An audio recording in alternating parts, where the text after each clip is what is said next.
And we are live here on X-Pool from Railyard Billiards in Louisville, Kentucky for day number 2 of Ryan Hollywood Hollingsworth against Kevin Ping. Today is going to be a race to 18 in short rack bank pool.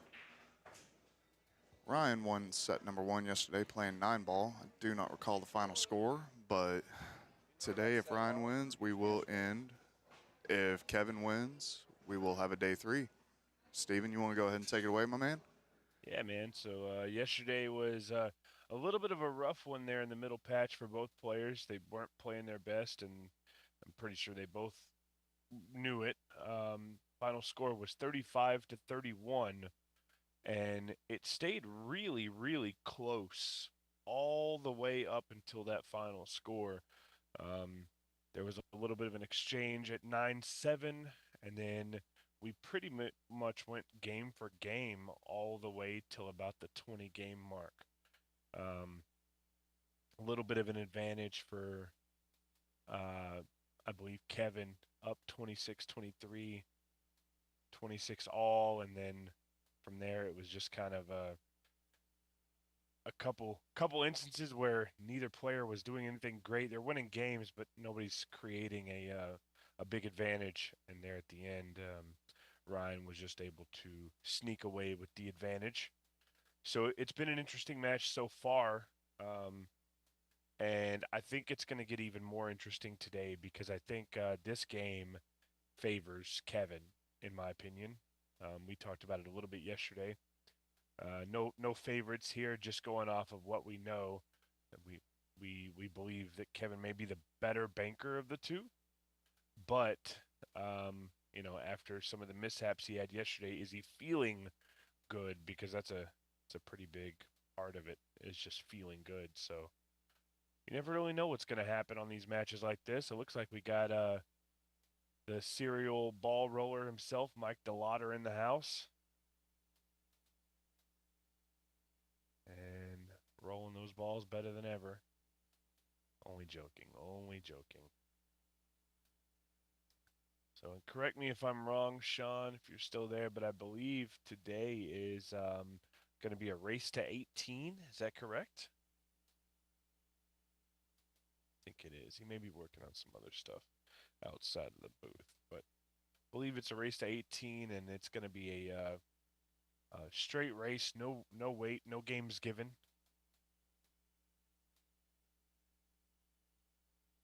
So it's just a matter of who can outbank the other one.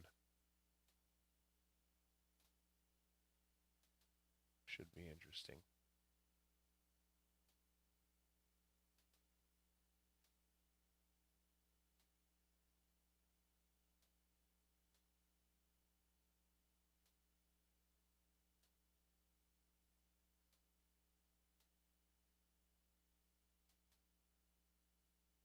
Thank you, Michelle, for letting us know. Yep. So it is race to 18, and like I said, it's gonna be interesting to see how this plays out.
right, guys, and if you're watching the stream, feel free to hit that share button. Also, if you're looking for action, I think there's some in the chat, and if anybody needs a hold, feel free to reach out to me. Definitely don't want any air barrels.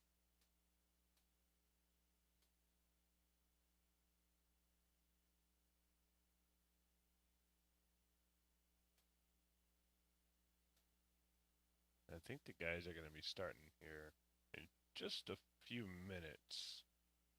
It's about 3:35 Eastern time. That's 2:30 Central. So it's possible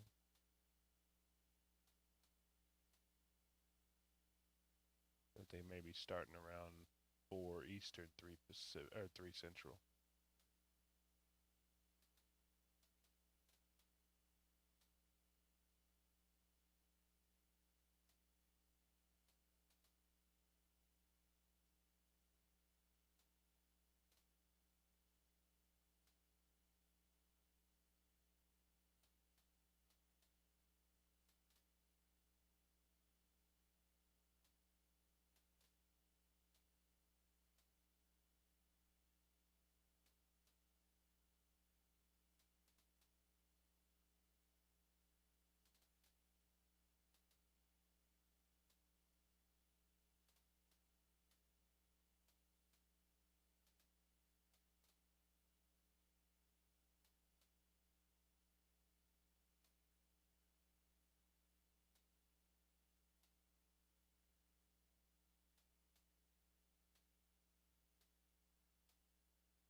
As soon as everything kicks off, we will let you guys know what's happening. Oh, Michelle, yes. So I had a long discussion. We have a two-piece bet, so you can parlay it if you want to. We have the over/under on breaks is 6, and the total time in breaks, which I will be running on a stopwatch, is set to 1 hour and 49 minutes.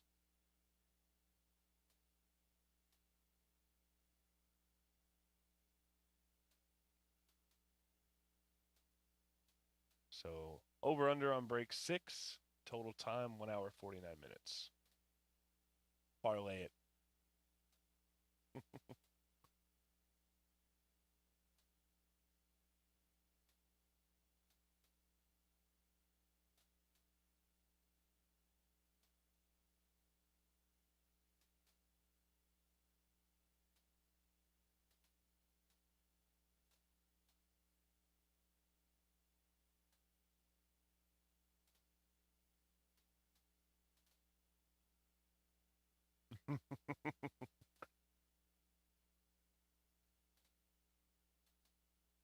I got my stopwatch open and ready to roll.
All right, I'm sorry I left you for so long, Steven. I had a couple things I had to run around and do. I had to get the right set of balls, the ones that the players agreed to. So we should be good to go now, though. No worries, buddy. I'm just finishing some stuff off screen, and by the time they rack this up and get ready to roll, I will be ready. Sounds good. I'm going to go check and see how much longer it's going to be, and I'll be back. Sounds good.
All right. It looks like we are close to ready to roll. Sleepy Hollywood won yesterday 35-31.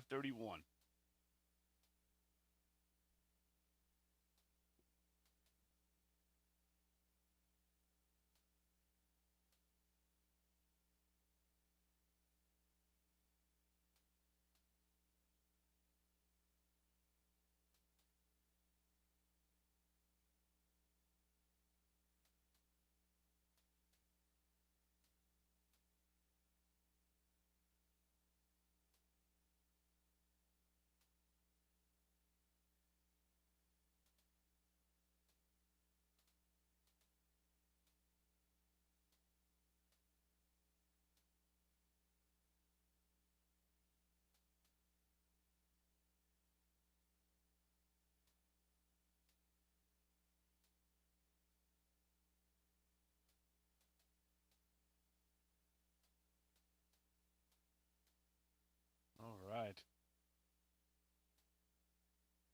So, let's see if the scoreboard is running. It might not be, which means I'm going to need to take over. So bear with me on that. I'll get the scoreboard up and running. Oh, actually it is. They've got it going, so no big deal here. Uh-oh.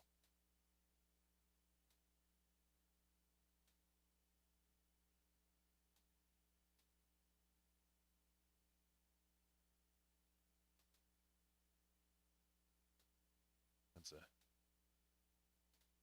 pretty big mistake there, Kevin.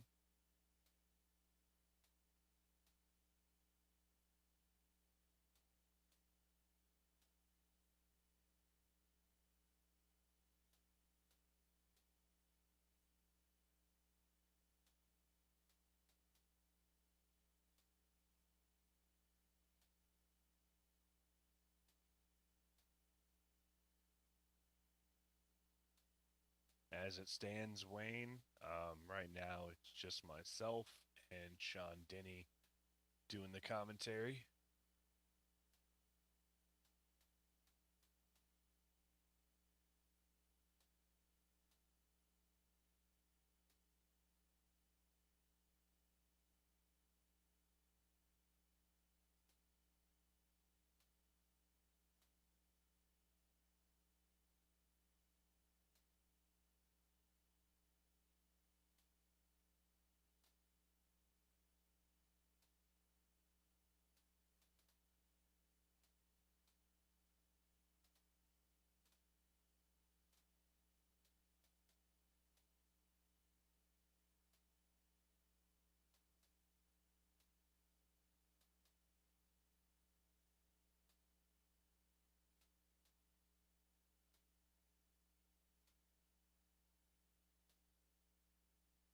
Oh, that ball just barely fell, and very, very nice cross on the 5. Score doesn't reflect the negative from Kevin's scratch.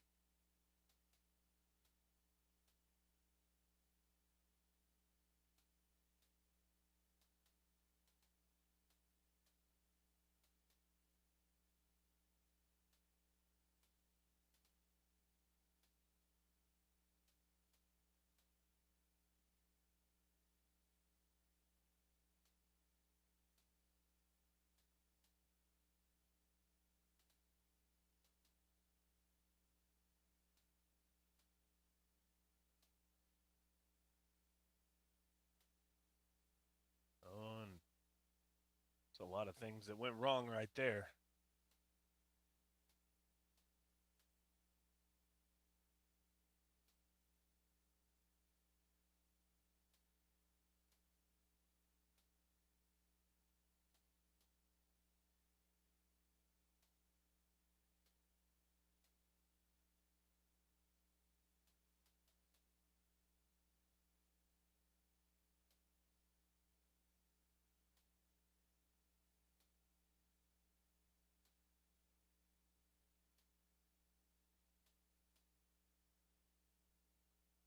And they were practicing this shot before we went live, or as we went live on that 7 ball with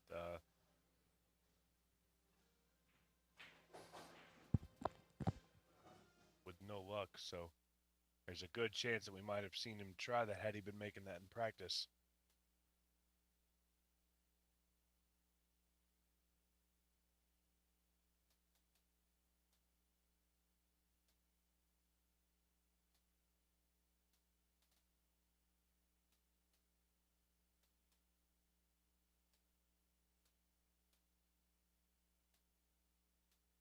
Well, that right there was a massive mistake by Kevin Ping.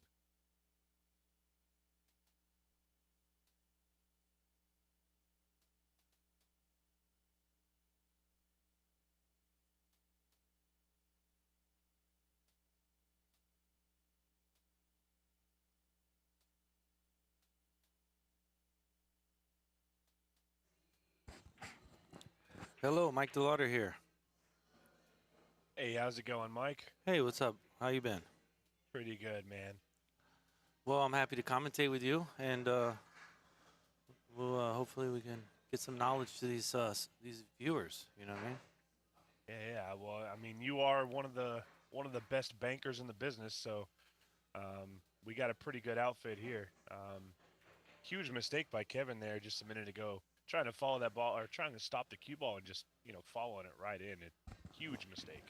Yeah, he probably was trying to point hook him, and he just kind of, early on in matches, it's kind of like the end of the match. There's a little extra, got a little extra pump in your stroke. You haven't really dialed back your speed, but it's not as uncommon as you think to scratch like that because he was trying to twirl it probably behind the point. I didn't get to see the exact shot, but a lot of times when you're playing bank pool and the guy leaves a ball in the hole, he hangs the ball, you can just roll it in, and it spots up and you leave distance. But there, Kevin just kind of tried to do too much, I think. Yeah, it's definitely interesting. So with where we're at right now, the score lines, I believe it's 2-0. I don't think the score is showing correctly. And there's 4 balls on the spot. This is kind of a weird situation to be in. Yeah, Mike? Yeah, is Ryan? So what's the ball count right now? I believe it's 2-0. Okay, so Ryan has 2. So bank pool, like a huge deal with bank pool. Like for instance, Ryan was trying to go down table with the cue ball. You guys definitely want to protect your lead in every game. If you're playing football and you have the lead in the game, you probably don't want to pass the ball and throw an interception. You know what I mean? So at first, Kevin's cue ball's a little wild, and then Ooh.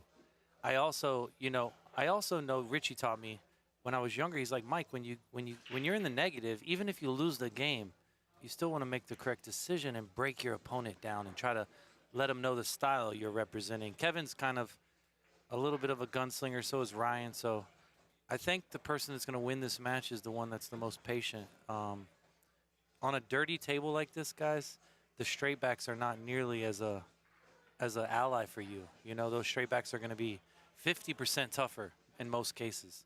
Like if you're at Derby, the straight backs are great transition shots. But here, I would say the straight backs can actually give you false confidence, because if you make them a couple times, you think it's the right shot. But in all reality, on this table, the straight back's going to be the toughest shot. So we'll see who kind of plays the attacking on the straight backs and who defends them. I think Justin likes to thin the ball and leave you down and tempt you with those straight backs on a dirty table like this. You know what I mean?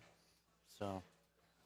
Yeah, it's definitely tough. And, I mean, you've been here several times, so you know that the tables in Louisville they just play different sometimes. And this table in particular can play very, very, I would say, just different from what you're used to.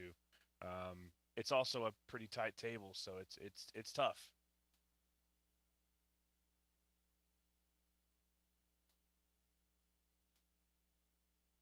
And now we have the correct score line. It is 2-1. So Kevin's got some distance to cover. It's a 3-6 race from here.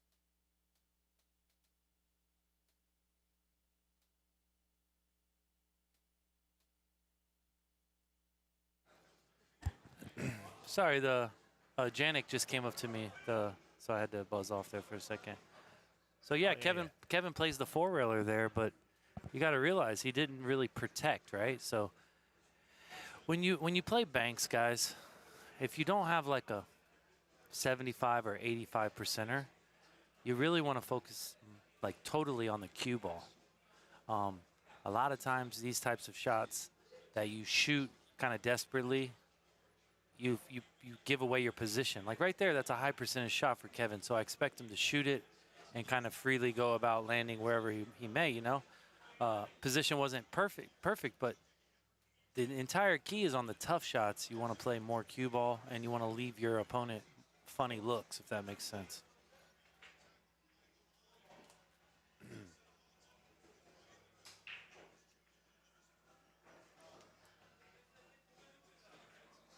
Six. So Kevin was in the negative, I believe. Yeah, so that score will change momentarily. Is there a score like that we're able to see to confirm to the viewers? Can they keep track of the score? How do the viewers know what the ball count is? What we're looking at, Mike, is a little bit different than what's actually going out to the stream. So on the live stream itself, there is a scoreboard with the current ball count. It is 2-0 for Ryan. Okay, well, Kevin, once again, he should just make this 6, because the 9, I know y'all think, oh, it looks like a general straight back, but it's very tight pocket, this type of shot. Very hard on this table. So if you just rolled that 6 in, now you have all the balls down table, or up table, however you say it, and you have the cue ball buried in the pocket. Now you're forcing your opponent to make a strategical move, and I think that's how you're going to defeat these guys, is by not shooting the haymaker, but by protecting what you have. Even if you don't have any balls, letting your cue ball go, you go in the negative, and the game goes backwards. And mentally, it's just a lot, you know. So I really think these straight backs are the ones that got to pass on. Like even here, I'm just making the 6. I'm not even thinking about anything else. He's going to shoot the 7. It's kind of all right, but I really Yeah, like to get that 6 back in play, especially that I'm Kevin and I have 0 balls. So, he's oh no. so y'all understand that he's trying to create too much. If he just makes the 6 there, he can live to fight another day. He can tell Ryan, hey, this is the kind of style of pool I'm going to play. This is what I'm going to present to you. And if you can beat this style, or he's proven to him what his strategy is. And that's a big statement, right? Like a football team says, hey, I'm going to run the ball. And that's what they do. They just run, run, run, run. And they're proving to the other team, hey, this is what I think is going to beat you. Now, if you're just throwing Hail Marys and you get intercepted a couple times, your percentage of win goes down because you don't have possession of the ball. Banks is about possessing the ball. Right there is a great shot because he defended the cue ball pretty well. Could have got it back a little further.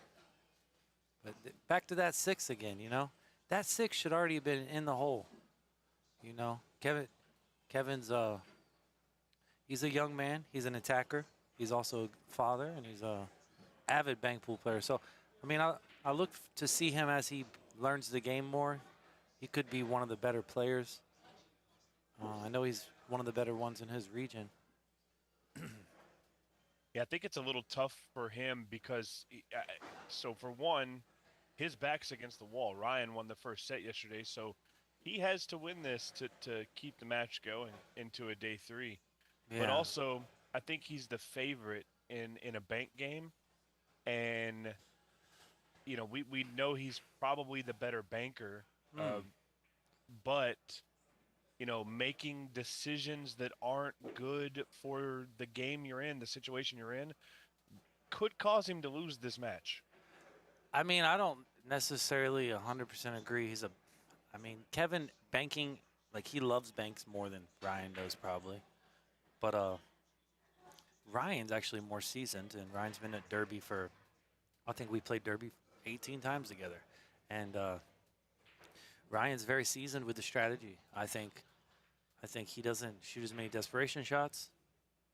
And I think if Kevin's patient, like then he can get these easy returns, and then he can just stick and move, kind of like a fighter, just trying to win the fighter like Floyd Mayweather. He's just stick and move.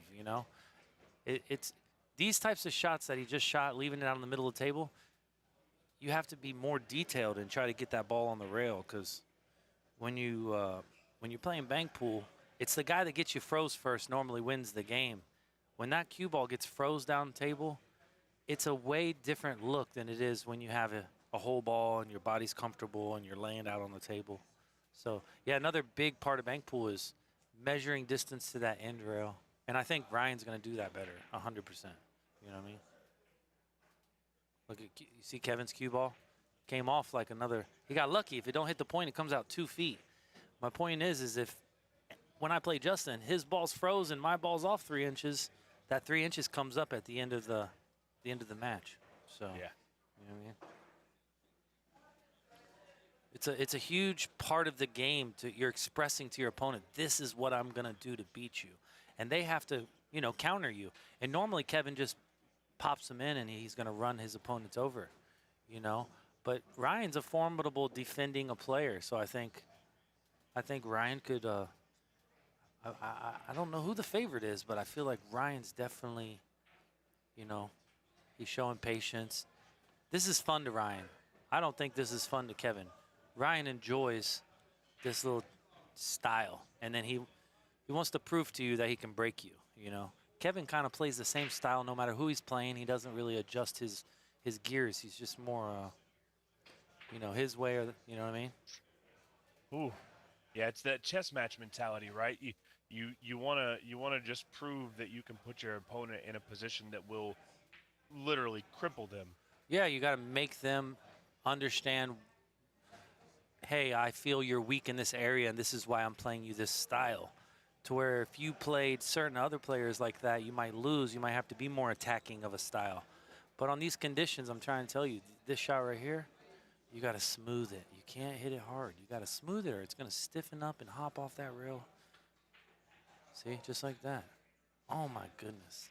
And even then, the pocket's still tight enough that it just didn't accept it. It's crazy. So right away, I'm making the 9 and I'm point hooking the guy. I'm not even considering anything, even if I can shoot it. And I like to try to really point hook him here. You know what I'm saying? You almost got him. I tell people, what's that? Oh, the nice thing with that shot is, even if you don't get the exact point hook that you're looking for, you're still leaving a lot of distance and very few routes to go, right? Yeah, that's called a principal safe, you guys. When you don't get the hook, you still have the principle of the safe. So what that means is you are still in a great position. You defended the ball better. Yeah, you didn't get the whole objective down, but you are still leaving that distance. Distance is your enemy. Right there, it wasn't too good, but yeah, if you can leave the ball 8 foot away all the time, 7 foot away, you're probably going to win at bank pool. So Kevin, I like him going for that one. It's a high percentage shot. These guys are going to be playing for a long time. So if you're going to shoot, if you're going to play bank pool, you got to know you got to go sometimes, you know. So I think a cross corner is a high percentage shot for most any of these guys. So, but if you're a lower level player, you may pass on that shot, you know. So yeah, a big thing of these worn conditions, you really have to slow your speed and your spin down for many reasons. And it's not deflection, it's actually the dirty felt, the collision overcomes the spin. So you either have to reduce your speed or increase your spin. So if you notice, Ryan's kind of slower, hitting the ball slightly slower than Kevin, so he's getting a little bit of result. See, Kevin's not going for the 7, so I'm proud of Kevin for not doing that, you know. But once again, when Kevin shoots a safety, he's not you've really got to take in that moment, and you got to act like it's a bank, right? Like you're thinning the ball with intent, and you're trying to play a particular line to get to the bottom rail. And when you play with intent, you actually learn yourself better. Kevin kind of just gets down there, and he sees his edge, and he hits it, but he could thick it or thin it, and the cue ball run too far. The safety aspect of bank pool is where I think a lot of people, you know, because they see me make big runs and stuff, but they don't understand I have to earn that shot to beat the great players. I have to earn the shot, and sometimes what you shoot, you're giving up more than you're getting. So it's an estimated amount of value that you have to really bear down and create value for yourself in this game.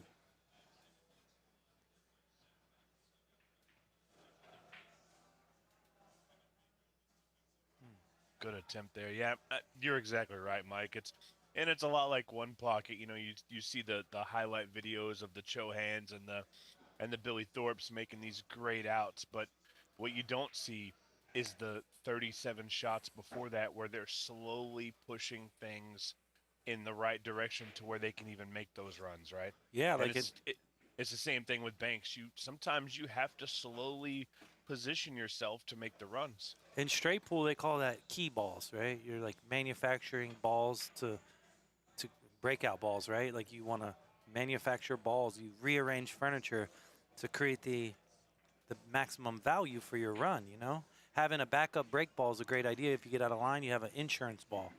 And, you know, one pocket, like you said, you're pushing them in certain zones to where they favor you later. And it takes a really beautiful mind to understand where to place those balls to defend your opponent and to help you create equity. It's quite brilliant. You know, one pocket's beautiful. Ryan's got the line down. I really do like that shot. Played 2 rails in the corner. He kind of raised up. When you raise up, guys, I think your Q-tip's going to rise and you're going to hit it a little softer than you anticipate. Oh wow, took a pretty mean flyer at that one and just kind of opened up the table here. Yeah, so once again, in banks, it's a quarter for a dollar, not a dollar for a quarter. So is anybody in the chat agree that, hey, he's hit the ball so firm, he's made the table against him, and now he's left Ryan with a nice smooth one where he can dress up on the 6. Let's hit this with a high ball. I aim it short and hit it soft, or I aim it hard and aim it long. A lot of people try to aim them square. I teach aiming them square, but I don't. It's not how I bank. I either aim it short and open it, or I aim it long and close it. That gives me a bigger entry point to the pocket. Most people, if you aim it square and you overhit it, you miss it short. If you underhit it, you miss it long. But if you aim it short and you hit it slow, you have the inside, middle, and outside of the pocket. If you aim it long, you have the outside, middle, and inside. So you have 3 points of entry when you work the ball from short to long or long to short. You know what I mean? It's a huge deal.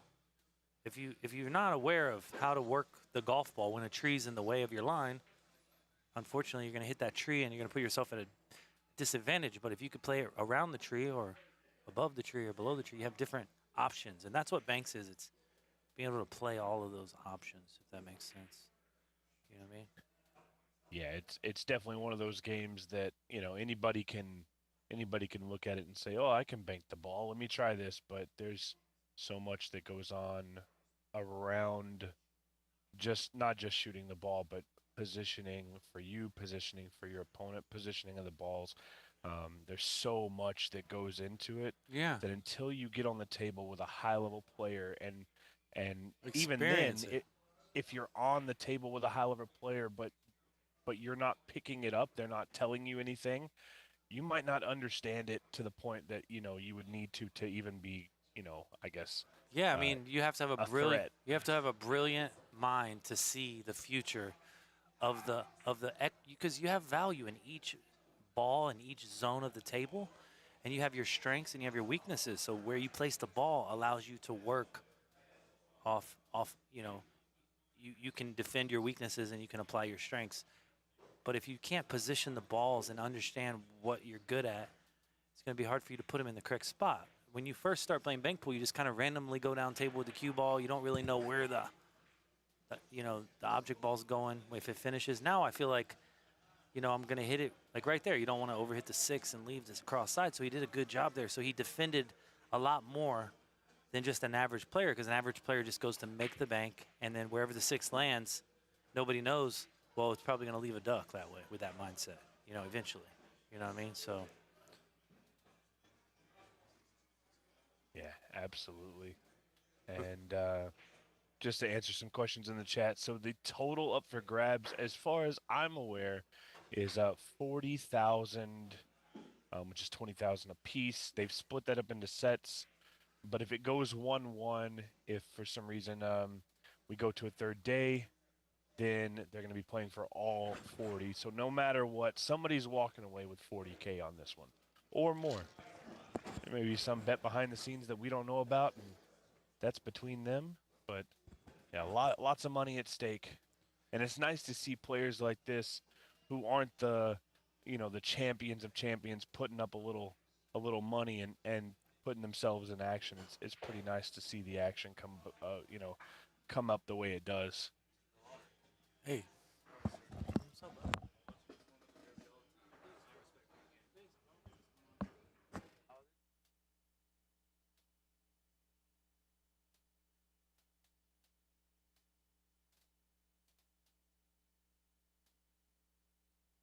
Just a little.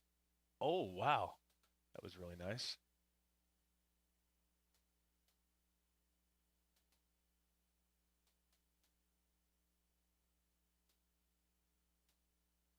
And we're looking at it. Is he going 2 on this one? Well, we'll know by the speed.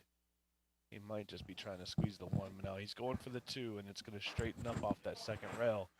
That's the tough part about those 2 railers like that. It's always going to straighten up.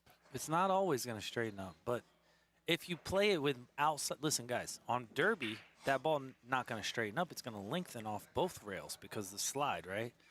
But on the worn tables, guys, it's going to double reverse. It shortens off the first angle. It shortens furthermore off the second angle, right? So with that being said, how would you counterattack that shot? You would have to use more outside spin. And people don't realize when you use outside English on the cue ball, it puts distance on the object ball, so you don't have to hit it as hard. So if you hit the ball naturally, you got to pound it, and there's more collision. But if you play it 2 rails, right, you use side spin, dead side spin like a tornado, then you're able to lengthen the angle almost every time. Now, if you do come short, it's like maybe a half an inch. But like you said, it will stiffen every time if you don't apply that. You know what I mean? It'll stiffen. If you use no English, the collision will always make it come short, just like you said. But if you use dead side spin, it has the potential to lengthen. So it's kind of a catch, it's pool, man. It's pool. Yeah, it's tough, right? Free knowledge by Mike DeLauder. Yeah. If you guys are just popping in, that is game number 1. This is a race to 18. Hollywood Ryan Hollingsworth is going to take that first game over Kevin Ping. Ryan did win the set last night of 9-ball, and if Kevin wins the set today, we will see a third set be decided by coin flip what the game is. But the important part is right here, right now, Kevin Ping's got to win the set to stay in it, and Hollywood needs to win the match to call it a day. So it's going to be a nice long day of action. Lots of good bank pool coming up. Make sure you share the stream. And if you're not already following us on Facebook and YouTube, make sure you go do that. And Mike, I'm going to let you talk us through this. Cue ball off the table. What do you see right off the bat? Well, the 8's not in play, so the 6 is the first ball. I like to play shape to the 8 in the side, not the 8 in the corner. So let's see what he does with his cue ball here.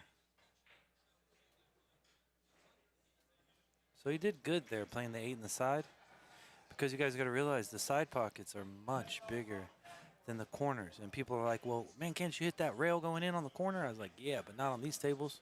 So you have to change your style. You know what I mean? You have to change your style to accommodate the conditions, guys. If you're fighting a big old heavy guy versus a little guy, I mean, the little guy can still whoop you, but you probably shouldn't let the big guy get a hold of you. You know what I'm saying? So it's like you have to change your style based off conditions. And that's what sports is, and banks is like the closest thing to a sport in pool, because it's a lot of attacking. It's a lot of decision-making.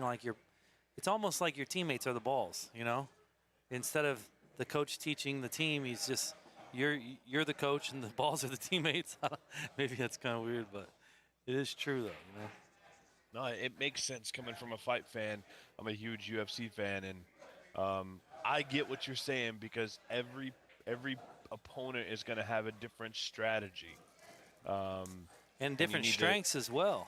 Yeah, you need to learn the strategy, learn the strengths, and then utilize what you're good at to beat that opponent, whether it be playing safe, leaving distance, or, making the 4-rail banks. You've got to play the way you can beat your opponent. If your opponent's really good at the multi-rail banks, you probably shouldn't keep leaving him a 4-railer.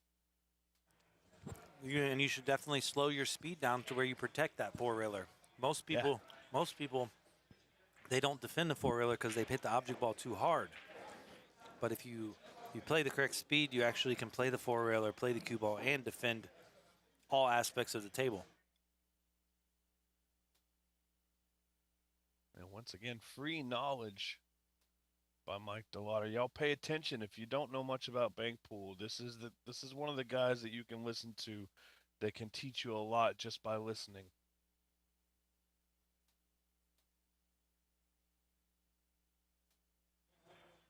Nice and soft. Went for the 1-railer.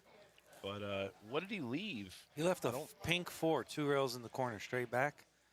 And he can play the cue ball back kind of where he's at now, down the bottom rail. Kind of looks sketchy, but he also left a 7 cross corner. But the pink 2, I know that 2-railer seems a little sketchy, but if you just stun it with right English and play the whitey and miss that 5-1, you get the 4 up table, you defend the cue ball. He's got a couple other options, but I don't know if you guys see that Kevin's trying to shoot his way out and Ryan's trying to think his way out. So to me, that makes Ryan the favorite. You know what I mean? Yeah, we definitely saw that in the last one when he took the shot at the 6. That wasn't. I mean, it was available, but it wasn't really anything good that could happen when he shot it. And then when everything went wrong, it essentially caused the end of the game to come up. So, yeah, you're right. Kevin's going to have to start outthinking Ryan versus trying to outshoot him. Yeah, it goes back to that fighting that big heavyweight. You think you're going to just physically go dominate that guy? I seriously doubt it. But Bruce Lee might hit him with that spinning back kick and that twisting punch, and before you know it, he's gained value out of his size and his situation. And the big guy's not so inclined to want to grab hold of him no more. You know what I mean? Yeah, you're 100% right. Look at this. That's a good shot to me because he's defended, guys. And no, it seems kind of boring, and you're like, oh, I could have made that. But if you don't make it, what are you leaving, guys? That's what makes the physics so brilliant in bank pools, because it's what you leave when you miss. Everybody just assumes they're always gonna make it, and that's cool. I mean, sometimes you just got to go all in, but I don't think early in the match you got to set the tone. You know what I mean? You got to set the tone.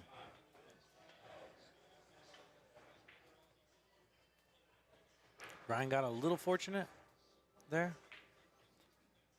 Hit it a little thicker than he thought. So here, if Kevin shoots the 6, he sells out the 7 of some sort. So if you think this 6 ball, it's probably, I mean, I know it sounds crazy. On our Derby City Classic table, it's probably a 70%er. But like here, I believe it goes down to a 20%er. It's just so grippy.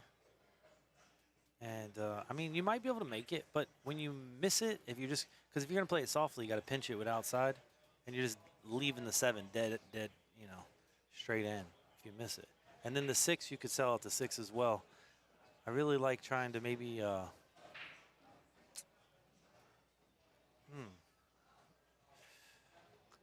guess you could, this is a tough spot. I'm just wondering, and I'm not the best bank pool player. You're going to know more about this. Could he possibly twist the 7 off that bottom rail into the top right-hand corner from our view?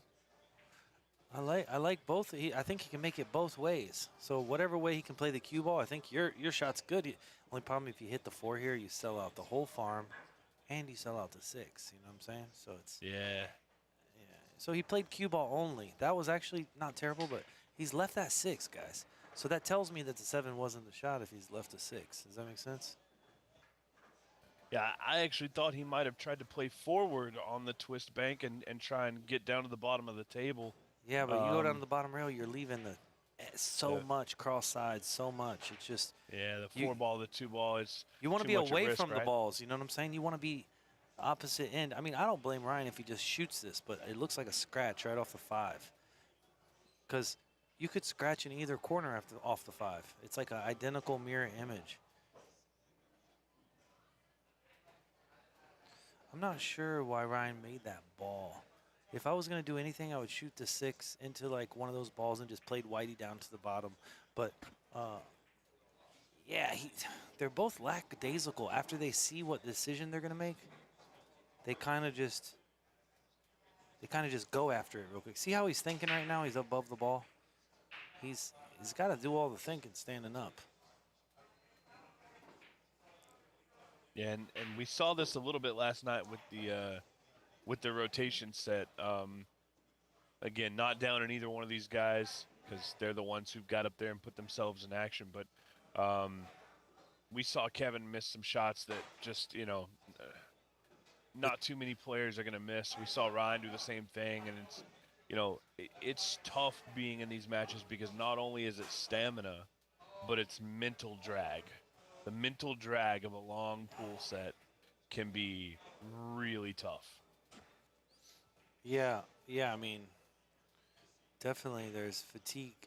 This is an Iron Man match, and if you want to give a little credit, I mean, you got Kevin here. He's kind of an Iron Man, the guy don't work out. He still looks like he's in the gym 5 days a week. It's still, I mean, he's pretty solid. I mean, he can break dance and spin on his head. Kid is pretty talented. So Kevin shot a shot there, and he said, hey, man, I'm going to try to play the white ball. He didn't do it, but his thought process was correct. He tried to play the shot where he can get value from both ends of the situation. You know what I mean?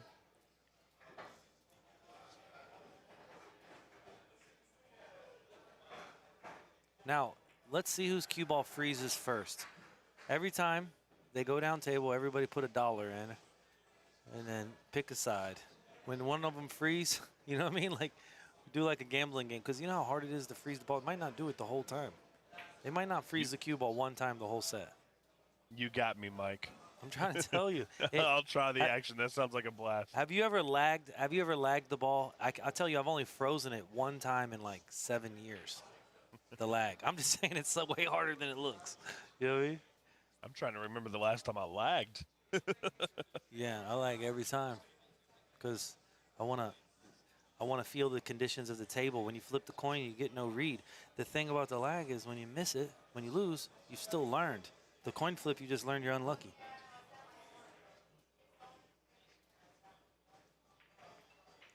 I don't know about you, but I'm winning my coin flips. Well, listen, I was in Alabama playing Billy Banks for like 27 hours. I was up 5,000, down 5,000, back to even, playing 100 a rail. And Manny Chow from Texas, I think Yeah. he flipped me, and I called heads for like 500, and I called heads for 1,000, and I called heads for, and I'm talking about I got all the way up to like 8,000 one flip, and I won. And at that day, I said I'd never flip again. So in all regard, if a guy wants to flip the coin, that's cool for the match. I'll let him flip. I don't even want to flip the coin, bro. I'm trying to tell you, the coin flips. I'm like when I play Baccarat, I always pick the wrong way. You know, it's like it's supposed to be 50-50. I'm over here losing 5 hands in a row. What the hell's going on? We know we won't see Mike DeLauder at the Baccarat table in January. I might shoot 500 at him. You know, There you go.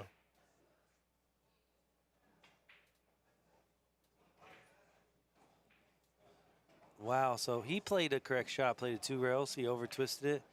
But man, Kevin's fighting though. If you notice, he got his cue ball a little reckless early, and now they're both using that in rail. If you guys want to learn how to play bank pool, you got to put the guy in uncomfortable spots. You know what I mean? You gotta keep forcing them to prove their knowledge to you. And I'd say when you're kicking the ball and you're thinning the ball, there's a lot of knowledge there. People think it's super easy, but it seems like all the unexperienced bank pool players, they're off the rail by like 3 feet and leaving dead-end shots. You know what I'm saying? But if you're playing like Alex or Shannon Murphy or Justin, they all freeze you to that rail and they make you feel. That's a great shot, Kevin. Great shot.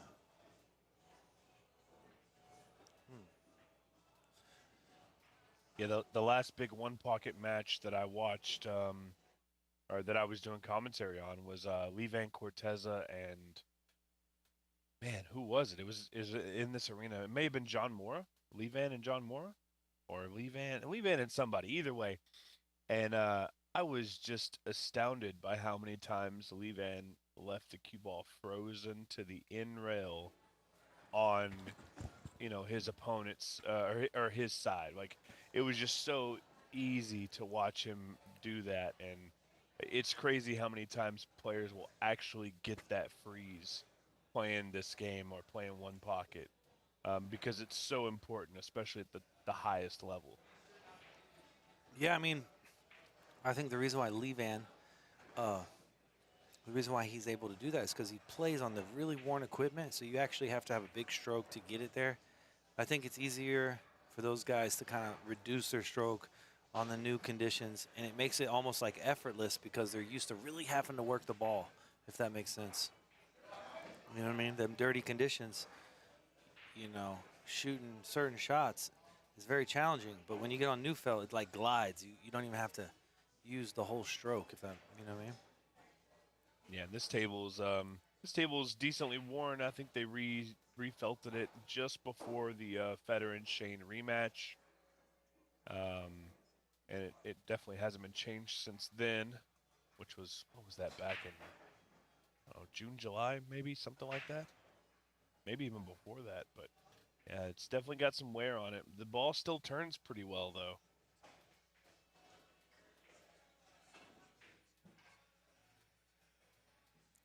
It's no good, Ryan. So yeah, there he should have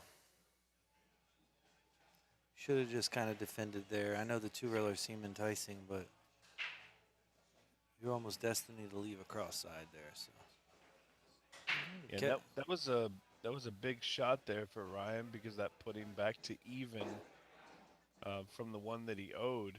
But now Kevin's got an opportunity to go, off to the races. Yeah, sometimes in business, you definitely, when you can break even, I know it sounds crazy, but it's better than losing, isn't it? So being in the negatives, like you make 3,000 in a day, but your forklift breaks and it's 5,000, so you're down 2,000. But sometimes you've made the same amount that it costs to fix the forklift. At least you didn't lose. Some people consider a day breaking even as losing, but they just haven't lost a lot. They haven't had about a lot of bad days, if that makes sense. Right. It's that mentality, right?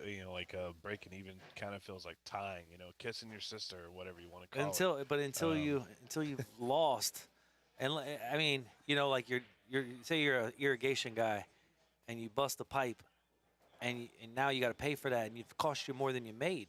Now it's worse than being even, right? You're in the negative. I'm just saying the negative is a terrible place to be. You know, yeah. like the debt collector. You know what I mean? Like you're in the negative. If you're just in the middle, sometimes it can be a good optimistic mindset still.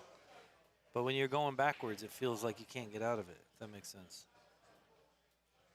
Yeah, 100%. 2 rails.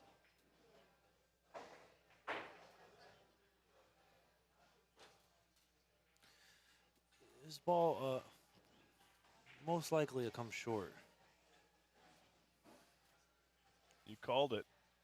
Well, when you cross the ball, it lengthens it, but the issue is off the second rail, it reverses. So you actually have to cut that ball more and stretch it with the English. And that's what makes it open up off the second leg. Well, he shot the straight back and hit the 9 ball, 1/32 of the ball. And the 9 ball moved 2 inches. And everybody's like, what the hell is going on? It looked like that's how he meant to do it. Yeah, well, he let that 9 ball know how he felt about it. I don't blame him. Yeah, I mean, this table, people say the worn table is good to bank on. I think intermediate conditions, kind of like day 7 at Derby, this is like 5 days after Derby. You know what I mean?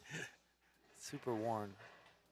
I mean, this table plays solid. I'm just saying that, he hit a great shot there, and it's just, it's going to be a long day here, isn't it? Yeah, it's just a different situation. Like, for one, Louisville's a wet, humid area, and when it's dry, it's still humid, so you're getting some moisture into those rails, and then on top of that, the worn felt. It's a very interesting. There's a video that X-Pool posted back during the bank championship of Billy Thorpe. He was able to twist a ball.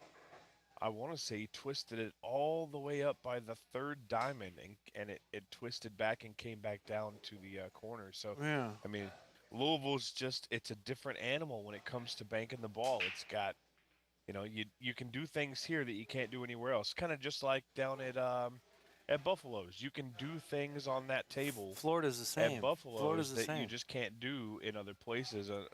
And it's all due to that humidity. Florida's the same way. I live in East Texas, and we have a little bit of that as well with the humidity. So just changes things. I mean, the humidity is a big factor, right? But, like, people got to also take in consideration this is an older building. You know what I'm saying? Like, in order to insulate a place like this, you get a lot of air, hot air and cold air. They hit each other, and they create that. They create more humidity than possibly what's outside, if that makes sense. Like, this is an older building. I'm sure it's hard to keep it perfectly dry in here.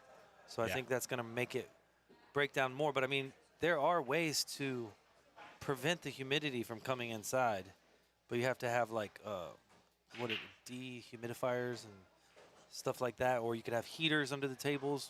That would help. Or you can wax the balls. That would also help.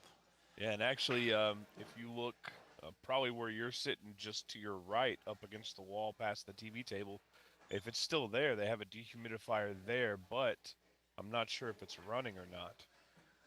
Yeah, I mean, those things, if they're not a real big outfit, they tend to be, they break a lot. You know what I mean? It's not a, you run them all the time, they break. Who wants to fix them? You almost want to just play in the natural conditions. But once again, if you wanted to make these conditions better, you could wax the balls a little like the Filipino style, all that nonsense they were talking about. And then you could also clean the table with a white rag, and you potentially could put a fan on it, or there's a couple ways to make the tables play a little more true. But right now I see the balls they're clean, but they don't have that sheen over it. So like the collision's going to be a little more than kind of like these new, like, I don't know, the new balls, they sound kind of like a different pitch when you hit them. These are like the older, not super old, but they're, you know, the Air Myth black ones. I don't know if y'all played with those before, but they have like a different pitch to them than these balls. These balls seem like they're boulders, or I don't mean that disrespectfully. I'm just saying there's a different characteristics of these pool balls versus, you know, the newer ones with the sheen. I mean, I think the ball, it loses its ability to be waxed. You know what I mean? Like an old truck. You can wax it, and eventually the paint starts coming off of it. You know what I mean? You know what I mean?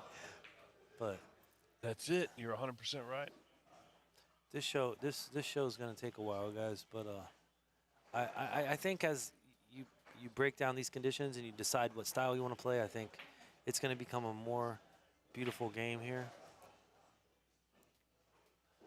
I think you got to use, you could use inside or outside and probably miss his kiss.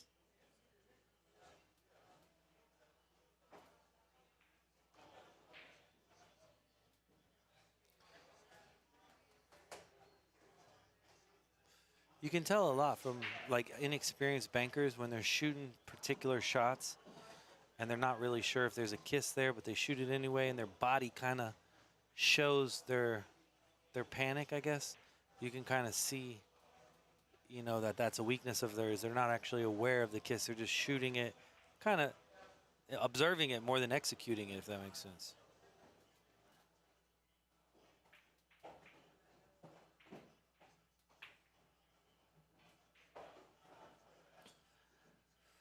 Yeah, these tables are tough. Those tables are tough.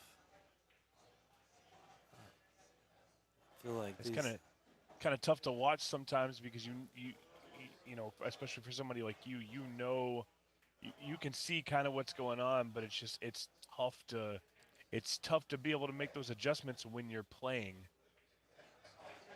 No, but the thing is, their strategy is they're both, instead of trying to earn a free shot, they're trying to make a tough shot. And I don't know if you know, have ever played and you feel like everything's tough. Just nip the ball, put him back in that same spot and see what he does. If you feel uncomfortable, so will he. You get what I'm saying? Oh, yeah. If you feel uncomfortable over a position in pool, try to do the most simple thing possible. And then what will happen is you're actually gonna put him and let him feel what you just felt. If it didn't feel good to you, it won't feel good to him. And then now he has to make, you know, a plan. You know, he has to show you what he knows now. 3-ball cross side. It looks a little heavy, but he's making the wrong shot here. He's making the wrong shot here. He's got to play the 3 cross side, and you aim it long and stiffen it. Brumback shoots that one real good. Oh.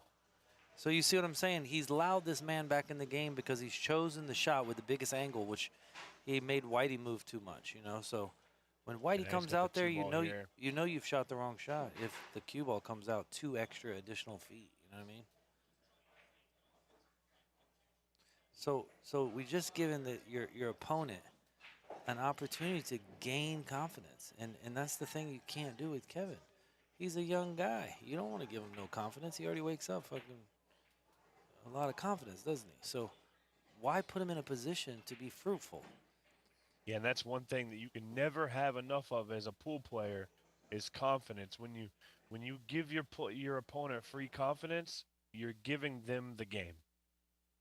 You're definitely making them believe in your, allowing their mind to believe that they're in the match.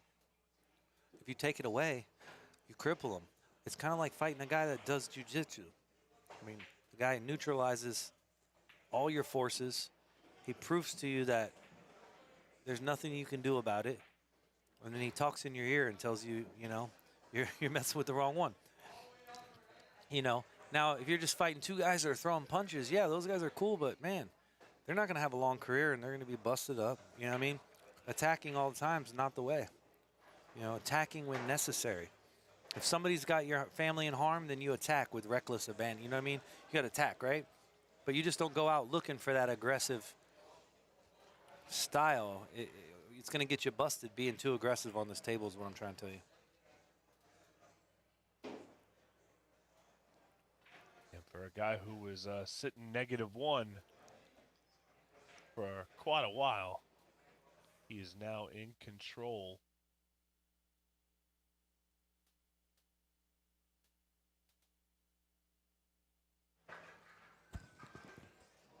Ryan didn't leave him much this time around. So remember, if this ball has top English, it has 0 chance of going. So he dragged it.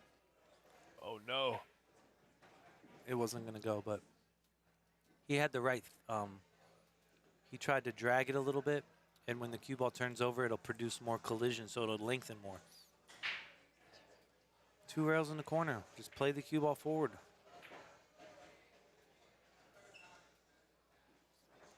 So there, guys, if you don't play the cue ball, it's a terrible shot. You're playing a 10% shot. Maybe Tony Chohan makes it 30%. However, if you play the cue ball, you're going to win the game 100%. You get what I'm saying? Is he crossing this ball? I'm surprised he didn't go for the 2-railer there. No, Kevin, he's pretty good at, like, kind of he drag, twist inside the ball.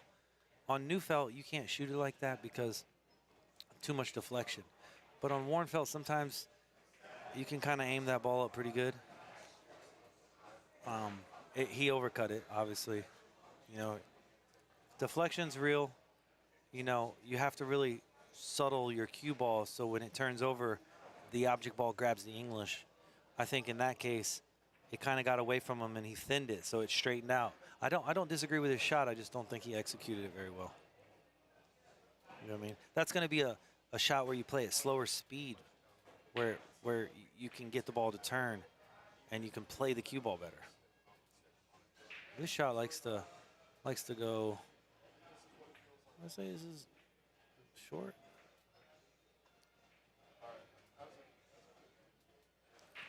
So in most cases, some people might try to create here, right? Let's just go ahead and either shoot that 3, 2 rails, or make the 3. If the 9 goes, I don't blame him for the 9 though. Just want to smooth it. You don't got to pound it. Smooth it. So I want to give you guys one huge tip on banking, guys. Most people think like when you hit the ball hard like that, it only goes short. But speed actually can lengthen it. And the reason why is because the ball climbs the rail and it umbrellas open. So if you understand speed, you have a good speed and then you have too much speed, because when you run out of rubber to compress, the ball goes upward and it umbrellas open. So if you notice that 1 railer he shot, you'd think with all that speed it would play true, but it actually, he missed it long. So speed can be either, it can get you short or long, depending on the angle that you're entering the rail and how much you're compressing the rubber. I hope that helps you guys.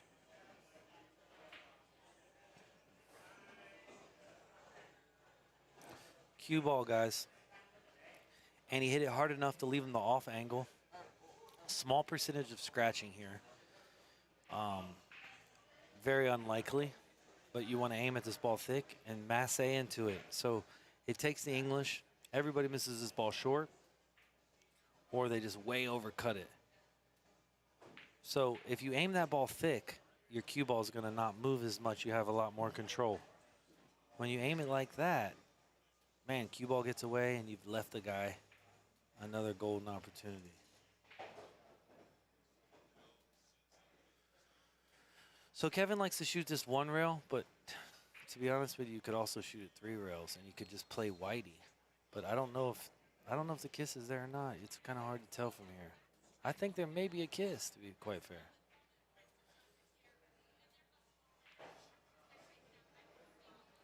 Okay, Well, like you said, it's most important that he plays the cue ball because he is down a game. And that style, he just let whitey go, right? So if you miss it, you leave a lot, don't you? You know, if he's going to shoot that shot, he's got to play it down up table and hang the 6. 4 rails in the corner, ladies and gentlemen. Scratching the side. Oh, no. When you play the 4-railer, guys, and you play it with a little speed, what happens is it arcs out of the corner. So you think it's going to go 2 foot above the side pocket, but since it's like throwing a hook, like Mike Tyson's hook, right? It starts out long, or throwing a Frisbee or something. It starts out to the right 2 feet, but then it bends in the side. And if he didn't hit it that forcefully, it wouldn't arc like that. It would actually stay straighter.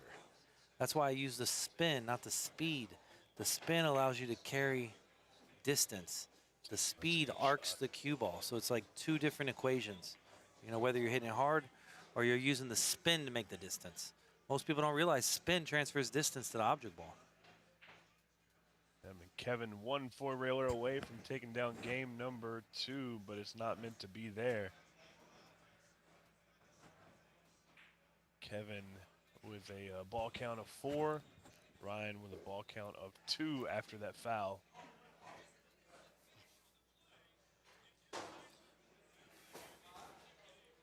So do you have like a chat and everything in this? So what I do, Mike, is I actually have the Facebook feed up on my second monitor. Okay, cool. Or if I'm in the booth there, I usually put it up on my phone and just kind of keep an eye on it there. Yeah, if you guys have any questions that I can help you with, listen, there's a lot of great people to learn from. I'm happy that you guys had me, and I really like to prove my way, but man, Brumback's obviously his way's beautiful. Justin Hall's way's beautiful. But if you're interested in learning from somebody like my way, then be at Railyard for the next couple days, and I'd love an opportunity to work with you guys. I do more advanced classes.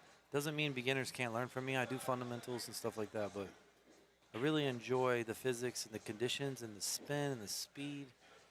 Banks is it's kind of like playing, you know, multiple variables and unifying them. So unifying the angle, the spin, the speed, and delivering the consistent stroke every time, which is super difficult.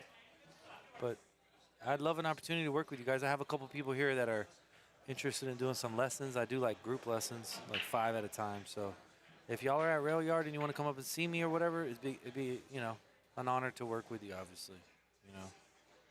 Well, there you go. Reach out to Mike DeLauder. Get your lessons in. The guy's a top-notch player. Any big one-pocket or bank tournament across the U.S., he's probably there, and he's probably, you know, one of the top 5 bankers in the world, in my opinion. So, thanks, bro. Appreciate that. Yeah. Yeah, people always say United States, but really, the 5 best bankers are, you know, probably from the United States. I know that. I mean, like, I guess Federer and Joshua are up there now, but when they first came, they weren't. That wasn't their best game. Of course, they've adapted, and you can consider them great bankers, of course. But you got like Justin Hall, Shannon Murphy, Shannon Dalton. You got Louis DeMarco. You have Michael Leake, Robert Frost, Butch Brumback. You have a lot of guys. Scott Rayburn, I think he's. These guys, they play this game. They articulate this game. It's different, you know, riding a bull versus riding a horse. You know, Banks is a whole nother animal. So despite what you may feel about certain American players, our fundamentals aren't as perfect, I guess. But, man, we really do enjoy figuring out the conditions and solving the riddle. So it's quite beautiful, yeah. You know. It's interesting for me because I've been around pool for long enough now that my opinion's a little different when it comes to stuff like that. So like Josh Filler, Federer Gorst, Shane Van Boning, Skylar Woodward, you know, they're phenomenal. They're phenomenal pool players. Yeah. I'm gonna take Sky out because I put Sky in there. I'm gonna take Sky out. They're phenomenal pool Sky players. and Billy are obviously the 2 of the best bankers in the world. I didn't mention them because everybody already, it's like an understood you. I'm just suggesting that there's a lot of American players that this is what they do. You know what I mean? Like, don't think you're just going to come to their home table with all their people watching and run them over. Now, if it's 9-ball or 10-ball or 8-ball, Federer, of course, will play them on any table. You know what I mean? And probably heist them. There's a lot of champions out there, but they're not necessarily bankers. I don't call Josh Filler a banker. I don't call Federer a banker. They're phenomenal pool players, and they're all in that GOAT category.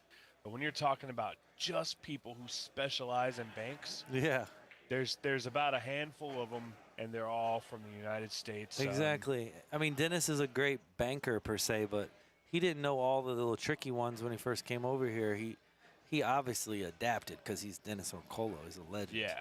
But you know, Banks is a definitely, like I said, it's riding a bull versus a horse. It's a great analogy.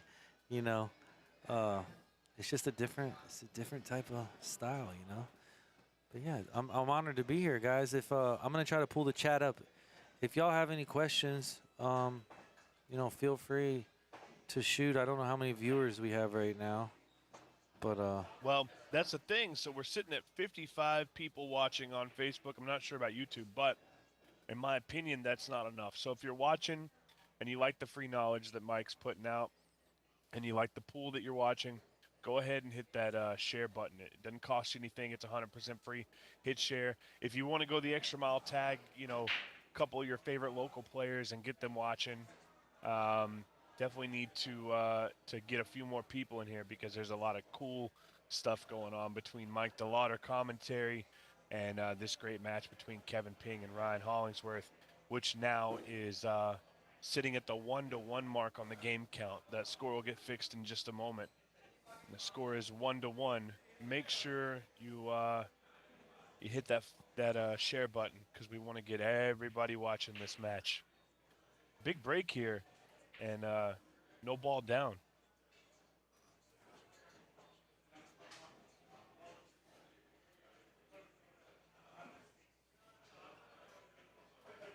Thank you, Lil Bill. Appreciate it. Share it out there to those 5,000 friends. We would love to see that number boost up, you know. Pool's a fun game to watch when you have the right people commentating, right people involved. And I believe X-Pool does it the best. And, you know, when you got a great mind like Mike D in here, you really can't go wrong. Uh-oh.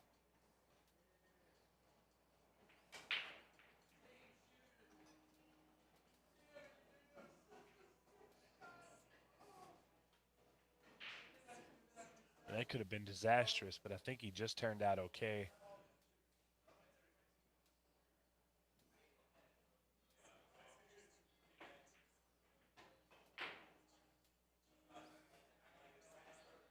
Look at that two-railer. My goodness. I showed shot. both of these guys how to make the two-railers, so I want my jelly roll after this. Come on, Ryan. He's looking at at least a 3-ball run here, possibly 4. He's got to make this 1-ball set up good for the 8. Came up short. Yeah, Ryan, his style's not. He has the knowledge, but the issue is when he gets on the rhythm, we're a lot alike. We're like, okay, it's easy, bam, bam, bam, and then you miss the one you're supposed to. I did that at Derby last year. I would have probably won the ring game again, but I had a decision between 2 shots, and I was on like a 5. And what I'm trying to tell you is, I chose the wrong shot, and I just got down, and I said, you know what, shoot it, whatever, right? And that's kind of what cost me that. It was that indecisiveness, and you know, that one decision. If I would have just made that decision, it's not about missing; it's about making the correct decision. You know what I mean? So, yeah, you know, Hollywood's definitely a rhythm player. We saw that yesterday. He's definitely a rhythm player, but he's going to teach Kevin how to. You know, I feel like he's supposed to grind Kevin here. Show Kevin there's more than one way to do it. You know. When Kevin plays on a bar table, these shots that he's shooting, he's pounding them.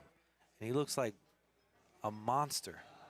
But when you take that same style and you transfer it to the 9-footer, it's not going to work. Now, on new felt, you can play like a bar table. You really can. You shoot lower percentage shots at a higher rate, so you go ahead and you whack them in. But on the worn felt, like I said, you got to trade the value. You got to create equity. So a quarter for $1, always. You know what I mean? Never, ever shoot $1 to get a quarter, you know? Do you know if these guys have ever matched up on a bar table? I think think uh, Kevin has a winning record on Ryan, but based off what I've been watching, I feel like Ryan's gonna be just fine this set. I don't want to be partial because, like I said, I don't have a dog in the fight, but I feel like what I've seen thus far. There was a comment in the chat like whoever plays the smartest, so I'm still gonna go with that, I guess. Just have to sweat it. Yeah, absolutely. So here I like to play in the corner, you know what I mean? But he's gonna miss it short. Shooting this 4. Missed it long. So, I mean, I feel if he missed it long, that was the correct shot for him. But I feel like the cross corner, the pocket plays about twice as large, even though the angle is a little difficult. If Ryan's hitting that one, guys, because that shot's not an easy shot. That straight back is not an easy shot. Yeah, a lot of pool to go. I mean, it is a race to 18. We're only 2 games in. You know, anything can happen, but Ryan's looking pretty good. 2-1 is the score, correct? 2-0. Oh, I'm sorry. 1 second. Kevin was supposed to get his game, if I remember correctly. I'm trying to make sure that that's showing there. May have to get confirmation on that. I'm certain. You said it out loud. You said it'll show up on the screen here shortly. 2-1.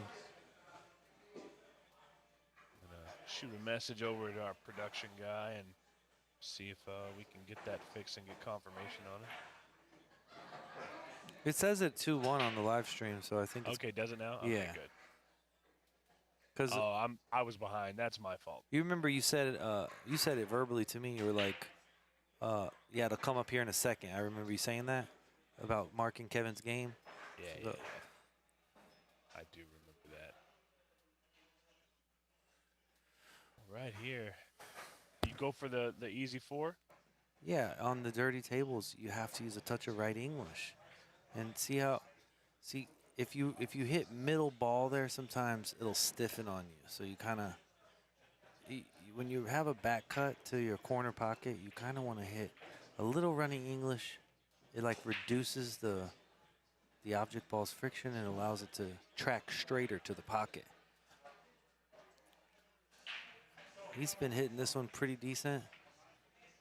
It's gone long, very sensitive.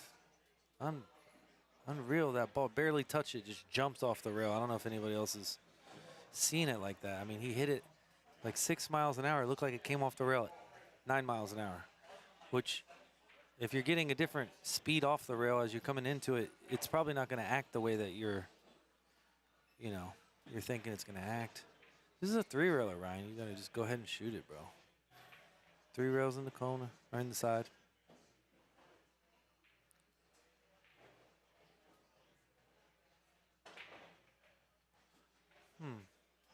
So yeah, when you're shooting that 3-railer and there's a ball in the way, you probably got to use. So there's 3 ways to make the 3-railer. You can use small triangles, like medium triangles, and large ones. Depending on where the object balls that is impeding your path, you pick a path depending on where that ball's at. So there, I think he needed like a narrow 3-railer, not a wide 3-railer.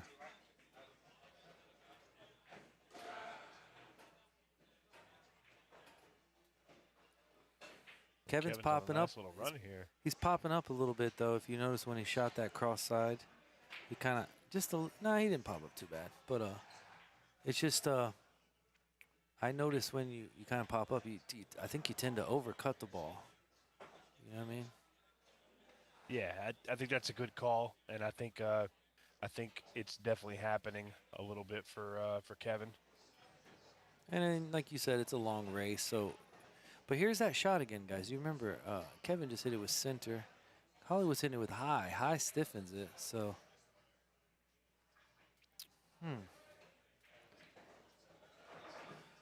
Yeah. So when you're hitting it with high, guys, you got to cut it more. I like to use a little running English and aim it thicker so I have more control of the cue ball. You know, when you're hitting that back cut and you hit it naturally with just a high ball, you have to cut it a lot more because you're hitting lesser of the ball. But if you use outside, you can aim the ball thicker. And on dirty conditions, I'm sure the Filipinos will agree with me on this, it's better to aim it thicker and use spin. Relying on the hitting the ball naturally and letting the collision have an effect on the outcome is not a great feeling. But on new felt, the collision doesn't occur because it's brand new felt. It doesn't occur nearly as much, if anything. So I'm just saying on worn felt, you're better aiming it a touch, trying to aim it thick with outside to work the ball. Yeah, here's that shot again. Going. And what I say, narrow triangles, guys. What I say? I said that's the same shot I told him to play last time. Did you see it? They were small. They were small triangles, guys. You know what I mean? John Hutchinson. Old ready to get you and have a little fun. Get my lantern, get my gun. John Hutchinson, what's up, babe? Owner of Diamond Billiards, Jacksonville, Florida. It's my guy right there. Jacksonville's one of my favorite places to go visit. Been there multiple times. Really like the place. One time, me and Red about 12 years ago was with my wife and his girlfriend, and we were. It was like Halloween. I can't remember what it was, but we were all having a good time, and we all jumped in this pond on the golf course. And I said, Red, if I go and you don't go, we fighting. We ain't friends no more. You know what I mean? And I jumped in that water, and Red got in. It was so fun. He was scared to death. But you got to watch out for them alligators down there. I mean, you know, alligators and shark bites are very rare. People just, the fear that it gives you is probably what's going on. You know what I mean? Like, shark bites are, I mean, if you're surfing in New Smyrna, I get it. Shark bites are very common, but every other beach, shark bites are very rare, you know, because they're like sand sharks and they just confuse you for bait fish or something. Yeah. Yeah, so see, most people in Derby, you'd shoot this ball straight back, but here he's just going to thin it. Oh, scratched. So do y'all see that, the exchange of defense? Like, Ryan's attacking about the same as Kevin, but Ryan's cue ball's better. So.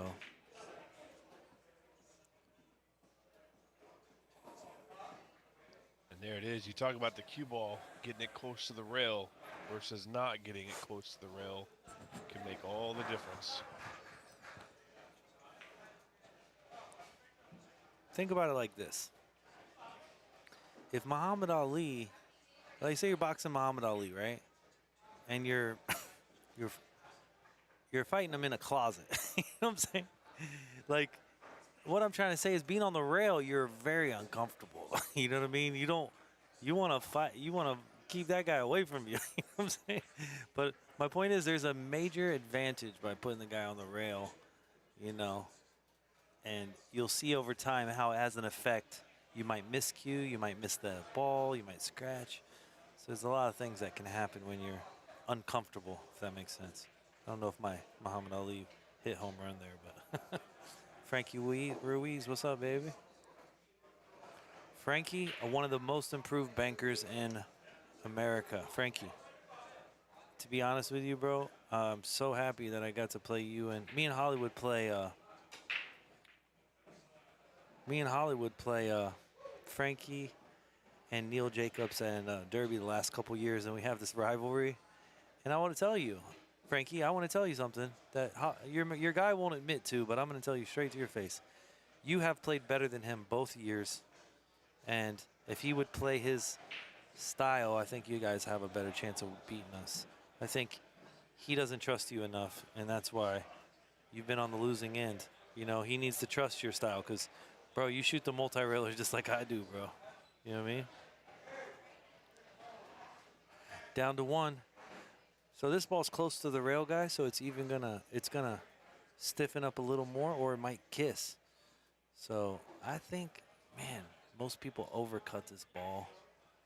Oh no, what a shot. Behind the back, Jack Sparrow. What a shot, kid. Well, that's nuts right there. Good shot by Kevin Ping. Trapper Bradley wants to play anyone, he said. Well, Trapper, you're more than welcome to come down and play some bank pool. I like to play by the rail. I'll be here for 3 days if you're about that life. For sure, Frankie, you know we're not tripping. Listen, we just know Neil has that guy, that poker guy. I figure, you know, Ryan has a guy, Neil has a guy. Me and you should just get in there and try to make them bet as much as possible and get our jelly roll. You know what I mean? Yeah, but Frankie, you're playing great, bro. You, man, I used to think you would never overcome your mental disposition, and I think it gets better and better each year. I mean, I know it's hard at Derby when you take a couple losses and everybody's up in the action room, but yeah, your style's better, your defense is better. But yeah, they're gonna take a quick break, so I'm gonna take a break with them, guys. Yep, and if you were watching, we are gonna start the break timer. We talked about the breaks and what the over/under is. So this is break number 1. And I will be back as soon as they are, guys. Stay with us.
right, guys, and we are back.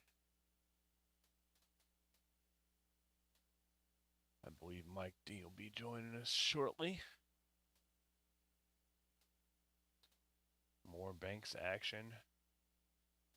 Day 2 of Kevin Ping and Hollywood Ryan Hollingsworth.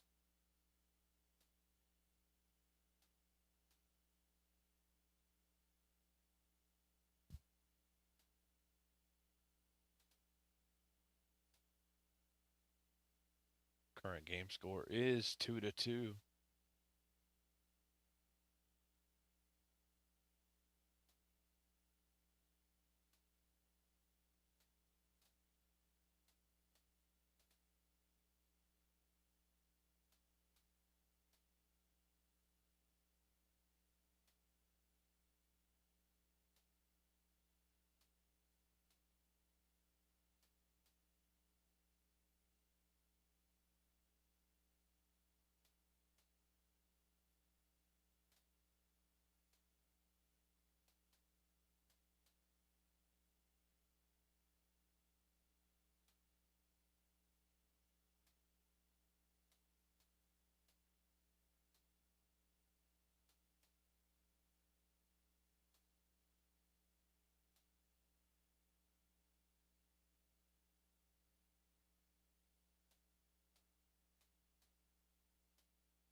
You guys said the sound isn't working?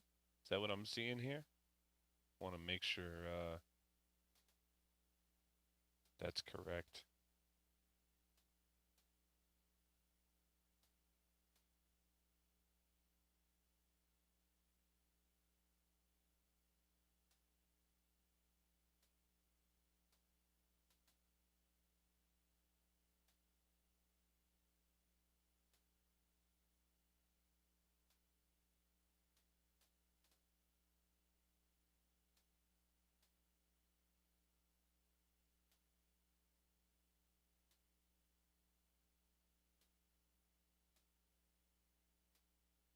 Yeah, we were on that long break, so I imagine Mike D isn't back yet.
Nice straight back there by Hollywood.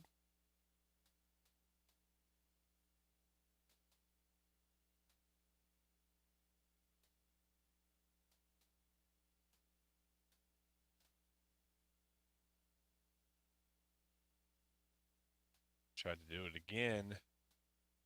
Cue ball got in the way. It was a little off angle anyways. See what Kevin can make happen here.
guys. Sorry for the long break. Had to work out some stuff on my end.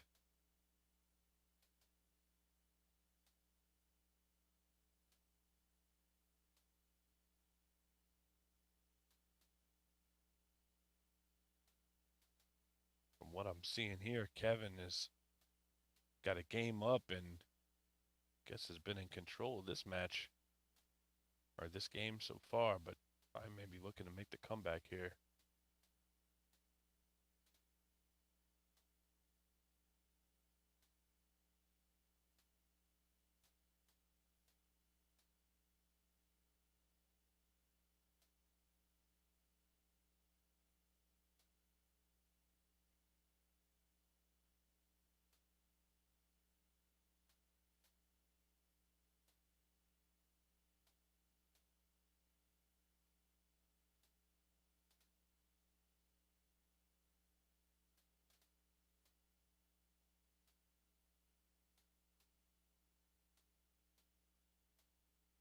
He's calling 2 rails here, or maybe 4. Tough shot if you're going 4, you're crossing the cue ball.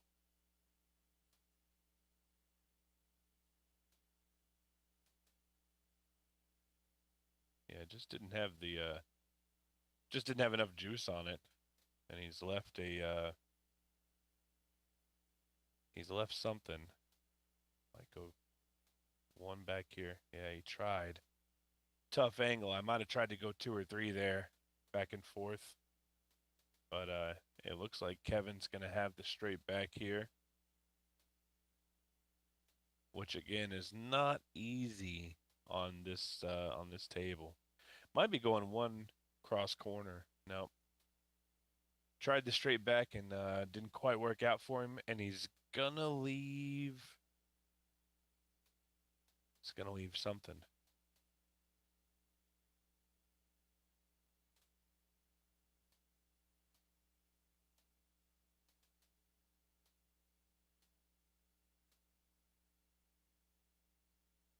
Good try there by Hollywood.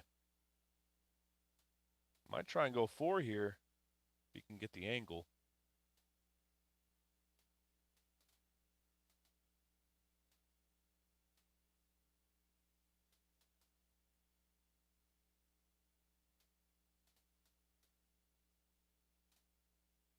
See, the shots that are being attempted right here are tough.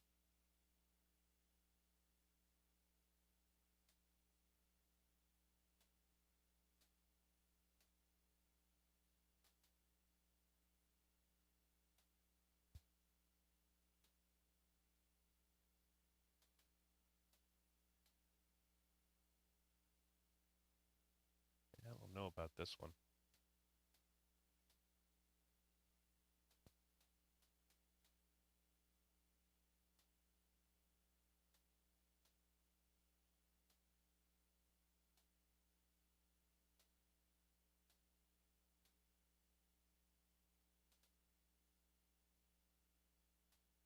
Well, and he's just left him a pretty easy 1 rail to the corner. Got to nail this one. This one's important.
right.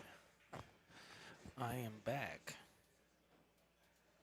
There he is. Kevin Back Ping again. trailing to 3-2. Kevin Ping is up 3-2. He's covered the deficit when he stole that fourth game to get 2-2 versus 3-1. That's a huge momentum swing. Yeah, it is a big swing right there. So the ball count's 3-3. Kevin tried to shoot a four-railer in the corner, and he had a kiss. This is kind of like the transitioning of the game where it's kind of like one pocket. You know, you have the beginning and the middle, and then you have the end game. This is important. You know, when you play bank pool, guys, 3-3, you really don't want to give up a lot. So your shot selection has to be very selective. Trying to over-attack. I mean, I've been known to over-attack sometimes, but I'm trying to attack when I can play the cue ball freely. You know, in spots like this, you don't want to give up the first shot because you're essentially giving up 50% of the lead. You know, he's going to have a 50% lead on the ball count. So, for instance, right there, he shot a 1 out of 20, maybe 1 for 7 for me, and then like he's given up an 80, 90%er. You know what I'm saying? So let's see if Hollywood takes advantage, which he does. And so now you guys realize there's 2 balls left and your opponent needs both of them.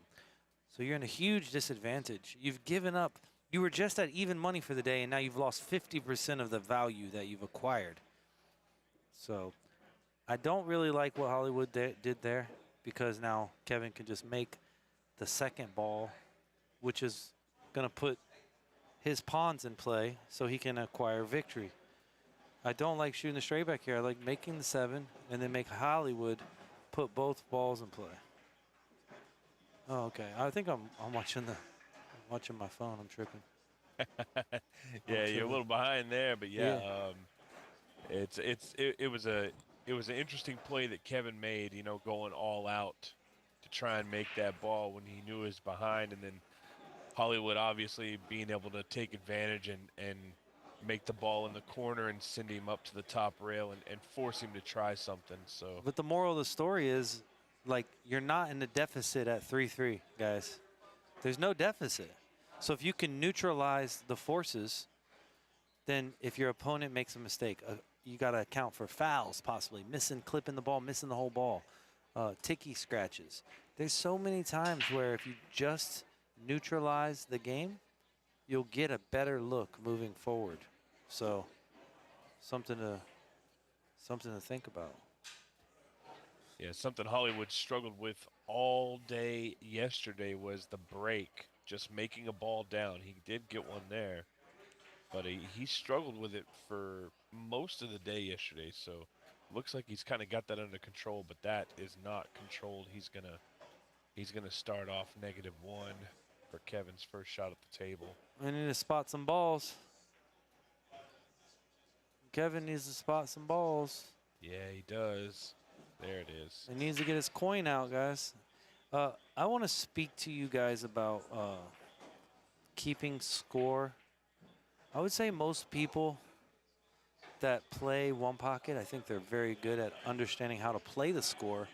But not just play the score, but have a routine in which manner you put your coin up, how you spot your ball. Like for me, after each inning, I grab my ball, I put it on my spot, I move or spot the ball, and then move my coin.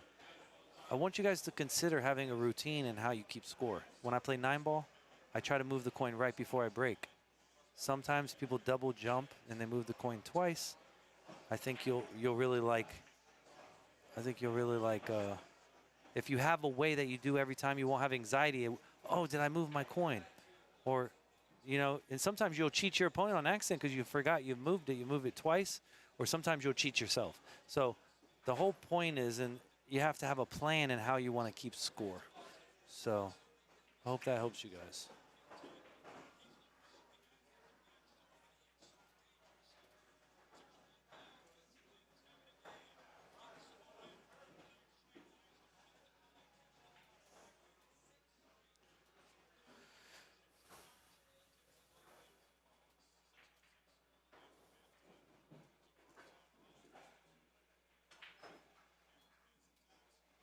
Straight back, and the cue ball is really nice.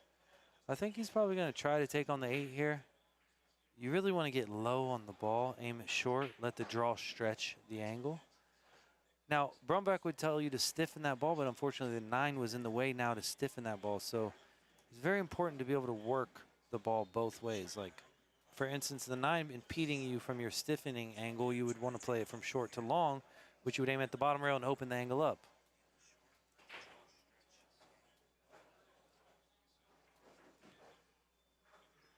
So yeah, when you play it on a worn table, that 3-railer is, it often goes, I'm not sure what he called there.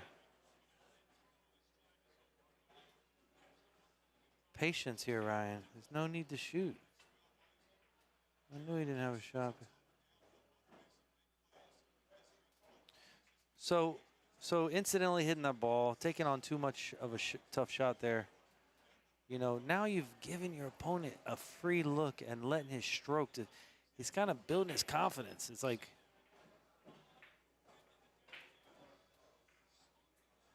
I just don't understand why you think you have to hit it that hard. You have a huge pocket there. The ball, if you get it on the track, it wants to go in the hole, okay? If you pound it, you have to compress the rubber in such a manner that it's like I said, it's not new felt, guys. This is super broken in, so I think you have to reduce your speed the more the table's worn.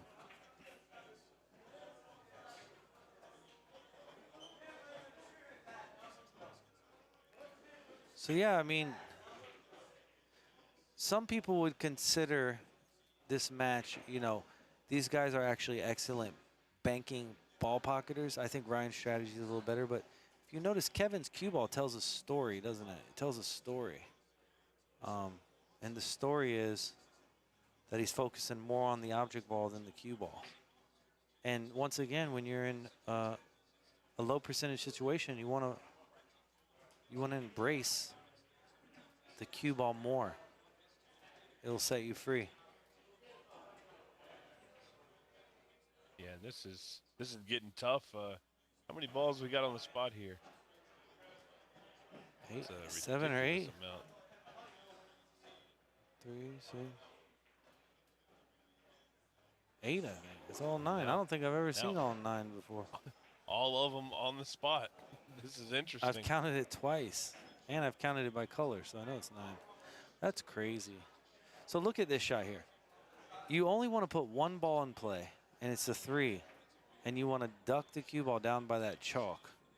Okay, so you play the 3 and play the cue ball just with high ball, straight down to the chalk. He missed it. Oh no. He missed it, and he's left a. I don't think people understand, guys. Like, when you're shooting a safety, right? Why don't you treat it like you're shooting? It has to be like treated like it's serious or something. Like, I get it, when you're playing 9-ball, you can run around, and, you know, you can kind of pop off and get a momentum. But in bank pool, the most underlooked shot is the defensive aspect. So you got to treat it like this guy, he's like twice as big as you and he wants to beat you up. You have to really like make a good decision to get out of that situation. You know what I mean? Like, this game is not going to be won by banking. It's going to be won by strategy. The table is terribly tough.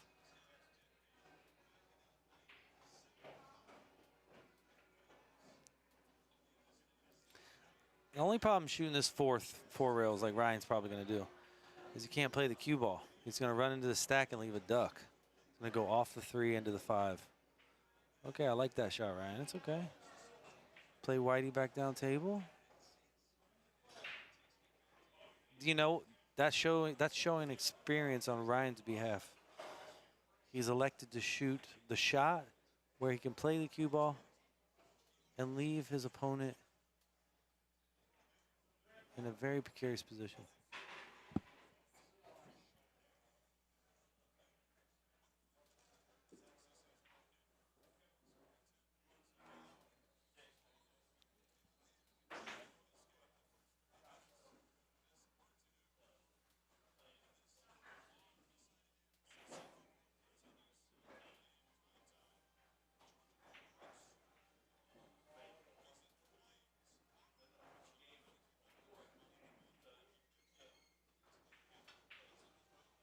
Maybe. might have had a chance if the cue ball wasn't in the way. I think it was going to go a little long, but yeah, I mean, once again, the humidity and the temperature of the tables, the four-railer's swinging out wide. Like, if you're shooting a four-railer, you're aiming it kind of long and letting it come back.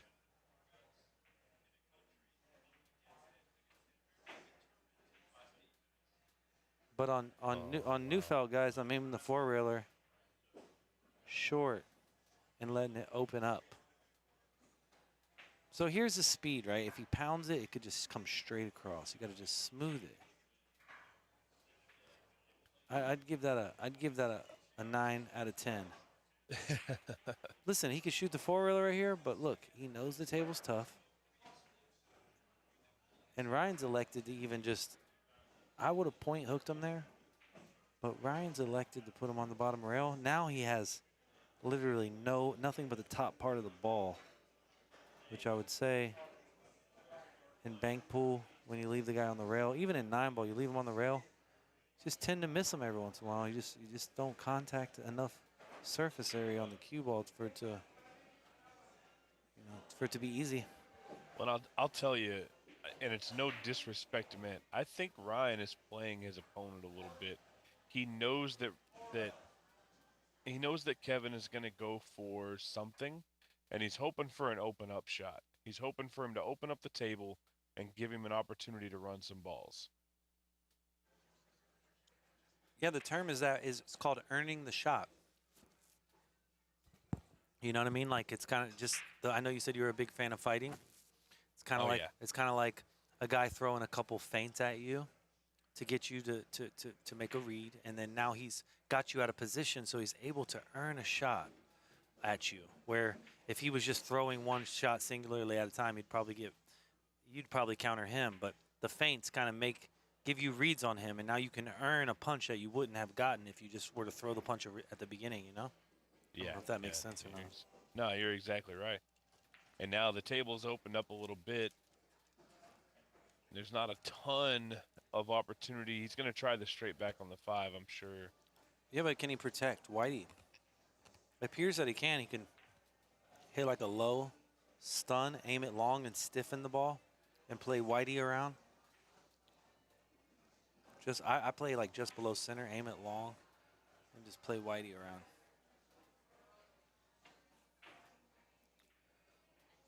So do you Definitely see? Didn't want to run into that. Yeah, that's what I'm saying. When you played the high, when he rolled it, he played high, so it holds the cue ball there, guys.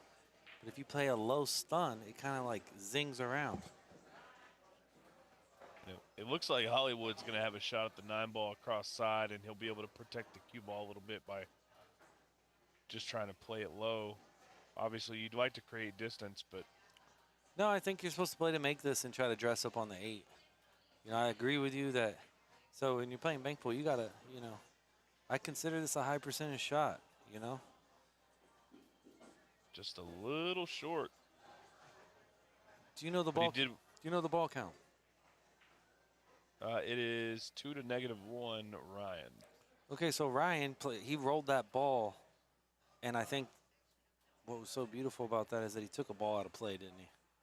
I mean, not completely, but rolling that 9-ball gives him more protection on future banks because less are available. And there again, Kevin really trying to go for the shot, and he's opened it up once again for Ryan to try and do something here. Yeah, I mean, I don't think anybody else plays it this way, but I play this 8-ball 2 rails up and down. I don't play it 1 rail because you'll leave a shot possibly. I overcut the 8 and play it 2 rails, send the cue ball into the 4. See what I'm saying? Sometimes you bobble that 8 and you leave a shot. Ryan clearly protected, but I play it 2 rails so the 8 goes down table and there's guaranteed no shot. It's a good call there. And plus the pocket is larger because the angle of entry, you know what I mean, on the 2-railer. Most people don't really receive that about my game, but I shoot the 2-railer with purpose. I don't just shoot it because I'm showing off, you know what I mean?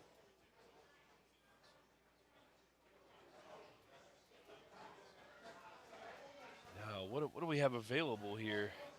And there's not much. The 3 cross corner, brother. Oh, yeah, 100%. you know what? You're right. I see Straight it in. now. Yeah, you just don't want to overhit it. You almost got to use outside and low just to open it up. Like, do you see him miss short, though?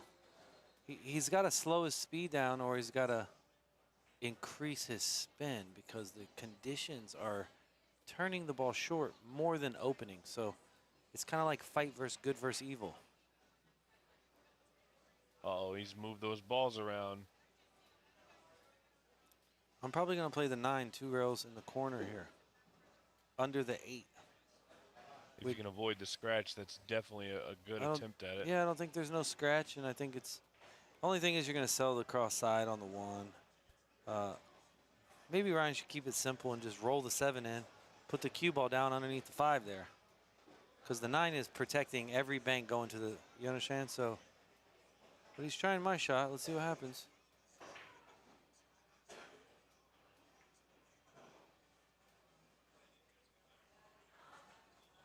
Man, he got real close on that one. So, but you see, he protected pretty good. Kevin's going to once again shoot a low percentage bank here, and he's going to leave the 1 if he misses. So, it's not a good exchange of value shooting this cross corner on the 8. Now, once again, if you're at Derby or the table wasn't as worn, I would be calling the game a little differently and what shots I feel like are good shots.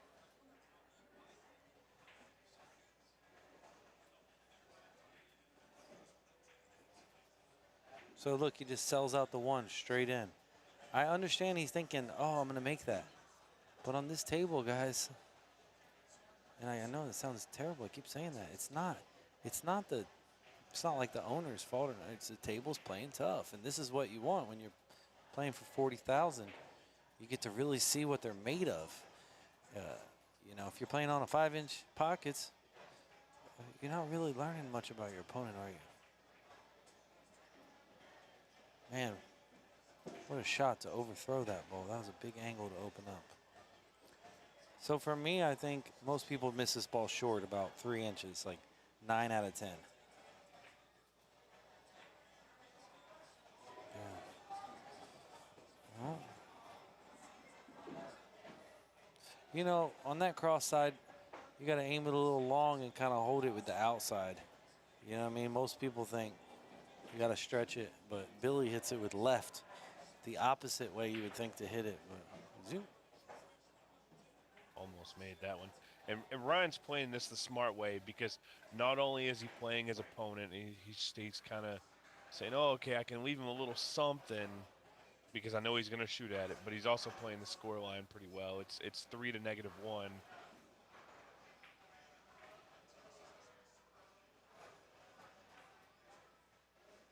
If he shoots the 5-railer here and clips the 7, he's going to sell out a bunch of ducks. He's playing 2-railer. So once again, I mean, hey, he protected pretty damn good there. But the 9 goes 2 rails in between those 2 balls. It's wired. It's wired. Yeah, Ryan just looked at it. Yeah, trust me. You play whitey, and you don't try to overhit it, and just play whitey. Oh my gosh, he made it through the balls and it didn't go. If that doesn't make you totally happy that he made it through the balls, you're probably on the wrong channel, guys. I influence you to go watch something else. That was pretty sweet to get through those. I mean, bro, no NFL field goal kicker can get it through those balls, I promise. That was crazy. I'd say that was like 1 and 7 to get through them. But the cue ball was the story in the shot, so let's look for him. The high ball might hold it and bend into the 9. Let's see how. Oh my goodness gracious! Great balls of fire. So I guess he's going 1 rail on the side. He could just bank the 4 2 rails on the side, right? You cut it out to the right with right English, and you hold the cue ball on the bottom rail. You leave nothing. 2 rails on the side, 100% the shot. He's shooting it right English, push through the ball and cut it a little more, a little bit, and turn it back. All right, that's not good. He hit the 8. Yeah, push that ball into play now. And you can see Kevin immediately lines up on the 7 ball, looking for that straight back. I'm not in love with the shot, but the one good thing that did happen is Ryan left it close to the rail.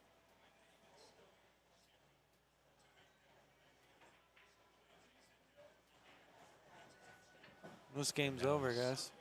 He's left the easy to the side, one rail.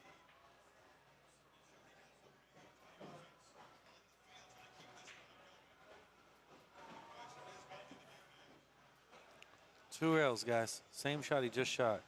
This time you're going to draw the ball, and just remember, draw opens the angle. Play the cue ball to the bottom rail, and if you make it, it's a bonus. And he made it. Damn. Walk it off on him, Hollywood. Walk it off. He said 5.5-inch pockets. You can't. That's so funny. Hey, if you're not thoroughly entertained by Hollywood, listen. To me, he's a legend, okay? He's, you know, it's like a hometown hero where he's from. And, you know, he plays the game off the hip, you know? He's like, you know how Michael Vick was quarterback. He just had his own way. And I think that's what's so beautiful about pool is we get to experience Hollywood's way for a big sum of money.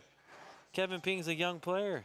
He's going to learn, he's going to grow, and either he's going to win or he's going to lose. But I think Hollywood's a tough matchup because Hollywood is so experienced. And yeah, he's not going to beat like a lot of champions, but he's going to, you know, at certain games, his experience means a lot.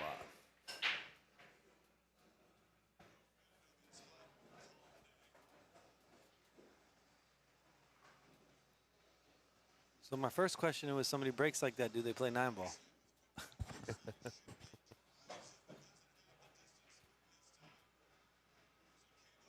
I don't think that goes. So this is that same angle on the 7, Kevin. He hits it with high, it comes short. You got to aim it thick and hold it. I know it sounds crazy, but hit it with high right. I think he did that time. He dressed up there. All right, so here, guys, I'm not stiffening this ball. I'm just aiming it short and putting a little draw on it.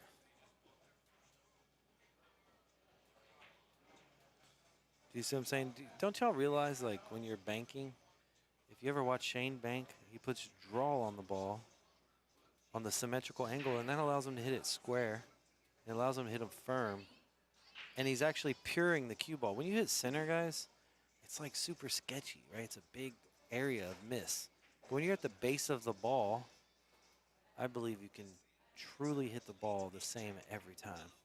I think center ball, maybe on Neufeld the center ball is easier because you don't need as much stroke or whatnot. But in that case, I would have definitely did it like that. The 2 ball don't go. I mean, on bouncy tables, I play the 2 ball 2 rails.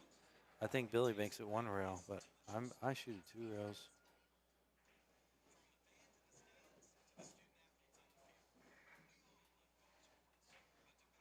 He twists, he did it. Oh my goodness. So clearly the 2-railer was not the shot if you can overstretch it. But if you notice, Kevin's been coming short on that same angle, so it's kind of, you know, different results make you think differently.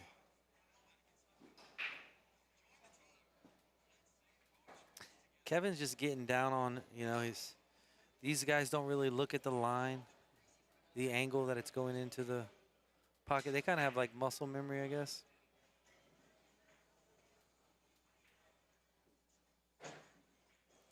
I think if both of them picked a line that they could look down, then they could actually understand their miss. But when you're just too general, it's really hard because you didn't really dial in on your base. On your, you know what I mean? A lot of in addition to this table being hard, I think both of these guys need to have like a pre-shot routine that allows them to sight the angles, sight the line that they're shooting down. You got to measure the spin, measure the speed, and then 100% commit to the stroke. Everybody can get down there and whack them like Tom Cruise, you know, but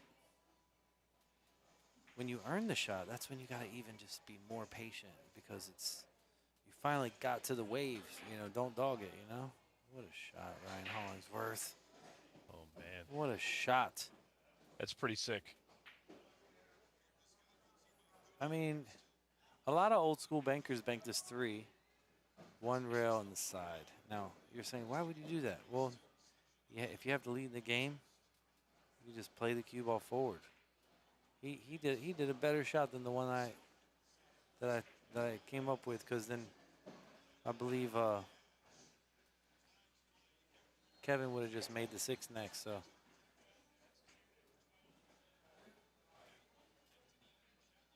I like Ryan's carom there. That was very clever, even though he's kind of in a similar position. And probably for the next couple innings, they're just going to continue to do. This is that shot Ryan shot earlier and he kissed, and he sold out all the bunnies, and the guy came back on the. Uh-oh, that's not good. Yeah, so it's no need to even take on these tough shots on these conditions. It's crazy. Yeah, you always got to be careful of the scratch.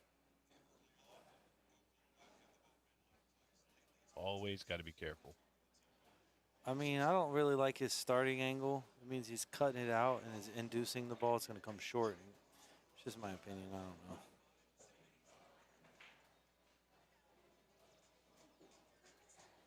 Oh, just bobbled it.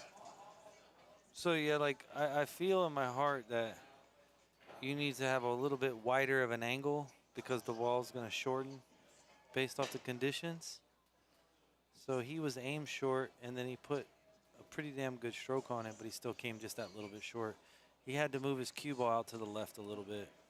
I know that seems like a very small adjustment, but you can kind of tell how people play based off when they have ball in hand. What angle do they start with? Because certain angles on the same exact object ball make the shot maybe 15% harder. So it's kind of an experience thing that you can see when they're making the wrong decision with the cue ball.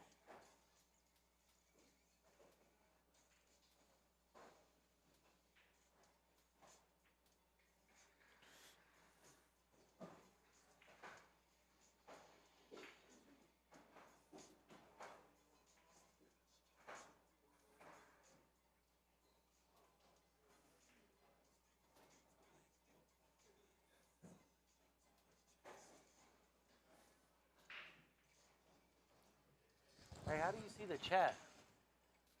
How do you see the chat?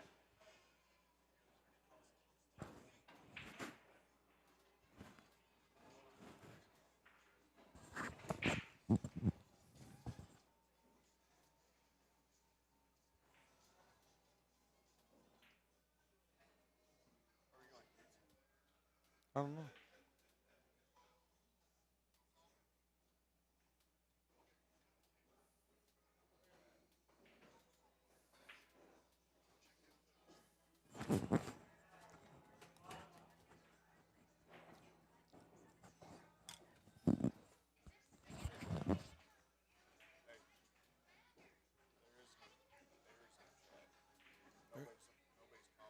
Oh, okay. Well,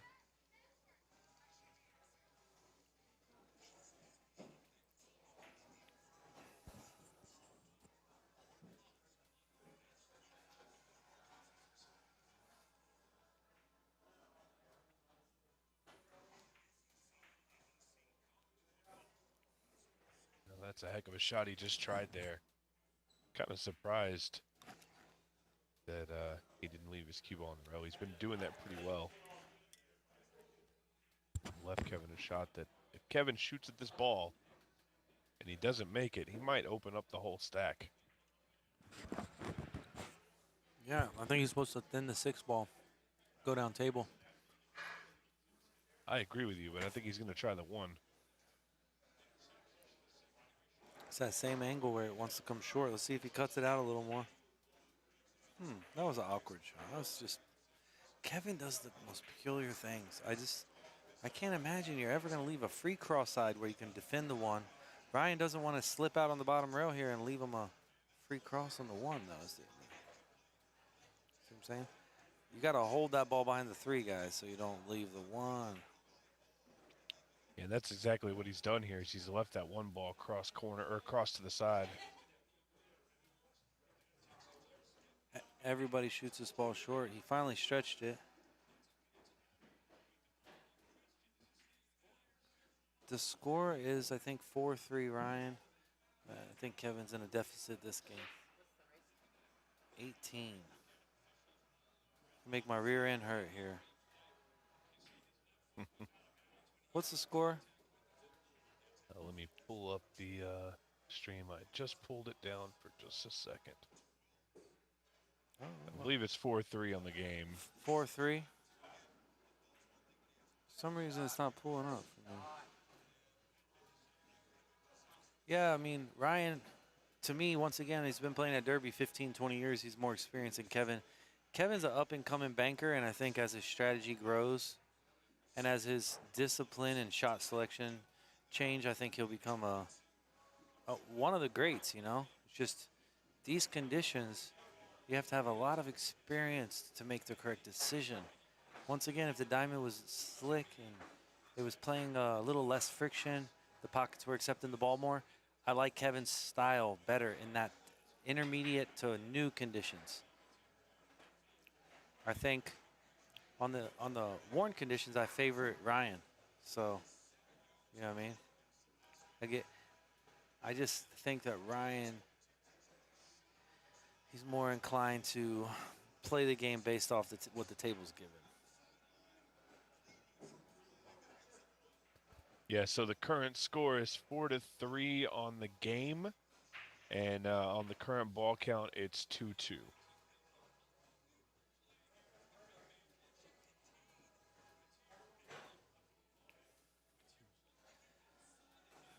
You got to be careful you don't slide under the 6 here, because he's going to go to the long rail probably because he's going to try to protect the 4. Just hopefully he doesn't bump the 6 out for a bank. Looks like the cue ball wants to go that direction. Uh-oh. I mean, he's trying to defend everything there, guys. There's a lot. And to be honest with you, he was going to leave a cross corner, so his cue ball really wasn't good. The scratch or holding it, he was still in a very not a good spot.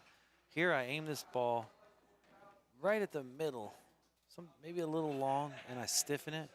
If you hit it slow, you aim it short and open it. If you hit it long, you're going to stiffen it like that. That's scratching the side. Oh, wait. But do y'all understand on those crosses, if you're going to hit them slower, you want to aim to overcut them and stretch them. You're going to hit them harder. You're going to aim them short and stiffen them.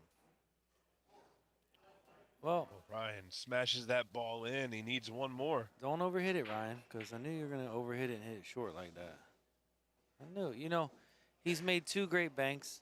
The adrenaline's flowing, and he sees the 4-railer, but he doesn't really muster up the courage to you got to kind of warm your stroke up and talk to yourself a little and just get comfortable prior to shooting that 4-railer. Give it a chance, Ryan. That was a rushed, overhit, terrible shot. You know what I mean? He's one of my dear friends. You want to give the ball a chance, and when you're pounding that 4-railer, especially when it's close to the rail, it's going to come short. Compresses that rail, and it stiffens it like a pinball machine. Yeah.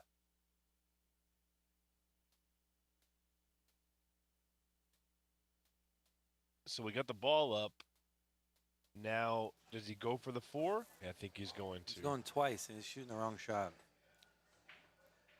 But he made it. Oh, just a little.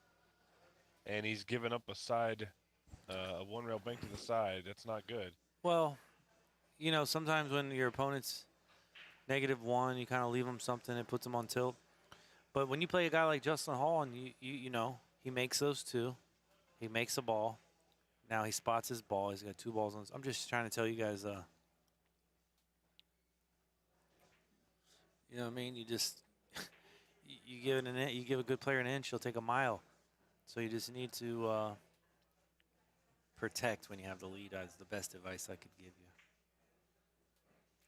Everybody wants to knock the guy out, but sometimes you can win on points and just sit there and just protect yourself. Don't let him hit you. Don't let him hit you. Pop, hit him in the nose.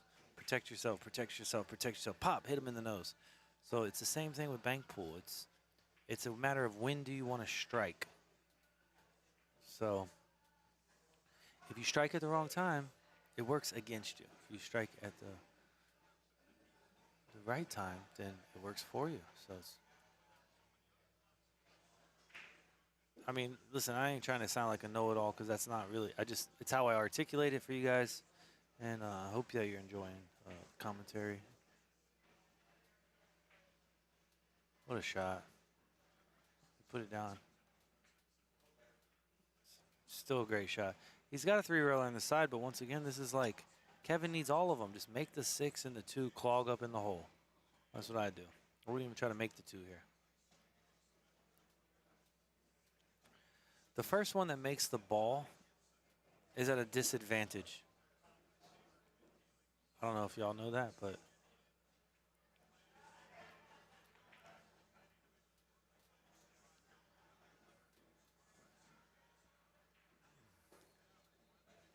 I like the 6, Ryan. I like the 6. He's afraid to double kiss and scratch. I completely understand.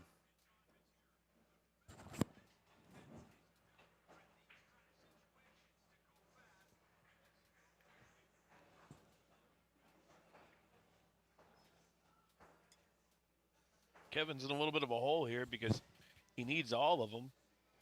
Even if he makes this shot, he's going to have a lot of work to do.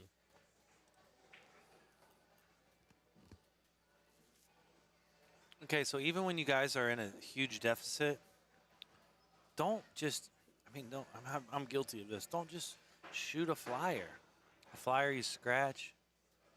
You know, Look if at you that. my whole goal, guys, for you guys to learn in this is when your opponent, when he's got a 4-0, 4-1, -1, whatever, you just have to show him that you still understand the game and you're going to make him work for it. You're changing his mental disposition by playing the game the correct way. And sometimes when you're desperate, I always do say, hey, desperate times, desperate measures. But I don't think that this early in the set, you want to surrender a game. You want to make them work for every shot, every game. So. And it looks like, are they taking a break, Mike? Oh, Ryan's smoking one. I guess he's taking a break. All right. Well, Kevin's mad. Ryan's like Brumback. He let me taking him 20, 30-minute breaks. But I'll tell you guys a story about Brumback and my best friend, Benji Buckley. One time they were playing, and Brumback took a break on Benji. And Benji's a European champion. I named my son after him. And Brumback took like a 30-minute break, Benji said. And he walked outside to see what Brumback was doing. He's chilling at the bar. He's relaxing, shooting the shit, kind of icing his opponent. And then Benji gets it hill, right? Benji sets his cue down, right? And he takes like a 30-minute break, he said. He said he went and played the slot machines. He walked around, got a bite to eat or whatever. And then he came back hill. I think he like broke and ran, or he wound up winning the match. But, there's icing, like how they ice the field goal kicker. So it's just a part of it.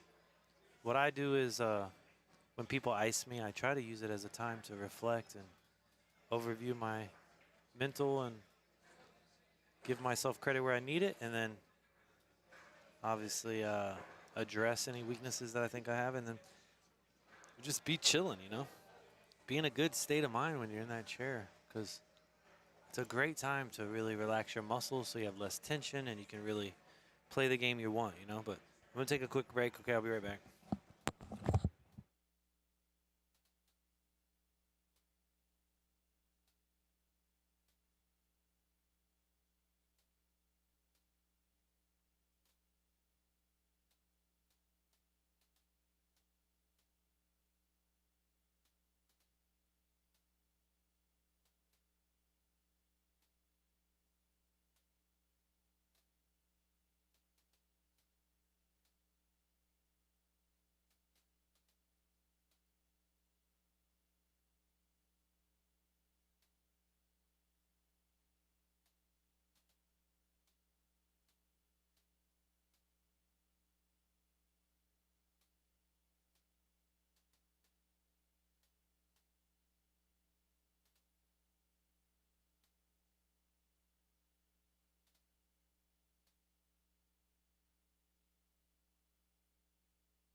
All right, guys, welcome back.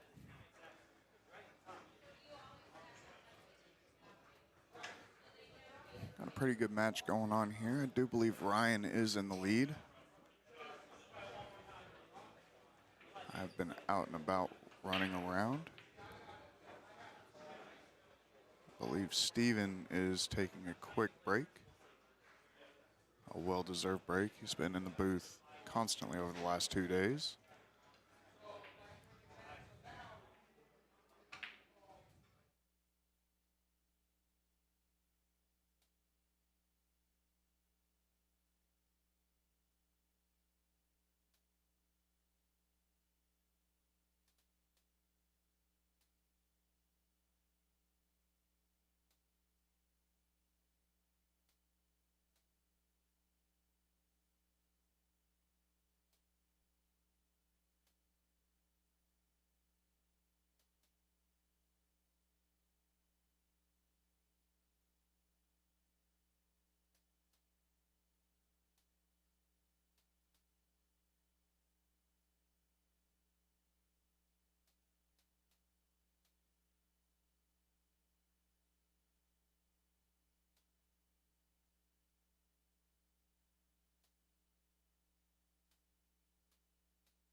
All right, so if my math is right, the score should be 2-1. 2-1? Yeah, it should be 2-1. I'm not sure who has two. The players are keeping their own score on the scoreboard. We do not have any hands-on with it. As you see there, Ryan trying to straight back on the 2. Nice safe shot. Kept control of the cue ball. The 9 is not entirely blocking the pocket, but the 4 is obviously taking away that lower right-hand corner. I think Kevin was swinging for 2 rails there. Might see Hollywood bank this 8 ball straight back on the left. The 2 ball's got the cross corner pretty well covered up on the 7. Or you could see him play the straight back on the 4. It's hard to get the speed right. Is he going to try and twist the 7 ball back? I don't hate it. Cue ball's going a little bit, but as long as you drill it like he did, everything should be fine. Same shot here on the 8.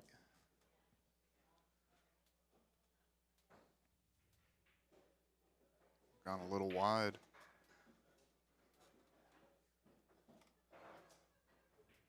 It's not really left a whole lot for Kevin here. The 8 ball does go cross corner. You got to kind of stiff it a little bit. Don't think you can slow roll this one. Yeah, that's the problem when you hit it with speed like that. It does straighten it up. Causes it to come short. Yeah, that's a tough ball right there. It's asking a lot. It's not really taking care of the cue ball. When that 2 ball's so close to the rail, playing it with top makes it really tough to get the cue ball all the way and keep the 2 ball in a straight line. Kevin misses a really good opportunity there. Hollywood has options now. He's got a cross corner or cross side on the 8. I prefer the cross corner. It's more straightforward. Cue ball wouldn't be traveling as far. He also could have played the 9-ball cross corner. I do believe it clears underneath the 5 and the 5 and the 2. Now he's left Kevin with a cross side on the 5, though.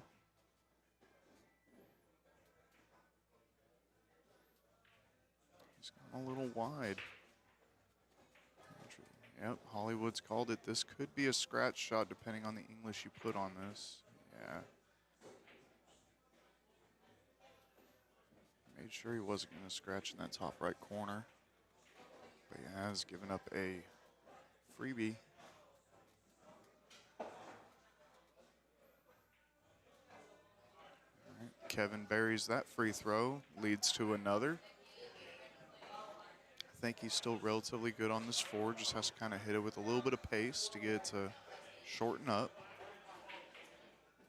Oh, he got it to shorten up too much.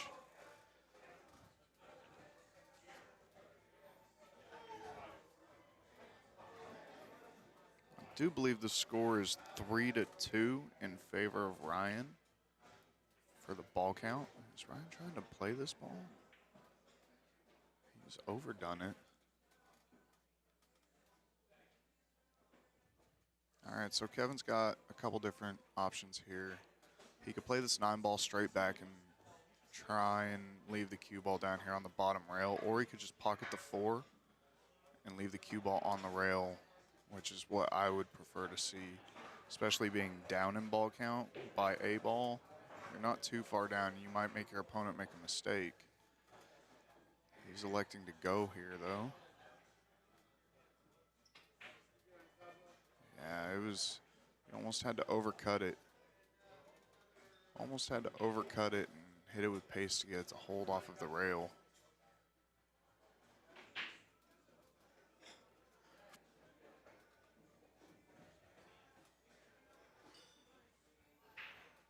Not really a whole lot for Hollywood here. Just got to tick off the 4. Or you can actually come down and tick off the 9, put it down here in the bottom right-hand corner and send the cue ball 2 rails back up by the 4. I don't hate that. The only problem with this shot is he does leave a 2-railer, and Kevin's called it immediately. Got to hit this a little bit full with a little bit of inside to try and get it to hold up. That way it doesn't open as much. He's done good. Good shot there by Kevin. Both players needing 2.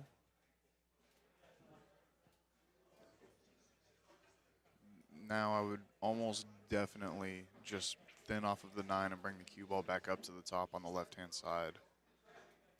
Looks like he's gearing up to shoot at the 2, but I like playing the long game here. Trying to outmove my opponent.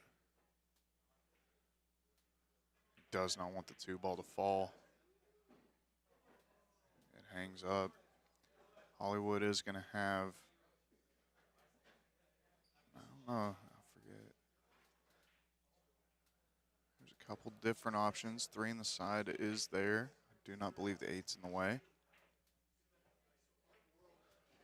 Just forgot to hit it.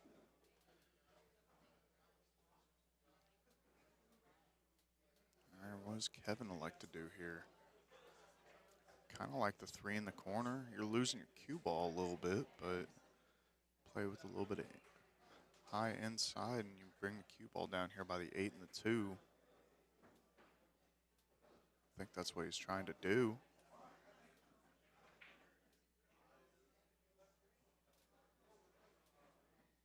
Gave it a swing.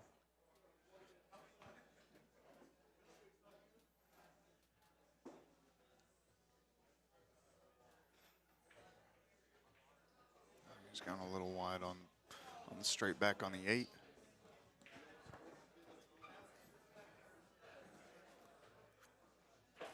All right, Kevin's got a straight back on his left on the 9. The only issue with it is if you miss, you're probably going to sell out the 8. Oh, he's going to hit this with some pace, try and get the cue ball to come all the way back around. Don't have to worry about selling out whenever you make the 9. Looks like he's at a little bit of a double kiss angle, but he might be able to spin this ball out of the way.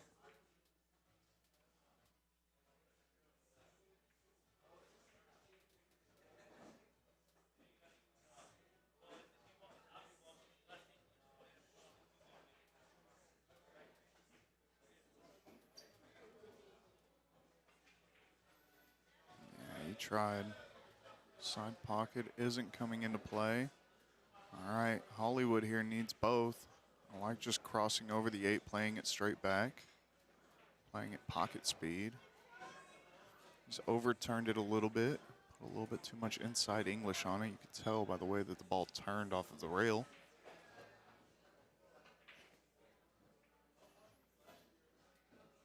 Kevin looks like he's going to play this ball 3 in the corner. Be able to stop his cue ball pretty close to where the 8 ball is. Oh, wow. He's hit it 5 rails.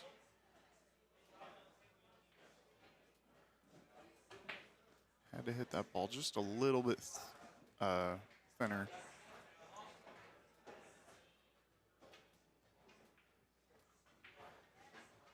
All right, Hollywood going for another 2-railer. It's looking pretty good. I think it's right down the pipe. There it is. He's hitting those 2-railers really good. They're definitely keeping him in this rack. He's hit that one a little hard. He's going to leave Kevin off the rail.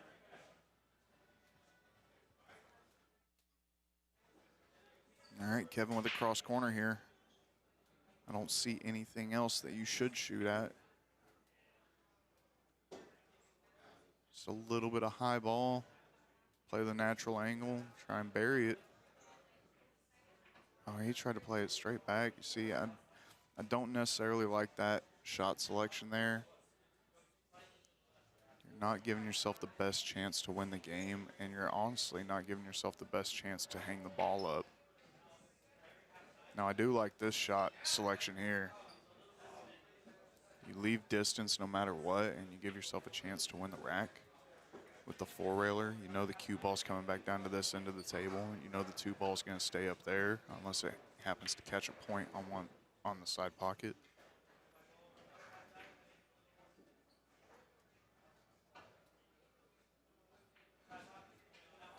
Good selection there. I like playing it on the left. You're able to control your speed a lot better.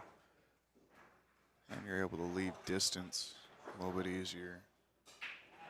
Instead of trying to muscle it through, playing it straight back on your right. Good shot there by Kevin. Way to steal a game. When it seemed like Hollywood had captured the momentum with the 2-railer. About an inning and a half later, Kevin's able to come away with the rack. It's going to be 5 apiece. We are racing to 18. We are in it for the long haul. I've not heard any updates from the players about possibly picking a stopping point tonight and resuming tomorrow. I do believe they are just going to fire all the way through it.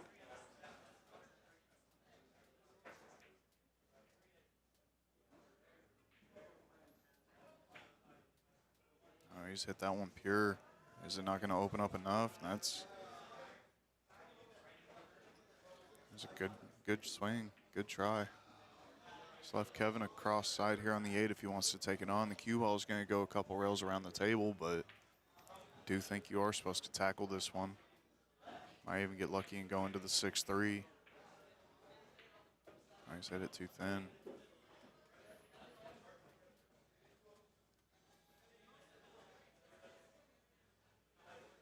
I mean, he's left a cross corner on the 2, but that's pretty much it.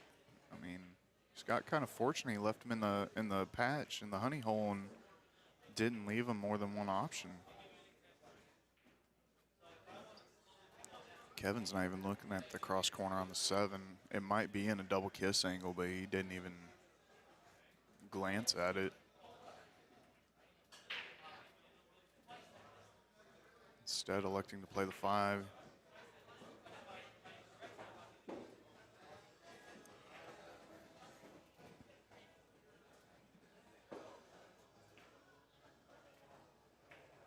If Hollywood can reach it, I do believe the shot here is on the 2. You can run your cue ball up into the middle of the table. It's a tough shot. We saw Kevin make one earlier like that, but that one was asking a little bit more.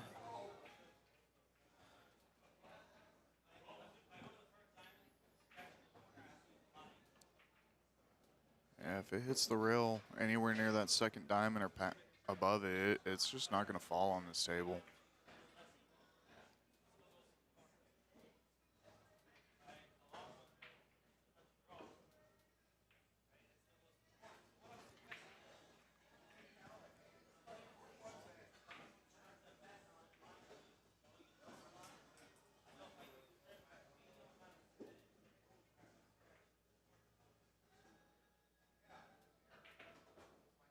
That's a good shot there, but all right, he did get that one to trickle down. Might see him play a cross side on this 8 ball. He's actually laying pretty good for it. Might be able to go into the 4-3-6. Oh, he's come up short.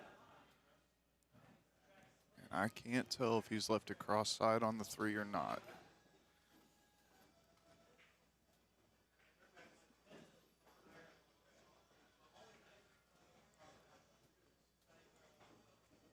Judging by him shooting the 7, I'm going to say he didn't. He's gone quite a bit wide on that shot. He's actually, I think he still might have gotten away with it. I think the 8 ball has the 7 blocked on the cross side.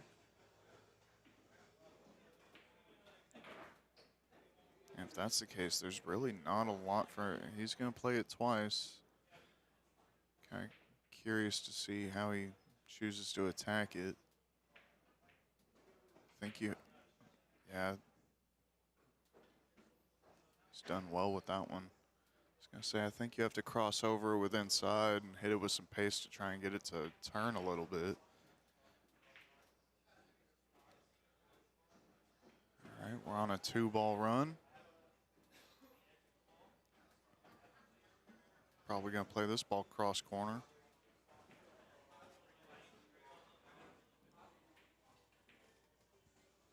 No, is the 8 not? I think the 8's in a double kiss.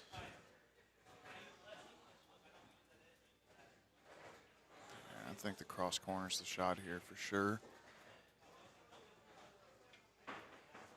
One thing you got to worry about is scratching off the backside of the deuce, and I don't think you're going to let the cue ball go anywhere near that.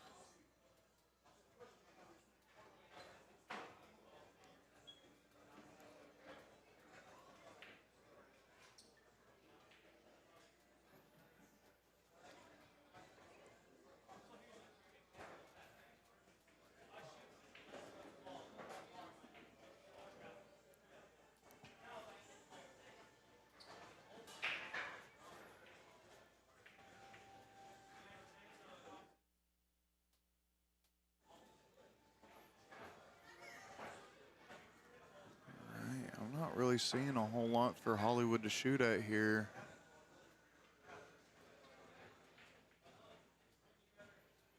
Is he shooting at the 4? I didn't think he could see enough of it. Oh, he could. Just barely missed it. He is going to leave a duck cross side on the 7, though.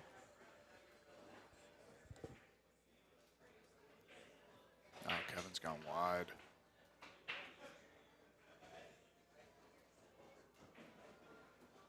Gotten kind of fortunate that the 8's almost froze into the rail. Oh, he's hit that one pure. Good shot there by Hollywood. And a ball, that 4 ball will go straight back by that 2, and you can play it with a high ball and bring your cue ball down to this center diamond underneath the foot spot. If you do that, even if it does glance off of the 2 and go in the pocket, your cue ball's pretty safe. I mean, you don't have to worry. The worst you're going to leave is a straight back. You're not going to leave them in the middle of the table with a bunch of different options.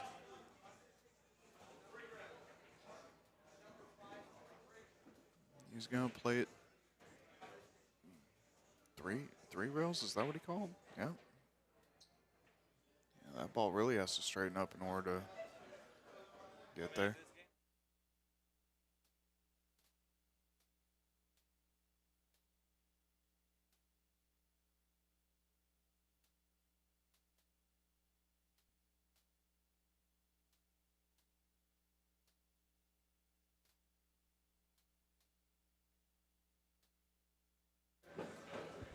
All right, guys, I got Mike DeLauder hopping back in the booth with me. Welcome back, Mike. Hello. Hey. What's up? Railyard Billiards. We got some. We got one seasoned veteran of a banker. I feel like Ryan's strategies can hold the test of time, but Kevin does get hot, and Kevin does assert. He's very an attacking player, so I think it's a great matchup. I really can't decide who the favorite is, but I feel like Kevin doesn't play his cue ball as good as Ryan, so I feel like it gives Ryan a slight edge. But I kind of agree with you. I just think Kevin's a little bit more seasoned in bank pool, which kind of brings him back into it. But at the same time, Ryan definitely is taking care of the cue ball a little bit better. And Ryan's actually playing the smarter game. I'm seeing Kevin. I'm saying, why do people keep saying he's more seasoned? Ryan's played Derby 20 years, man. He's played the best bankers in the No, world. I know. It's just I guess Kevin's more specialized in bank pool. They say that, but he's specialized in big pockets and letting his, Yeah. he's really good in certain conditions. I'm just saying, in these conditions, I think it favors the mover and somebody with more experience. But I think if they were playing on bar table and the straight backs were readily available and they were going in, like, easily, Yeah. I think Kevin's plan works. Yeah, that's fair. You know what I mean? That's a fair assessment. I tend to agree with you on that. Ryan definitely is out moving Kevin. And these tables aren't like, a hot dog down a hallway like Derby. No. You know what I mean? So your decision making is going to be 30%. You have to change gears when you're playing on these clammy conditions. And I think this table's just got a lot of play. But I think they're both doing their best to control the cue ball. I think sometimes Kevin goes on tilt, especially when he gets the deficit in the game.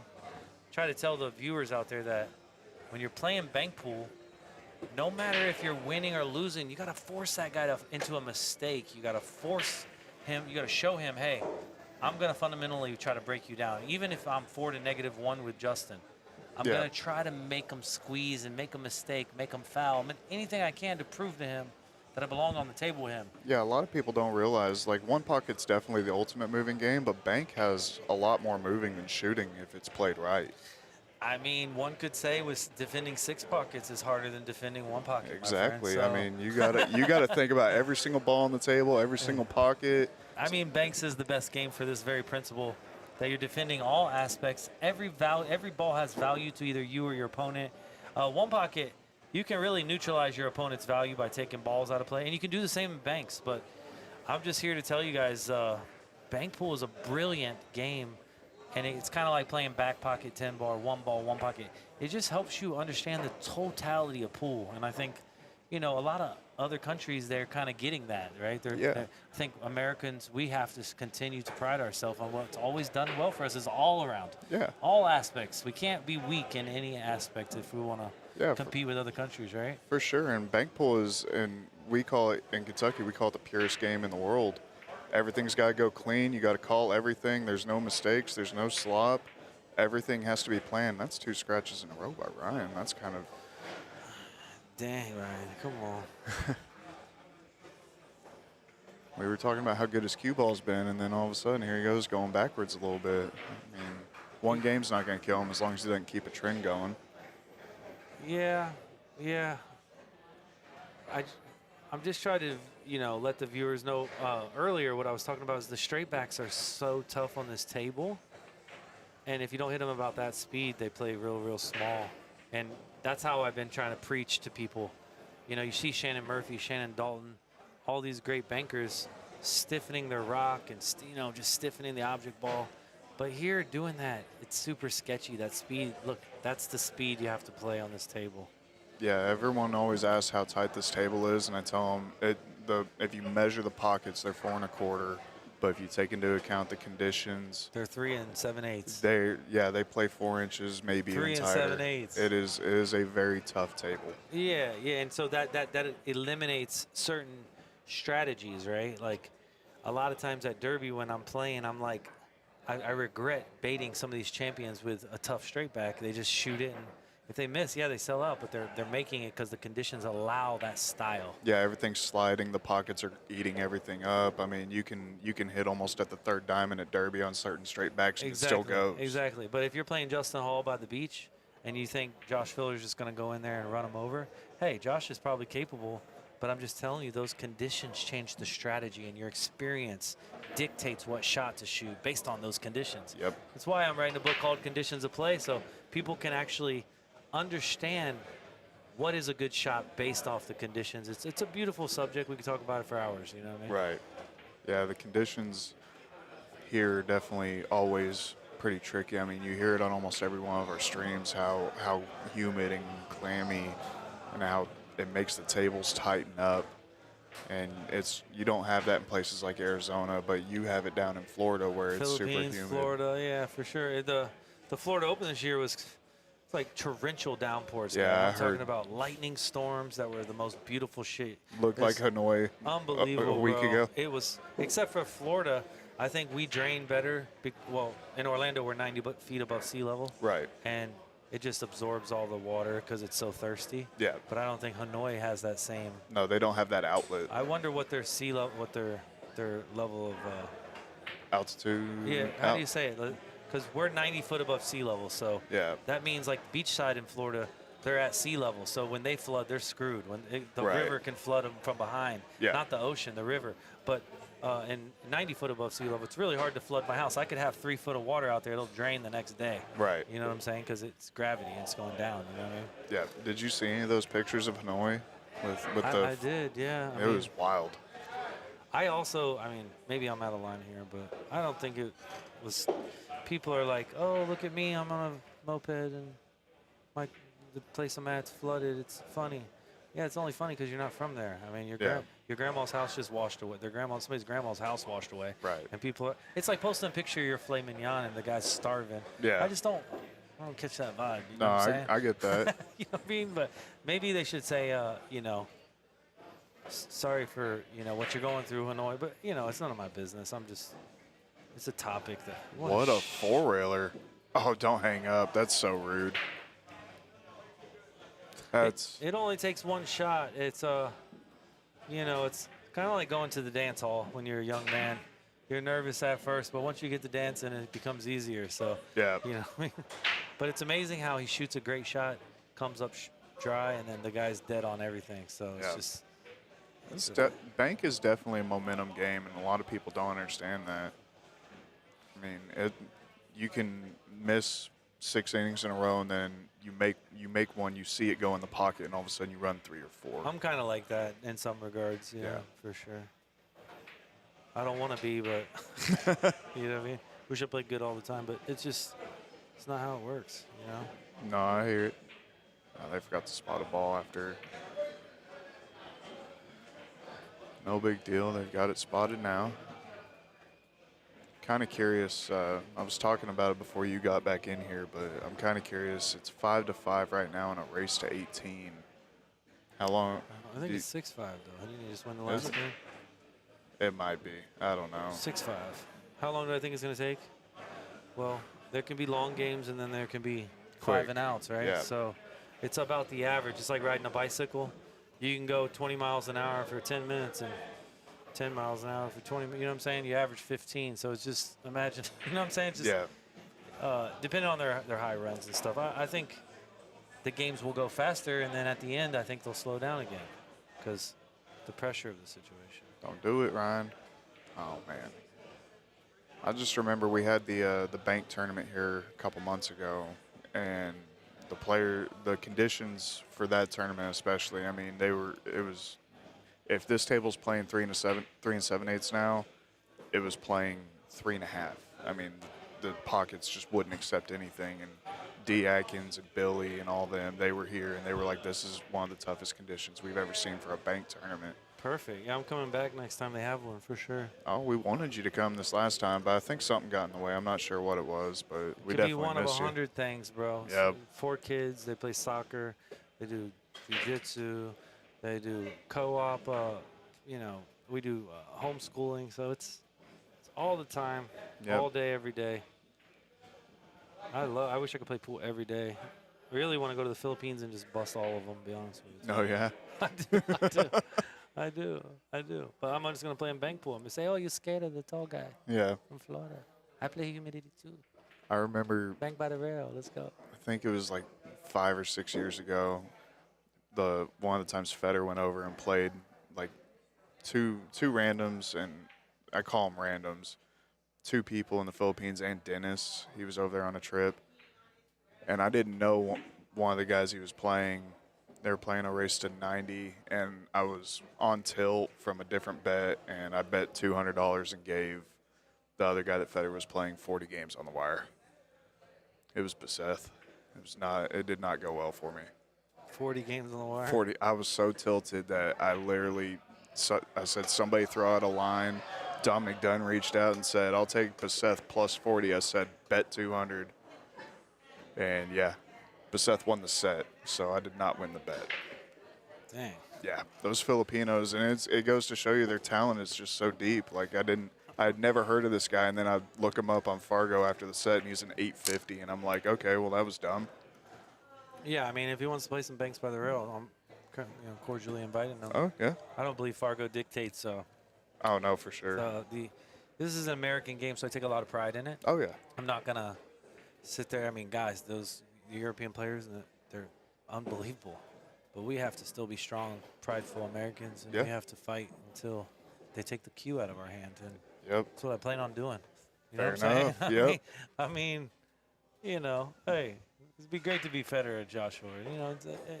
Like I say that all the time. I'm happy to be the guy that at least tries to fend them off. Yeah. I mean, if they beat us, it's okay. Everybody expects that. So if you beat them, you're a hero. But you're still gonna go down swinging even if they do win. I just think, when those guys were younger, they came to America, they fell in love with the all-around pool game, and I think that's a credit to their love for the game because they're not just one-trick ponies anymore. No. They really are. They can do it all. They really do, and I give them a lot of credit. I just, I'm always going to root for the red, white, and blue, and, I root for Federer. But if Billy's playing or Sky's playing, I'm always Going for one of those. 100%. Absolutely. Even if I don't like you, if you're American, I'm going to root for you. That was a great twisting shot. He deserved for that one to fall. That's for sure. And it's kind of crazy. He's been overturning those balls lately. That time it looked like a little bit less inside English. Just didn't quite turn it enough. Jay Hall, Jesus don't got nothing to do with it, bro. You want straight to hell, bro. It's different if you say, "Oh my gosh," on accident or something, but you typed it, bro. You can't just be using his name like that. Don't be name dropping in You know what here. I'm saying, bro. 2 rails. All right, Kevin trying to answer with a 2-railer. I'll tell you what, he's been hitting the 2-railers good. I don't know if that's something you worked with on him, but Yeah. he's been nailing them. And if he hadn't been making them, they're coming within 2 inches.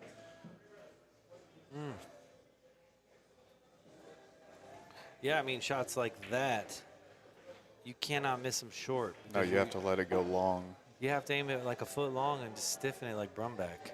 Yeah. And I don't always stiffen the ball, but there's reasons why I will do it. Right. And that would be one of those reasons I want to get that ball back down table if I miss it. Yeah, you want to leave your cue ball up table, and you want to bring your object ball back down table. That way you're not leaving anybody close to their work. I think Kevin Ping, he banks better with a bridge than anybody because he did behind the back with the bridge, and they were all like little nip straight backs, which he's got the speed down. I think, man, it is transitioning here. I think Kevin's kind of looking a little bit better than he had been. Yeah, I think he's after the last break, I think he's definitely kind of settled in a little bit. He was looking a little inconsistent during the first half of this set, but he's starting to come around a little bit, that's for sure. Yeah, I mean, I think this is a sketchy shot. You got to pinch it, and you're more than likely going to leave a cross side. If you just got to play drip speed here, you don't play it hard like that because you're going to leave a cross side. Yeah, honestly, that's one of those areas that I think I'm just going to move around and kind of bunt the 2-ball back up top. Maybe I mean, 2 I think rails you can underneath drip the that stack. ball. I think if you're playing 18 games, brother, and Yeah. you can't hang that ball, it's on a pretty straight line. Yeah, I'm just saying jacking up and trying to spear at it. Yeah, because you're elevated, hitting down on the ball. The object ball is never going to make it out of the bankable zone for your opponent. You know what I'm saying? So So maybe if you drip it, you're going to take a ball out of play. You're also going to, neutralize his options. Yeah. You know, I really am big on just pinching it real slow with spin. And I just don't feel like when I'm hitting it slow, it never deviates off the line. Right. It stays true to what you're trying to do. I'm getting it down there like where I feel like it's either going to hang or go in. Yeah. You know what I'm saying? But if you don't feel like you can get that on the track and the angle's too large for you, I agree with you. Just move around. Yeah. I like either way.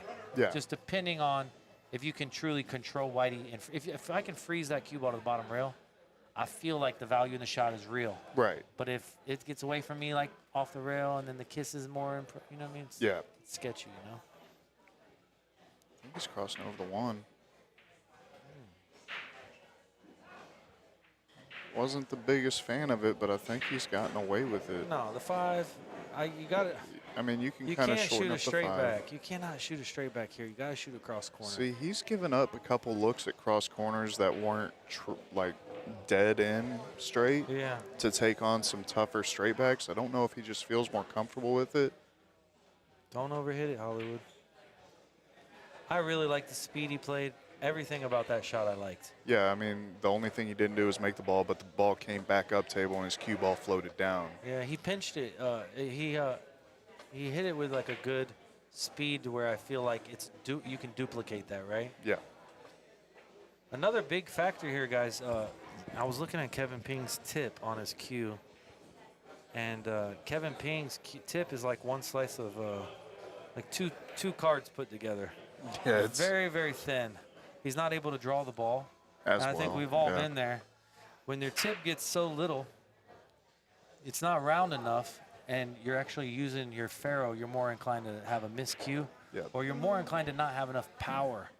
You know, you'd think, right, you'd be able to draw the ball with less like tip, but really you need it to absorb that energy so it doesn't like miscue. Yeah. Does that make sense? You know what I mean? Yeah, and it almost like I've heard him cue a couple times to where it sounded like he's hitting with his ferrule instead of his Tinky, yeah. tip. I call that tinky. You see these guys, right? They're starting to play the strategy, right? They're like, okay, Yeah. I'm going to shoot this one rail and float Whitey. But you missed the ball by 1.5 feet. So what that tells me is he's not focusing on the actual track of the one ball. Everybody in the world can play the cue ball there. Right. There's no human that can't float that white ball up there on that rail there on that shot. It's a free shot. Yeah. So why not take it more seriously and protect what's out there? Right. You're given an opportunity there, and you can do both. Now, I get it. Some people tell you got to focus on one or the other, but there are times where you do have to focus on both. I mean, the cue ball was 100% the most important, but he forgot to study the path of the object ball. Yeah. You got to realize when you're hitting it with a true speed, you know, it's going to hold that line, but he hit it so soft and it's just not predictable. So you've really got to study that line, and then you already know you dominate the cue ball there like 99.99% of the time. So Yeah, you know exactly where the cue ball is going to end up no matter what you do that on was the shot. time to focus more on the object ball. Yes. You know? And then there's other times where the cue ball is much more difficult, so you're going to 100% commit to the cue ball. Yeah. And if the object ball you're shooting at happens to go, then awesome. Needs it to open. Man. I'm kind of surprised that Hollywood didn't attack the 8 cross corner before he took on that 1. He's gotten kind of fortunate with Kevin missing the way he has. He's got a good shot here on the 1. Just cross over it, maybe a little bit of inside and a little bit of top, but other than that, just center ball. Yeah, I mean, so when you're crossing that ball, guys, when you roll it, it turns into top English. Well, Yeah. top English stiffens the angle. Top English shortens the angle. So if you drag that ball and you don't allow it to have as much rotating top English on it, it will actually stretch further. Yeah. So if you drag it and you let it turn over at impact or just there before, it's not going to stiffen the ball as much. It's going to stretch it. More collision that way. Yeah. You know what I mean? So something to think about. When you see your ball come short, it wasn't that your edge was incorrect. It was that your ball had high on it, and if you dragged it, it would have released less of that high, and it wouldn't have bit the ball as much. Yeah. It's a pretty good explanation. Yeah. Yeah, for sure. Yeah, I think so. I mean, when it comes to the game of bank pool, there are so many different. You see, he's got the two railers pretty well dialed in. He's not missing by much when he is missing. But when it comes to the game of bank pool, every single shot, like you can put two balls in the exact same spot 10 times and move the Q-tip a millimeter each time you hit it, and the ball's gonna miss completely different. It's gonna go in a completely different direction every Especially time. on smaller angles. Smaller angles, you're aiming at more ball.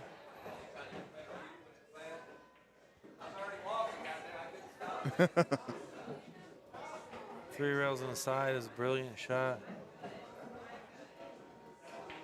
I think we're gonna see 2 times straight back up in that top left corner. I think Kevin, he plays a lot more pool. So it would be a surprise for me for him to. But I do think when Ryan gets down, I think sometimes you see a good version of him. He's never given up, and he's never going to change his No. personality. You can't beat the confidence out of Ryan. Yeah, I mean, he's going to be the exact same person no matter where we're at in the set.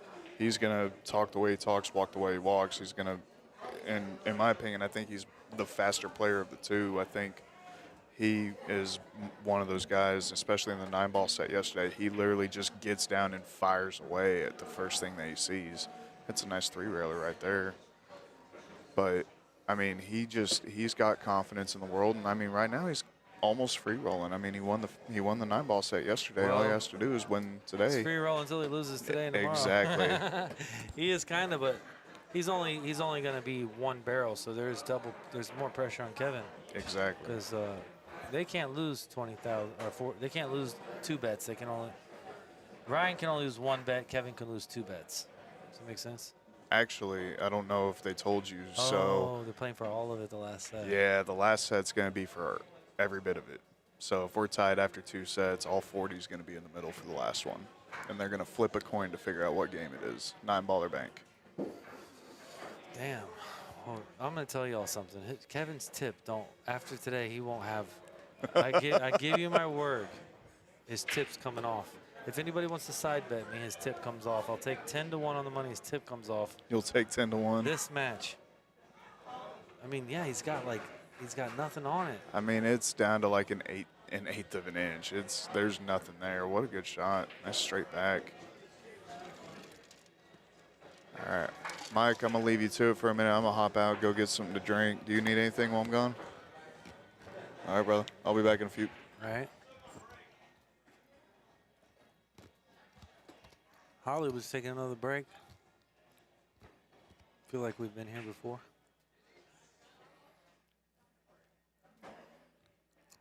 Ada.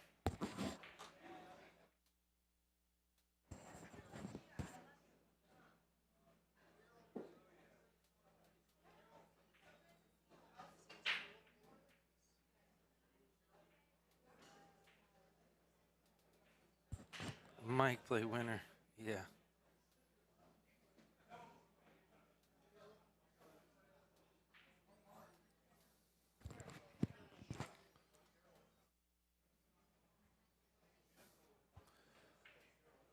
I like playing that ball just normal cross corner, guys. I'm not sure why these guys don't understand the cross straight backs are significantly tougher than the cross corners.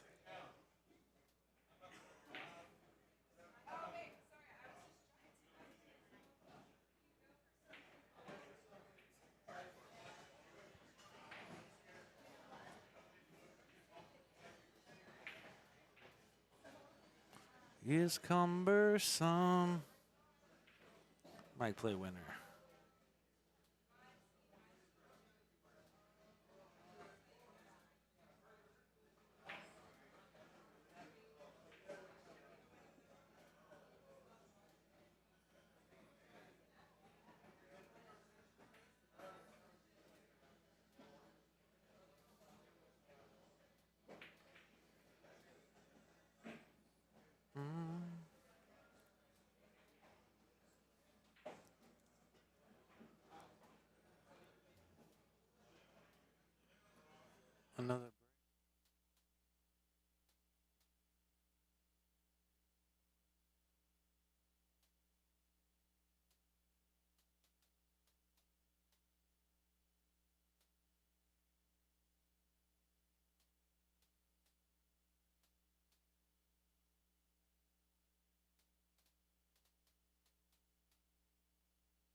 Cross corner.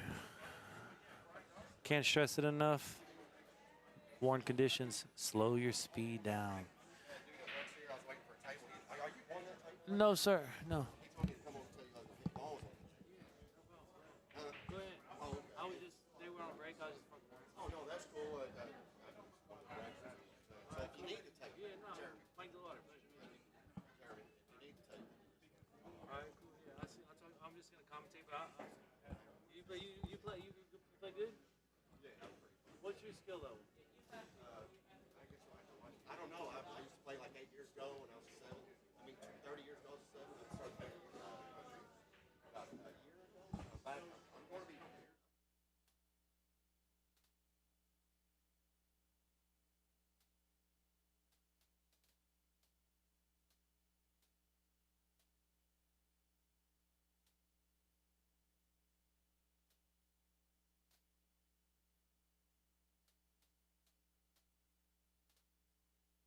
All right, guys. Stephen Wyatt here, back with X-Pool, and we are moving along with this match. We are playing Banks. Current score is 7-5, Kevin.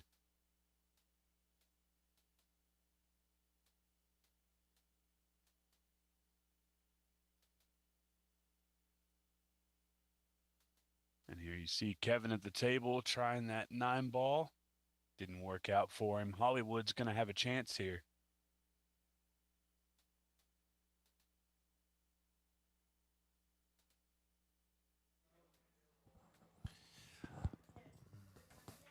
Hitting the ball hard on worn conditions is normally not going to work out for you. I was just thinking that. He tried to fire that ball in. So once again, I mean, it's something I preach. Speed is your friend and it's your enemy. On new felt, the slide, so you can hit it a little harder and it'll stiffen. But on worn felt, it'll over stiffen, it'll climb the rail, it can umbrella long, it can go short, it can go long. And your fundamentals don't hold up when you hit it hard. And the deflection's more on new felt, so it's kind of a, I don't know what the word is, but it's quite complicated, you know, playing on a table. See that? It went long. He's overhitting it.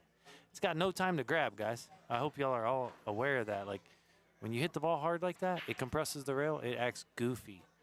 You just got to smooth it. You got to trust your line, like Mr. Smooth. Even J-Hall don't hit it that hard. See how Ryan's smoothing it and the angles look natural? But then when Kevin's hitting them like that, it's looking absolutely opposite. So watch him. He's not going to overhit this ball. Watch him. Smooth. A little bit of running English. He fucking shot that into the rail. He didn't hit that one quite as good, but you're right though, and it's common practice for any game. If you want that ball to turn off of a rail, if you're going to use English, you have to hit it so it has time to turn. Exactly. Exactly. Because the felt, even if it's worn in, it still takes a small amount of time for that to catch and react. Yes, exactly. People think because, oh, it's dirty, the collision-induced throw is more, it's going to grab it. But if you hit it, it's like hitting a golf shot, and you hit it so hard it doesn't curve. It just washes out and stays to the right. But if you were to slow your swing speed down, the golf ball would shape to the middle of the fairway. You know, you're aiming it right, but if you hit it too hard, it stays right. But if you hit it softer, it starts to take its line. It's the same thing in bank pool. Hit it with the speed to where it gives it a chance to turn. I think you described that really nicely. Yeah, and it comes up for every ability of player. I mean, it doesn't matter if you're brand new to pool or if you're a seasoned champion. It's one of the first things I teach to people who are trying to learn about pool, and they see a ball do something they don't expect. Say, well, look, you know, it has to have time to turn off that rail. That rail is felted for a reason. If it didn't, it would take no time to grab. But because it has felt on it and because there's friction, it has to have time to grab. It has to compress it, and if you, just like the golf analogy or a Frisbee analogy, it's the same thing. If you're trying to curve it and you overthrow your frisbee, it doesn't ever come back. It just like it's a straight up shank. You know what I mean? So I don't like the cue ball being on that side so Kevin can have a shot on the 2. I think the cue ball is better off on the by the level up sign or to the right of that 1 diamond. You know what I mean?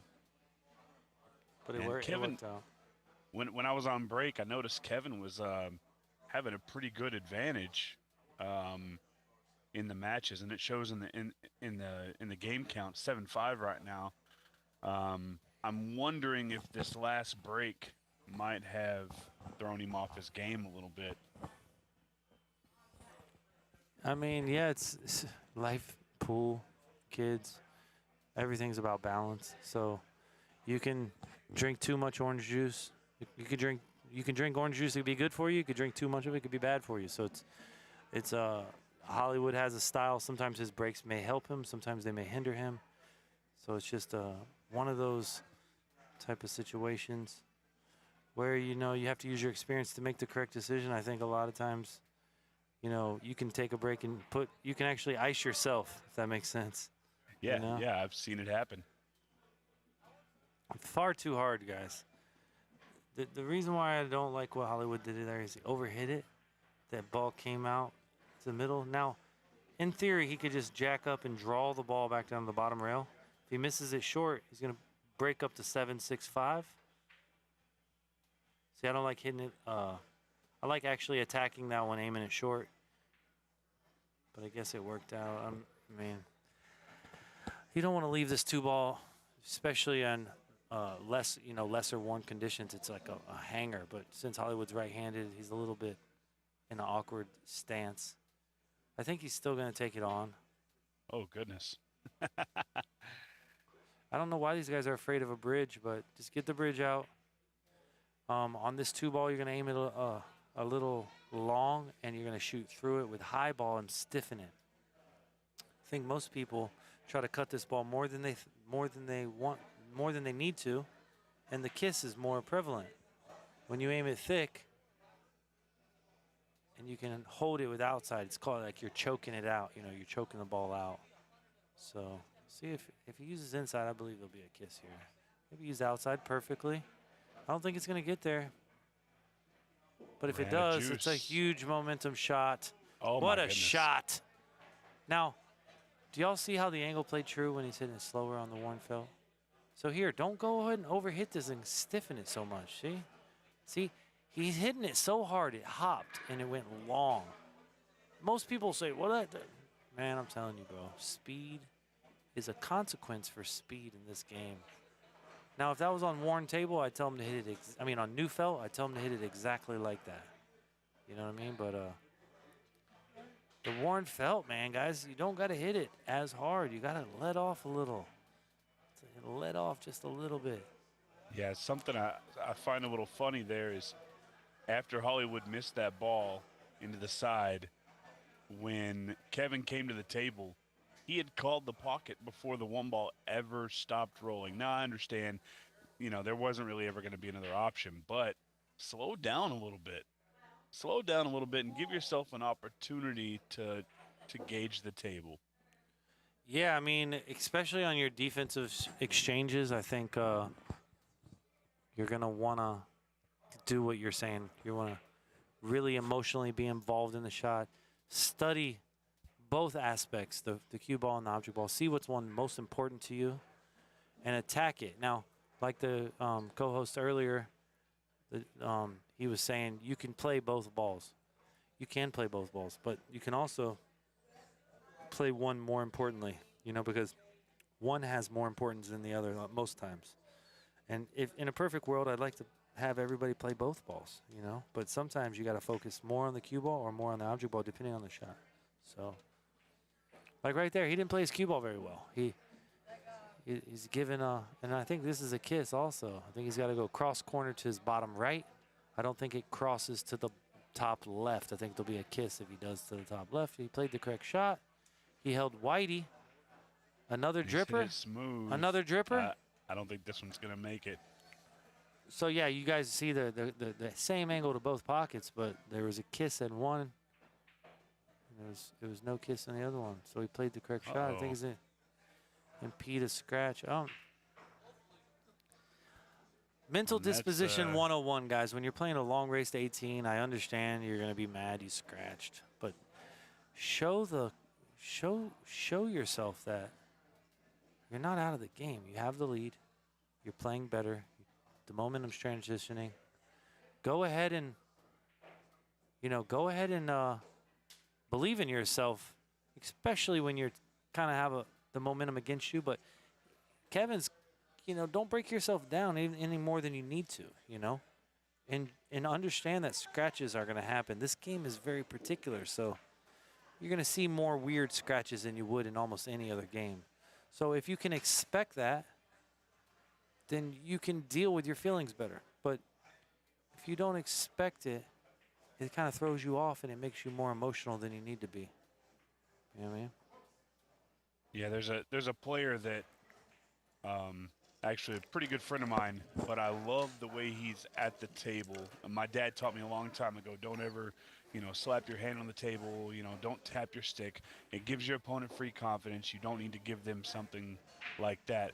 And one of the players who I think does it best is Nick DeLeon. Nick will shoot a shot, and if he knows that it's going to miss, he'll turn around and walk away from the table before the ball stops moving.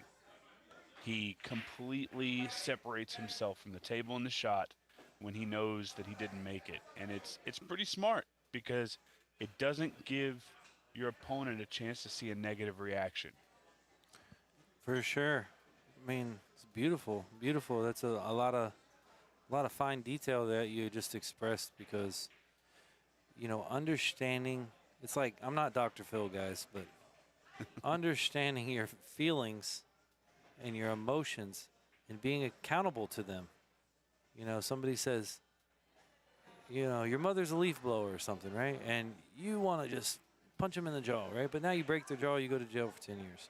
For whatever the case, my point is that that you can control your emotions. It just has to be in you. And when you have that detail, like what you're saying, it becomes a secondary thing, just second nature to you, and you don't have to beg for greatness, and you're at peace with yourself, It's important that you don't allow the game to break you down and express that beautiful emotion. Like you said, separate yourself. It's quite beautiful what you just said. I think hope everybody was listening.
This is an interesting situation here. 4-2 on the ball count. Yeah, I mean, he made the shot earlier. Yeah, I think that one was always going to be in the way of a double kiss. That's No, a I mean, tough you could have angle. pinched it with no English, and you overcut it, and you stiffen it back. But yes, it's a pinch. You have to have perfectly timed the ball bending. Right before it contacts that long rail, it bends to the pocket. To me, it's a hard way to shoot it. Yeah, you're definitely hitting less surface area on the ball. Makes the cue ball abrupt. You're trying to miss the kiss. It's a lot. Yeah, I think sometimes you got to live to fight another day and just kind of pass on some shots. It's like bad women. Sometimes you just got to pass.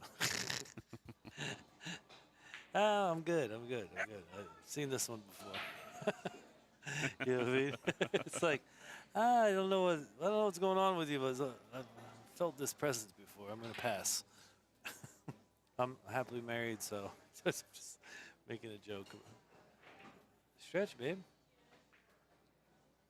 Okay, so Ryan's he's played a good shot there. Kevin likes to shoot this cross corner. I think it's a. Oh, he's playing 3-rail in the corner. This is Justin Hall special. If he shoots the 4-railer, he sleeps in the street. He's giving up the 7. He's giving up the 1. He could double kiss. If he shoots the 4-railer, even a 3 in the side, I don't like it because he's probably going to leave a cross. Played it 1 rail. Yeah, it's just not a good shot. That couldn't have been the shot. Hollywood's crazy. He's trying to go behind the back like Kevin and make fun of him. Hollywood knows how to. He knows how to make Kevin out of his game. I think it's quite beautiful. Only problem here is he's gonna leave that 7 ball. Oh, he made it. Good speed, Hollywood. So, you know, the 7, you bank the 7, you move the 5, the 1's a hanger. A lot of bad stuff can happen here.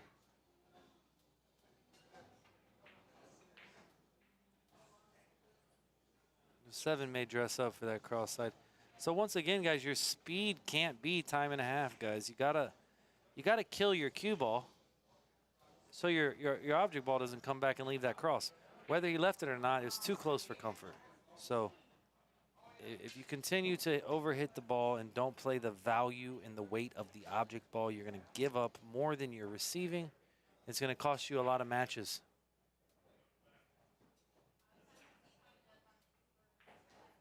Hollywood had a chance, but unfortunately that 7, I think, cross side, and if that's the case, he can crash into those balls, rearrange the furniture, and pop it off. But I'm really going dead into these balls, like a 3 cushion, like a little trick shot. I think Kevin's going to steal this game if I had to guess. That is an absolute terrible roll. You'll never in life ever see 2 balls running like they're in a race, like 2 dogs racing around a track. They were like riding parallel and didn't leave anything. I mean, that was no justice there. I give credit to Kevin. I like the way he played that shot. Yeah, that's rough. This is no good, but played the white. Would have been a lot better if he would have got to the rail, but leaving him out like that is going to. I bet you don't guess the shot. I bet you don't guess the shot here. Everybody's going to shoot the 1 and run into the 5. You actually got to shoot the 5, 4 rails, and play the cue ball around table. It's a free shot. It's absolutely 0% chance of failure. You're going to bank that 5, 4 rails, and you're going to run whitey. Oh, he's playing the wrong shot. He's playing the 3 rail. He's going to sell out a cross corner here. He's not going to be able to get his cue ball back down table, or he's going to.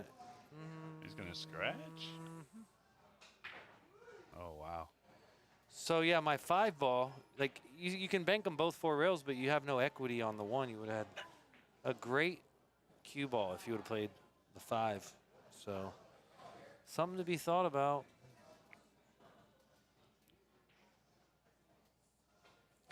I got some guy that wants to bet me 100, play a game of banks. I told him to give him 6-4. I told him my wife doesn't let me come out unless I'm gambling. Let me see. Yeah, this isn't exactly great here. But I just overcut the 5 and play the cue ball down table. Don't ever roll up like this because he's going to leave something. You feel me? If you just cut the 5, overcut it, and you send Whitey on the down where Ryan's at. I see right here, he's called the side, but I think the smartest thing to do is just try and keep the cue ball tucked behind the 1. Yeah. I don't mind this, but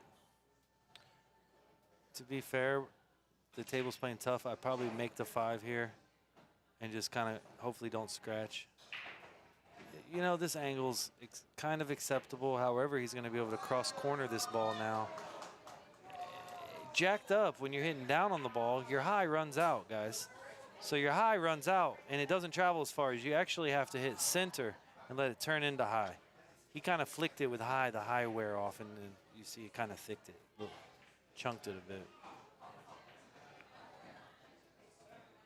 Well, Mike, I'm going to step away for just a minute, and I'll be back shortly.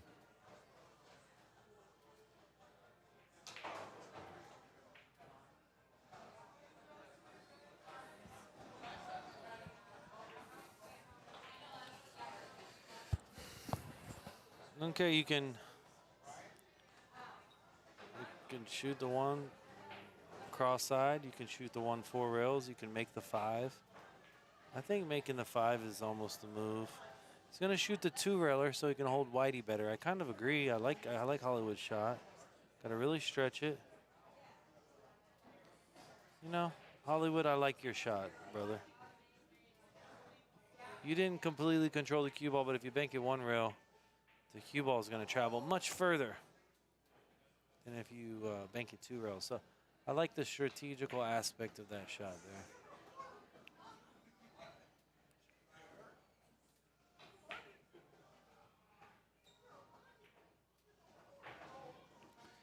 I like banking this ball 5 rails instead of 3 rails. So I can keep all the balls down table. If it goes 1 rail,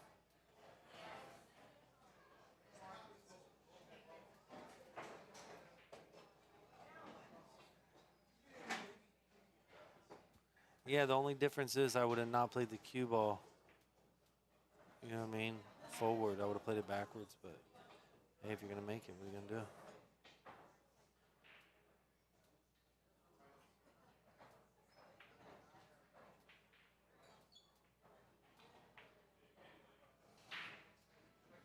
Pang-a-lang, pang-a-lang, pang-a-lang.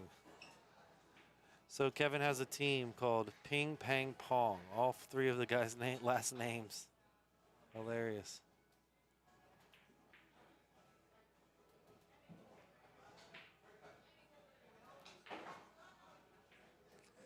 All right.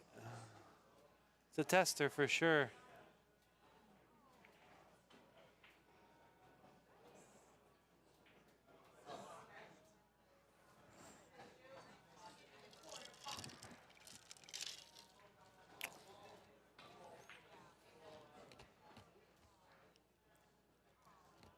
Uh-oh.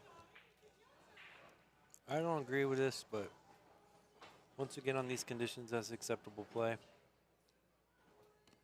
You can play this ball 3 rails on the side. Play it 1 rail in the corner. The key is design the cue ball and then play the shot. Ping, pang, pong. Go! What a shot. Boy, swagged out. Limp. We got a little limp on him. Guys, it's not every day you get to see 2 guys just thoroughly enjoying themselves playing for 20,000. I think it's awesome. I mean, this is how it should be. I mean, you get tortured, you give a little torture. You give a little, you get a little, man. But, man, that was a great shot.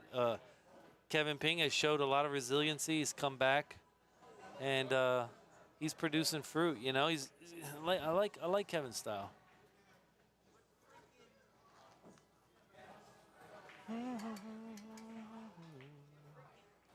don't know what time to do.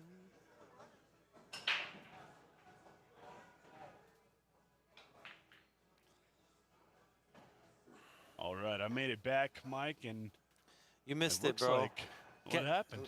Ryan made a back cut straight back after Kevin came down and made a 5 railer. And then now Ryan stole that game after Kevin almost stole it first. And Oh, man, I'm missing all the good stuff.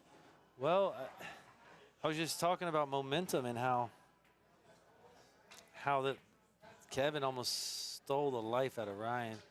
Then Ryan just came with it. So, you know,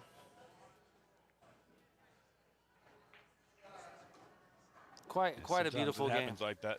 It was a beautiful game, man. It was really cool to see Kevin make the 5 railer, but then miss by a fraction, and then Hollywood back cut it. I thought it was pretty awesome. Kevin's getting a lot of bad rolls. His cue ball is terrible. I don't mean that disrespectfully, but you know, if you let your cue ball go anywhere, you're eventually going to rearrange furniture, take shots away, and you're going to make a lot of strategical errors. You know what I'm saying? Yeah, that makes sense.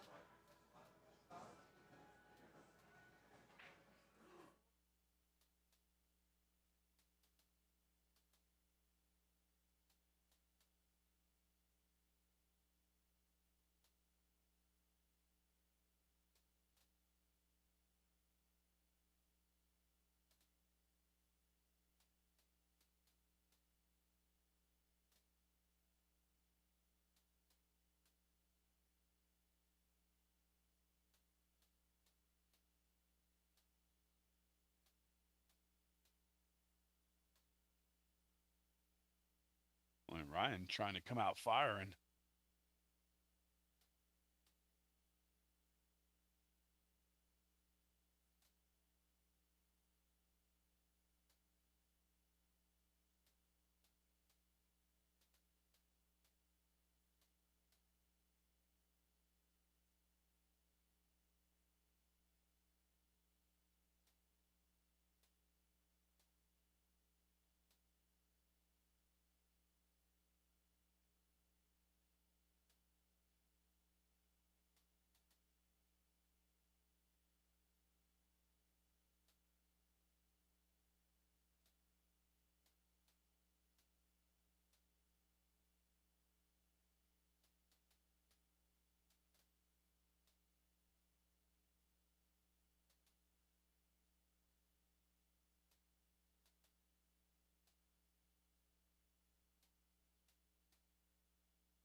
Wow, the fact that that ball didn't go because it looked like it was hit really well, but again, the speed, I think the speed kept it out of the pocket.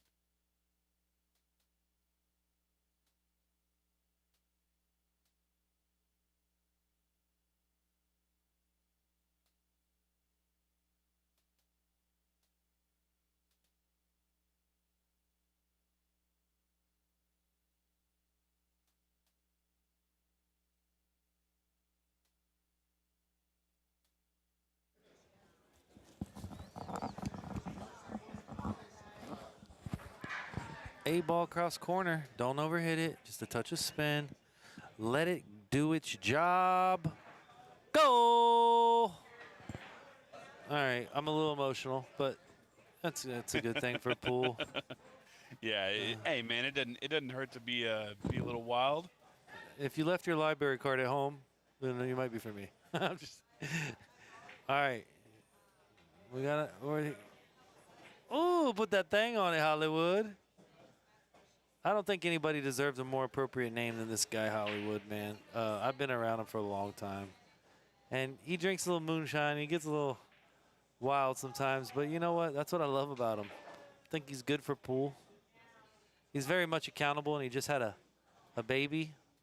And the baby's absolutely beautiful. And Hollywood settled down a lot. I put him as the favorite. I don't know if he's going to be able to hold up, but I put him as the favorite.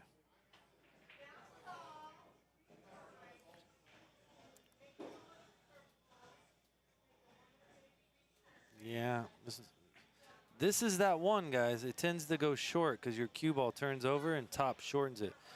So I like to aim it thick with a touch of outside. Like that. Oh, my goodness. I'm going to go ahead and make the 4 right away, no hesitation. If you shoot the 7, you sleep in the street, Hollywood. It's not necessary. You might cut it and make the 5.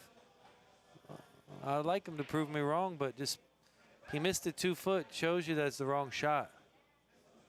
You know, you guys, when you want to know, you know, people are like, was that the right shot, Mike? Well, how close did you get? Because if you got real close, I think you produce fruit because you can calculate your misses very easily when you're missed by a little bit. When you miss by a lot, it's like, you change your edge, you change your speed, your spin, you change it all. It's a lot. So I think you got to be accountable to your misses. When you miss by a little bit, I think you made the right decision. You should be proud of yourself. When you miss by a lot, you failed miserably. If he would have just rolled that ball in, the angle was way harder. Now he's drawed it out. He's got a chance to steal a ball here.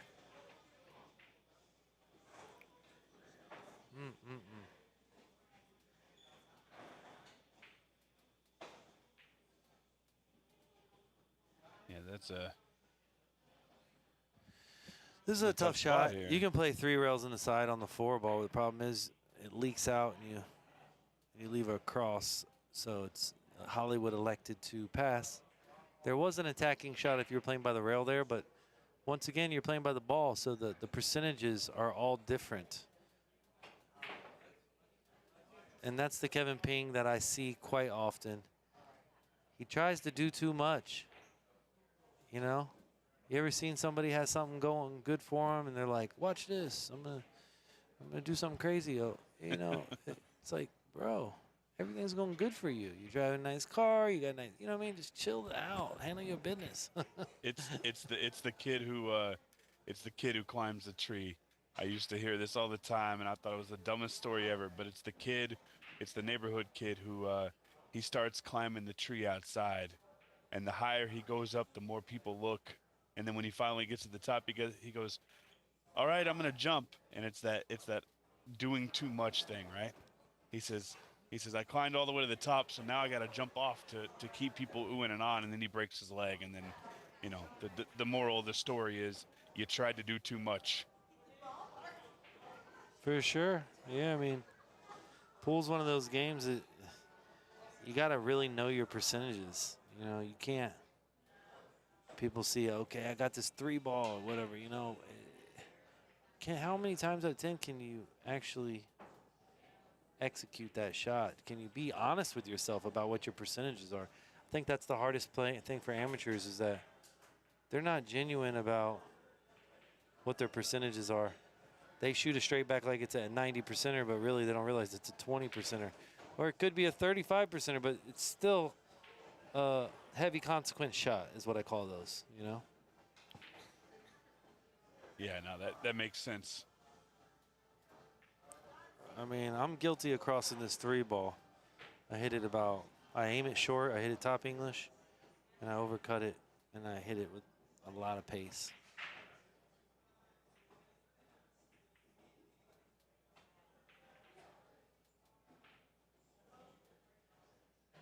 What's the ball count this game? Let's see. Currently, it is showing 4-2 for Hollywood. And what's the game count? It is 7-6. 7-6 Kevin. Both of these guys have proven they can overcome deficits. So now it's kind of like who's got the most patience, you know? Yeah, that's it. You just gotta have that patience. Gotta have the ability to just wait it out.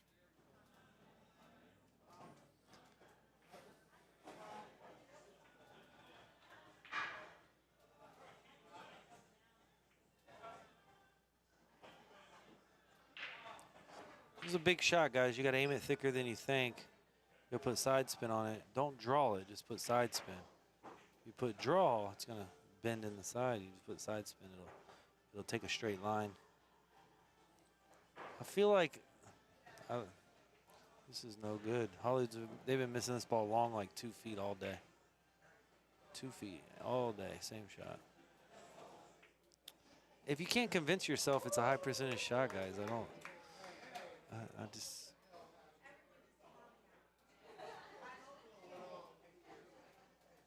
Cross corner, aim it short, high ball. If you hit middle ball, it's going to go long every single time.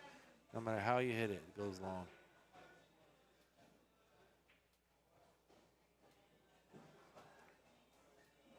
Man, Hollywood just passes on the 3-rail or 2 rails inside the 3-ball. Look for a scratch here. I like Hollywood's shot. Hollywood was able to get all the balls down on one side, which is always a good defensive set.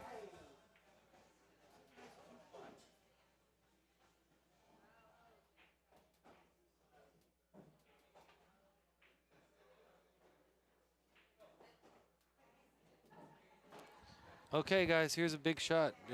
3 rails on the side. If you shoot it 2 rails on the side, the cue ball comes off. If you shoot it 3, the cue ball stays frozen. So he's going to probably come short, and the cue ball comes off. Yeah, you got to shoot it 3 rails on the side. Kevin's looking at the 4-railer, 100%. I don't even know why he's looking at this 2 ball. You got to shoot the 4-railer. Shoot the 2 next. It's too difficult. I mean, if he can creep by it, more than likely going to overcut it and come short if he misses the kiss.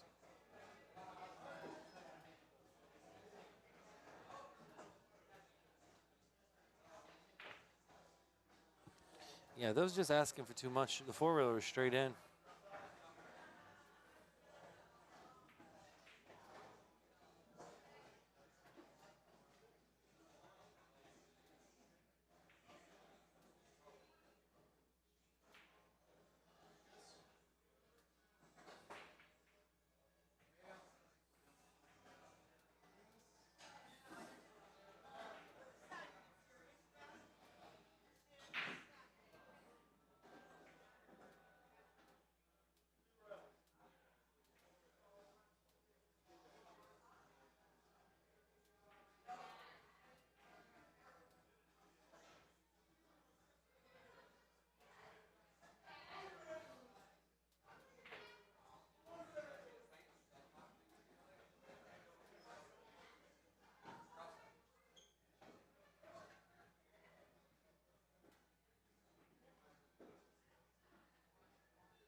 Mikey Williamson in the building.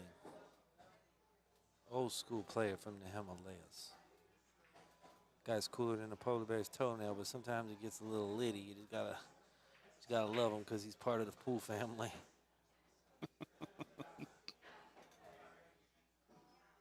Thanks for the share, Bluegrass. Ping going on tilt. Yeah, I try to, Eddie, the Hollywood won the race to 35. Sorry that didn't get that answered earlier.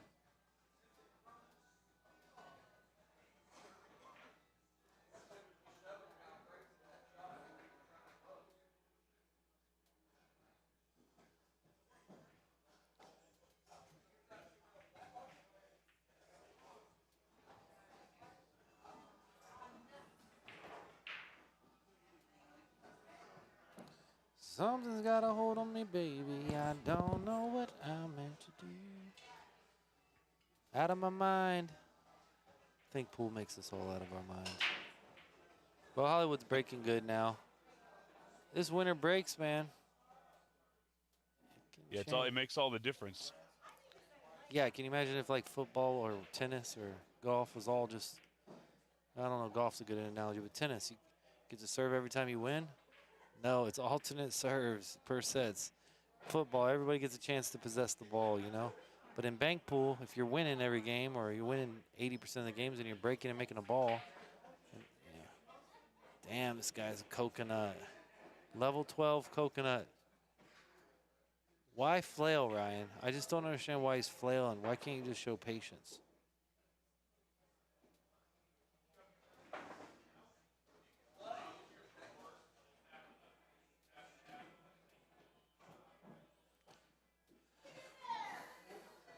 Well, Aaron, I'll be here at the Railyard for a couple days, just trying to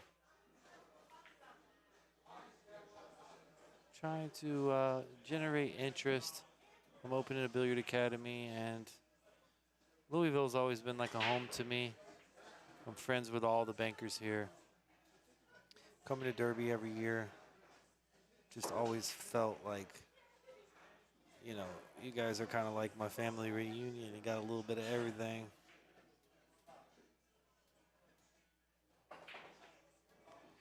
Yeah, one day these guys are going to learn you got to pinch them with a little inside.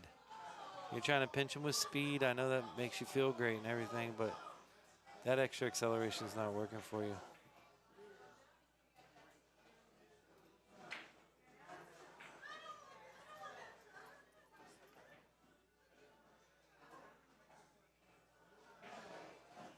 It's a tough pill to swallow too when you know that you have the ability to make that ball, but it's just not working out for you. It can be a tough pill to swallow. Yeah.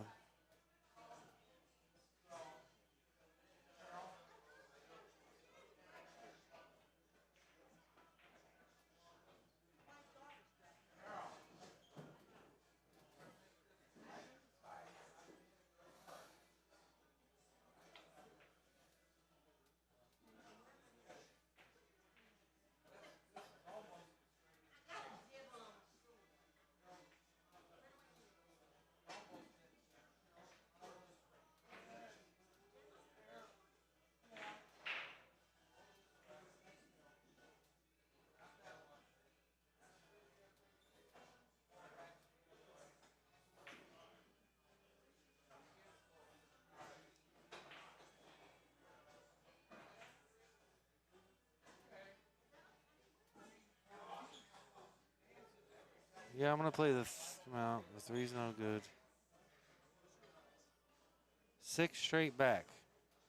And you're just going to hold Whitey right there. So I like to hit the low and slow stop shot. I don't like to let Whitey go. It looks like he's rolling it. The cue ball's going to come off the rail. I just don't like letting the cue ball come off like that. But if you make it, it's good. But if you miss it, you're giving too much darn meat on that ball. You gotta defend the entire cue ball.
Well, there it is. And very quickly, we've gone to an 8-7 lead for Mr. Kevin Ping. Racing to 18, so we're almost to the halfway point. Almost to the halfway point. I think this race is a little long for these conditions. I think, once again, I know I speak about the conditions a lot. It probably gets annoying to you guys. But I think you're right. I mean, you're 100% right. If they had played on this table before and they understood what the conditions were like, I could assume they'd probably back it off to like a race to 13 or something like that. yeah, like 11 or 12 or 13's good. Yeah, just Kevin's cue ball doesn't have like a brain totally. You know what I mean? It's got a brain. Just it's just. I mean, for as good as he plays other games, you think he would take more. Kind of, it's kind of like an older person. You have to take more time with that person, right? You have to be more delicate. But a younger person you can throw in the pool, they won't get hurt. You'd never throw an older person in the pool. What I'm trying to say is, you got to take your time and adjust for what you have in front of you.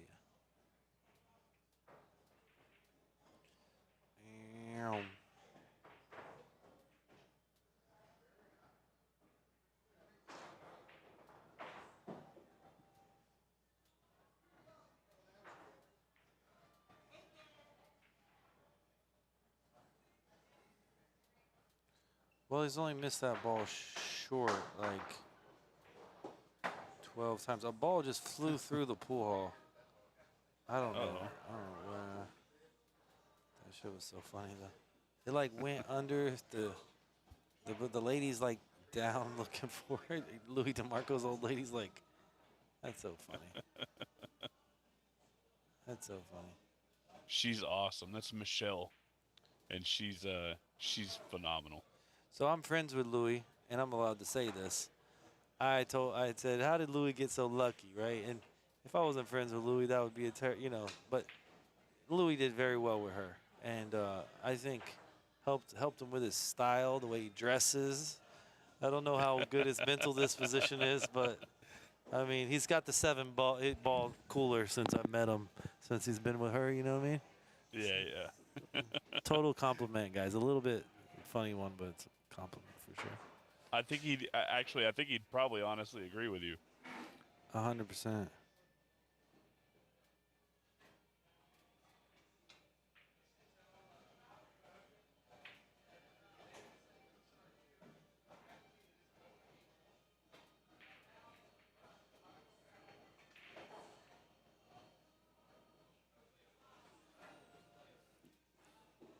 So yeah, you want to clip the 3-ball, put it over there with those balls, and use inside English, and just come straight up the table, right through the middle of the table. He's gonna risk scratching. See how his cue ball is going towards the corner? Why not just make the cue ball go straight up the middle of the table, guys? You chop the cue ball in half, and you chop the table in half, and you go straight up the middle. Gotta have a center line when you're playing defense. If your cue ball's going towards the corner, you're gonna scratch eventually. You give up too much. Yeah, that's kind of a tough deal there. Plug me in, go. Plug me in, plug me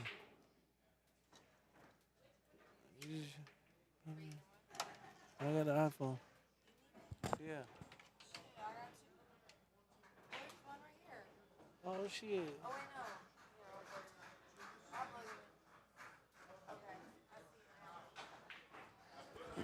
All right, yeah, I think he hit a good speed there, guys. It deserves to go, to be fair.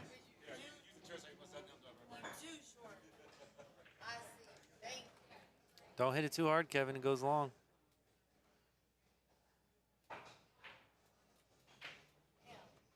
I don't understand how he doesn't understand that. It's crazy. If you want the ball to stiffen, guys, you can't pound it. It compresses the rubber. When you run out of rubber, it climbs the rail and umbrellas long. It bends. I don't understand how that's not in the forefront of their mind on these very sticky tables. Most people associate speed with stiffening the ball, but speed can lengthen the ball too. It's just too much speed does that, if that makes sense. You're firm. When you're playing on worn table, your firm is too firm. Your medium is too hard. Your firm, you have to reduce everything. You're slow, you're medium, and you're firm. You have to dial it all back a speed or even 2. So your basis of speed is less in all regards on worn tables. Intermediate tables, you can kind of play both ways. You can play the creep speed, you can play the slow speed, you can play the firm speed. It all works for you. Worn felt's not the case. Hollywood's squeezing, though.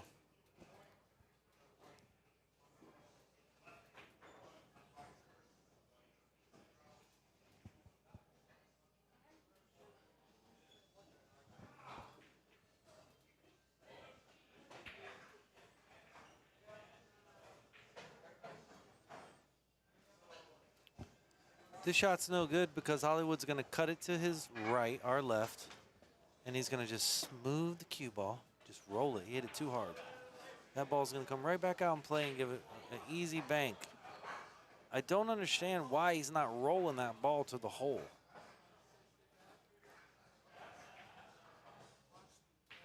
I think Hollywood's tired. Well, he's got a lot more pool to go, so not a good thing at this point.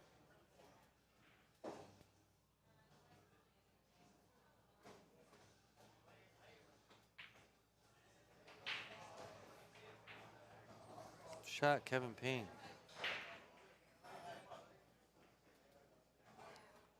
Yeah, I mean, I like the 7 here. He also has the 3-3 in the side, kind of sketchy. The 7 ball is cool because you can play inside and defend the 2 like that. You play the 7 to the outside of the pocket and you stiffen it with inside. And then you play Whitey, kind of where it's at now. It's a very good shot. I think he's afraid of selling the 2 out in the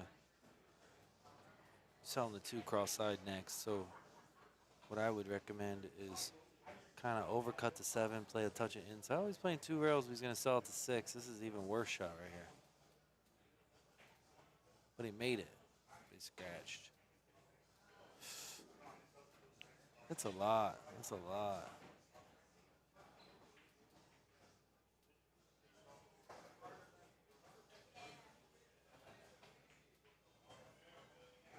So Kevin looks like he has a pretty good starting angle for this table. I kind of like it. Looks like he's going to hit this one crispy.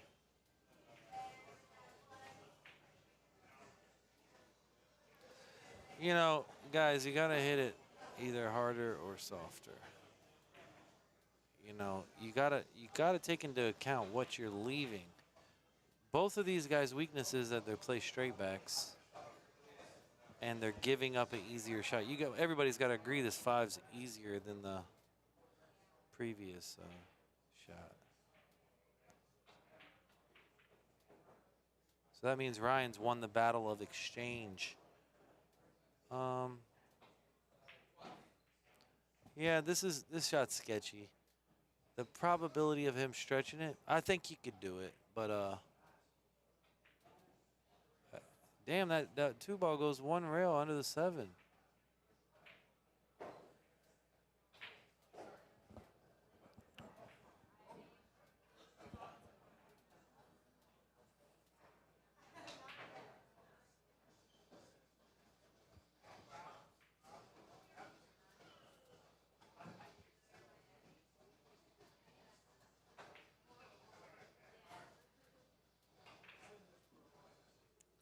So in what world do you move 7, you know, you move every ball on the table and you jack them up. It was just too much. Look, I just clip the 9 and just bait him with the 7. I mean, I like this. I like the 7 here. I like his shot. He wasn't fully hooked, but definitely the 9 impeding you there. I think it's important. You know, you take your time and really dissect the cue ball. I'm not one. I don't take my time as much as I should either, guys. So I don't want to mislead you or anything. 4 rails. This one looks like it is lined up perfectly. I think it's going to go long, though. It's very peculiar that the guys they're hitting on a worn table, hitting like the center diamond on the 3rd rail, and it's still going long. That means that the collision is more than they're anticipating. So they have to use a touch of side spin to shape. This is in, 100%. 100%. Yeah, he just narrowly avoided that cue ball. Yeah, but he didn't give up much. You know, I like the way he hit it. Yeah, the kiss was kind of sketchy, but it felt right to me. You know, it felt right to me. Now here's a good shot. If the 9 is not frozen, can you just go rail first and just lay up on the 9? He sold out the 2, possibly. Sold out the 2. That's an absolute. Listen, guys. When you find your defensive set, when you say, okay, I found the shot I want to shoot. Now it's time to use your visual process. It's time to use your emotional disposition and prepare for the shot. Kind of like you'd like go on your first date or something. You know, you got to really prepare. Yes, did he play a terrible shot? No. But if that cue ball is sold out of shot, he's gave up more than he should have. You know what I mean?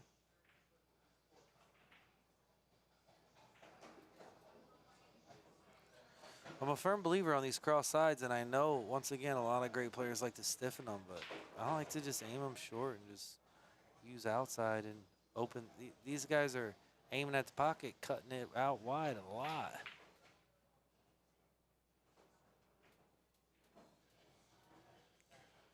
So, yeah, this 4 is a completely different angle. He sometimes kisses here. It's the craziest thing. He holds it.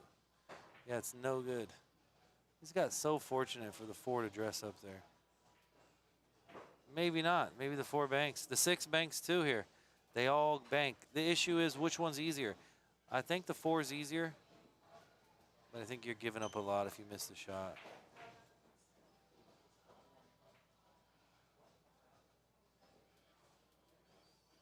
Kevin deserves, Hollywood deserved that because Kevin did it to him earlier, so it's kind of like they're even now. So why are you shooting at a pocket that don't go and then? This I'm real is a surprised 2-railer. by that one. This is a 2-railer, Hollywood. This is your shot, Bubba. You go 2 rails, you go up and down, and you draw the cue ball. It's a natural 2-railer. If you play it 1 rail, you have to open it up so much, and then you're going to leave a shot. Draw the ball, cut it to the left. It puts right on it. It opens up 2 rails, and it's a fascinating shot because not only can you play the cue ball, you can play the object ball. You get separation, you don't leave anything. Do not play this 1 rail. Do not play it 1 rail. You have to play it 2 rails, Hollywood. You can tell Kevin's kind of getting short. Like he's trying to prove that he don't care. You know what I mean? Yeah. That's a tough game there because I feel like Hollywood probably had it under control. Or at least early on.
Okay.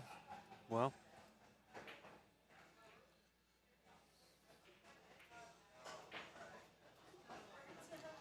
Yeah, Hollywood, they keep letting them in the game, man. So Hollywood just needs to bear down, strategically make a plan. I don't know why he likes to bring it out like that. I know Justin does that in some regards, but I like to just bury him in the pocket. But excuse me.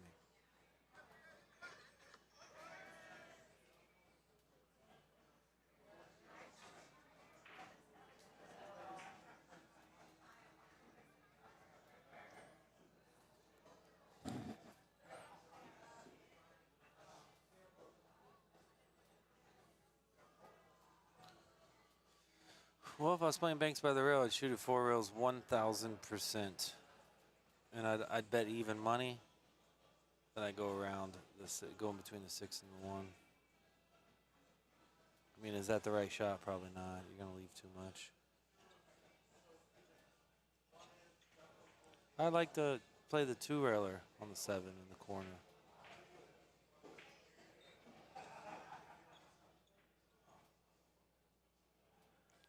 I really like that shot, Hollywood. I think you got the maximum out of the minimum. Meaning you were able to find something that was, it was like dual equity. You had insurance, a lot of value on both sides of the coin there. It just doesn't make sense that you're playing for 20,000 and you're going to shoot a shot that doesn't go on this table, right? Like, you're hitting it. It already stiffens. The speed is unnecessary. Just hit a nice little smooth. I mean, that was too hard, too. I hope that I'm not annoying the people out there. My goal's not to. I want to educate everybody. No. You know what I mean? It's just, these guys are my friends, and I know they played a lot of this game. And if you notice, the speed's not. It's not stiffening the ball. So Hold it with inside. Stop using the speed. I definitely don't think you're annoying anybody. I think everybody understands that, for one, you're a very smart player when it comes to this game. All games, but this is your specialty. And I think everybody also appreciates the fact that you're able to delve a little bit deeper than I could because of your knowledge of both of these players. So Yeah, for sure. yeah. Here goes a natural cross side, right, guys? You're crossing the 7. I like to shoot the 7 cross side. It's natural for me. Now he's played a twister. You know what? Hollywood's shot was not bad. What's the ball count right now? It's 4, 5, 6, 1, 2-0 or 1-1 probably. It is 2-0 Ryan. Okay, Ryan's been in this spot before. I think Kevin needs to try to get his cue ball back down table on this shot. You know, it's cool that you have enough heart to shoot that shot, but if you leave the cue ball on the rail, guys, you're more likely not going to give up so much.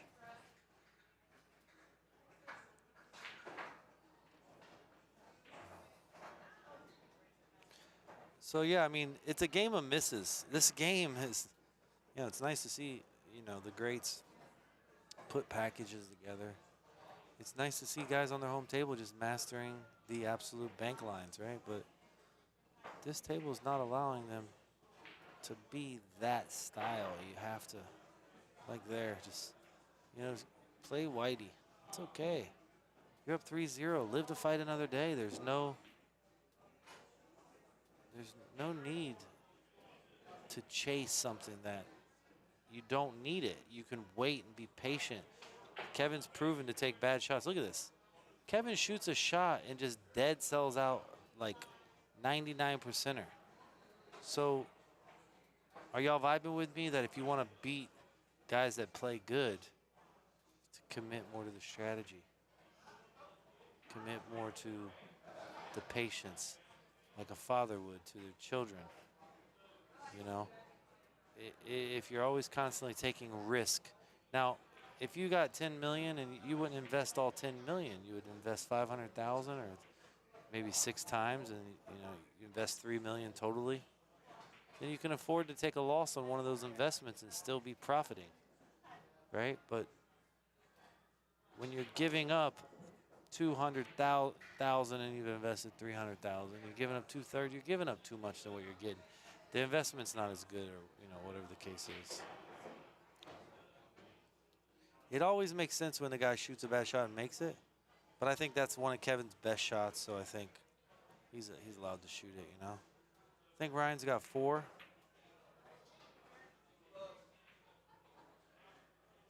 Yeah, Ryan's got 4. Kevin's got 0 at the moment. So I shoot the 9 here and I duck the cue ball. Do you see what I'm saying?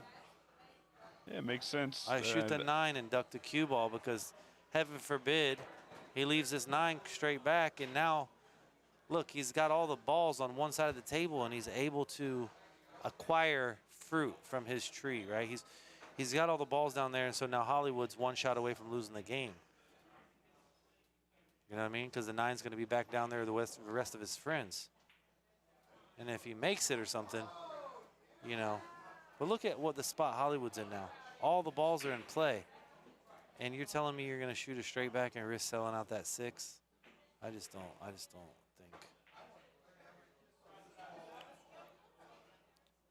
I just don't understand why he's not nicking the ball and playing the defensive aspects of the game.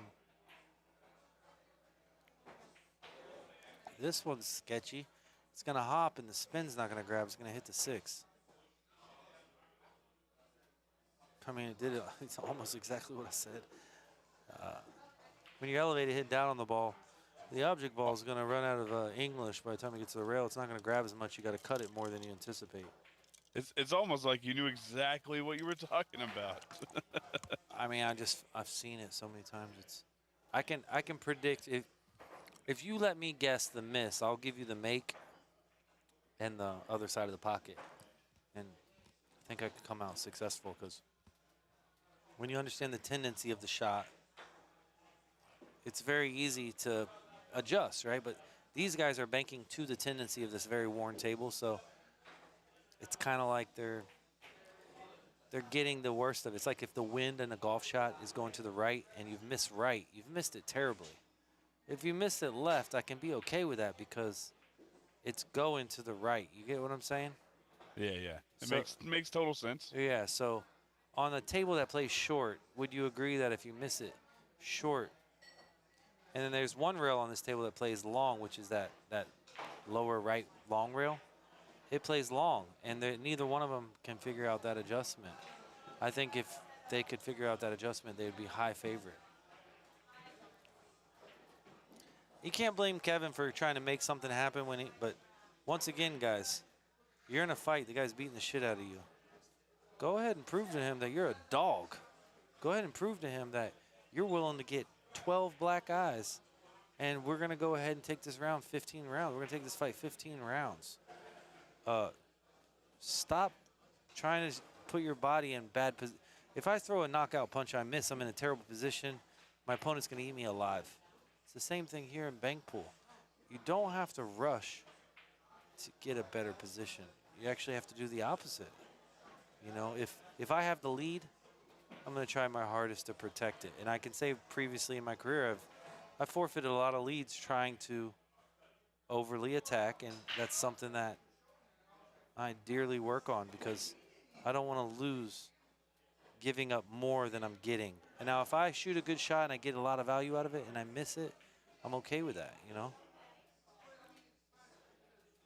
It's a great shot. Unbelievable.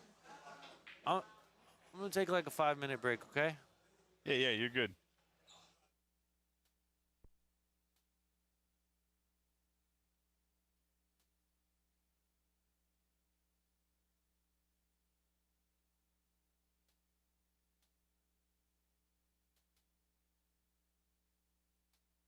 I think these guys are breaking as well, so we'll be back momentarily.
All right, guys, it looks like they are back.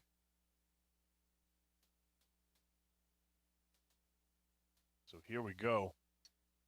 Current score 9-8 in favor of Kevin Ping.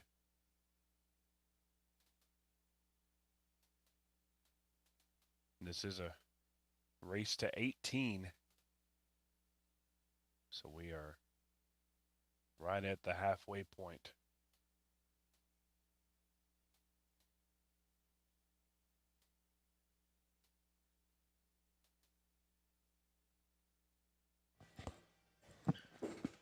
All right, we are back. Yes, we are.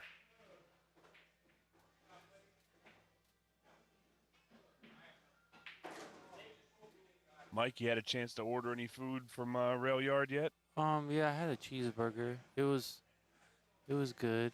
You know, I'm picky about my food, but it was the texture of the burger was great. It was delicious. It was I think it was a little cold, but I'm not trying to hate on it.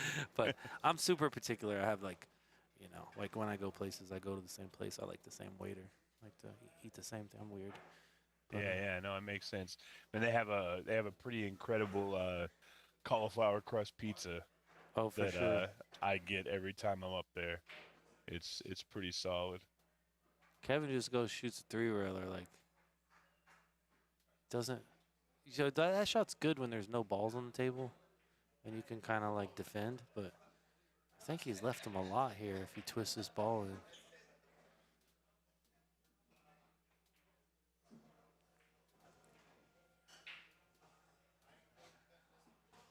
Damn, Hollywood steak horse is ripped. The guy's like a monster.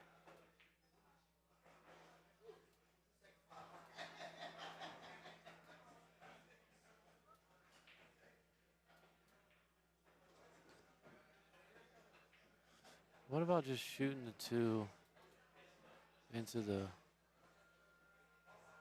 you know, just drawing the cue ball back, kind of defending.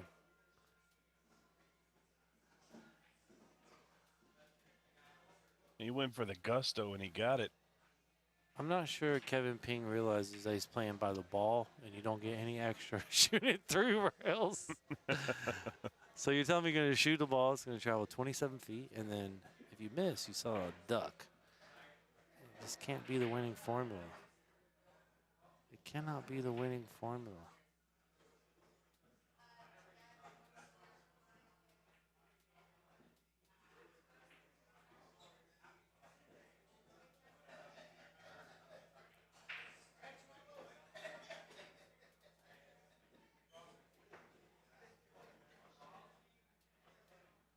Looks like the 1 may go. I don't know if it looks like it's a little funny. I think the 5 just might be in the way, but he sees the 9 ball up table. You just know, a little off. the 7, they've been shooting it, and it's just not been going for him. So maybe him passing on that shot has shown some maturity. I look to see who gets the first crack at the 7, you know, because if you leave your opponent down on that bottom rail, you're going to give up on. Kevin's shooting the 3-railer here to leave once again a high percentage cross side. It cannot be the formula. You know, everybody wants to shoot the multiple railers, but guys, you can only shoot those when you have absolute value behind the shot. Meaning there's some sort of two-way, some sort of insurance. Of course, when you're shooting by the rail, you know, shooting the multi-railer is the shot. It's always the shot, but this is not by the rail. It's by the ball. You get, shoot a 1-railer or a 6-railer, you get 1 unit. And you need 5 units to win the game, so it's just something to think about. Look, I like that speed. Just, come on, Hollywood. When you're shooting a 3-railer in the side, you don't do it. You do it because the 1-railer doesn't go, and then you can play defense. You have a lot less chance of losing the game on that shot. So here's the 3-rail on the side, right? You can hold it there and you open it with outside, or you can overcut it with high left, and then it kind of stiffens. I like going forward with high left and cutting it a little bit. I think he made it. Okay, so here's That's a good call. yeah, here's the shot that he's having an issue with, and it's just not been working for him. If he shoots it, it's going to be a kiss, and he's going to sell out a duck. He's done it about 12 times this match, and I can't stress. I respect that you made the shot, but guys, the kiss happens, you miss it. Look, the 5 and the 9 are ducks. So he confidently shot it, and he looks very righteous when he makes it, but it may not have been the shot there. It's okay. Play the cue ball. Do you have the ball count by any chance? I need to get this live on so I can. Yeah, let me pull that up real quick. Currently, the ball count is incorrect. It's showing it's 2-1, but we know that's not the case. Who's keeping score? The players are. Okay, so now it's showing 3-2. Okay.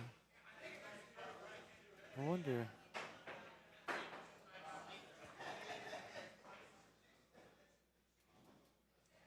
Two rails on the side, you got to hold it. I just don't understand why. When you play any good, when you play a good player here, guys, they're gonna just shoot the 5 and just they're gonna make the 5, and they're gonna point hook you. But Ryan has a legitimate claim here on this shot. If he only needs 1, I agree with him. But man, if you need 2 there, let's just go ahead and get him in play. There's no need to rush. Fools rush in. Kevin still needs 3, and Ryan needs 2, so nobody on the hill yet in the game. So that's what I'm saying. When you need 2, you go ahead and make the ball in the corner, and you get 2 balls in play. You're not playing for 1, so there's no need to just. Do you get what I'm saying? If you're playing for 1. Yeah, whatever you need is what you need to have in play, especially if your ball count's higher than your opponent's, because then you can keep that 1 extra out of play, and it puts you in a winnable game, and it puts your opponent in a non-winnable game, at that time. Yeah. I think you made it. Oh, wow, it straightened up real high there.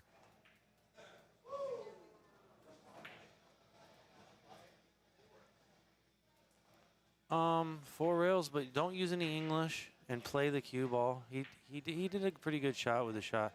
Unfortunately, he's left a free 3-railer in the side. So this shot looks like it's aimed like a foot high. So I think you got to pinch the cue ball and cut it to the right, or you just hold it with left. It's depending on your style. It tends to go long, I think this shot goes long. Well, that's the second 3-railer in the side that we've seen just absolutely gin. 3-3 now, isn't it? So I'd make the 8 and the 5 here. Yep, that's definitely the play. Need to make the second one, though. And honestly, this is a bad spot for Hollywood, because you know what I would do here? I would just hit the point and touch the 5 and force Kevin to make the 5. Then I make the 3. Then I have all the balls in play again. But Hollywood's hit a good shot here. And he missed the kiss. That ball just needs to keep moving. Unbelievable. Wow.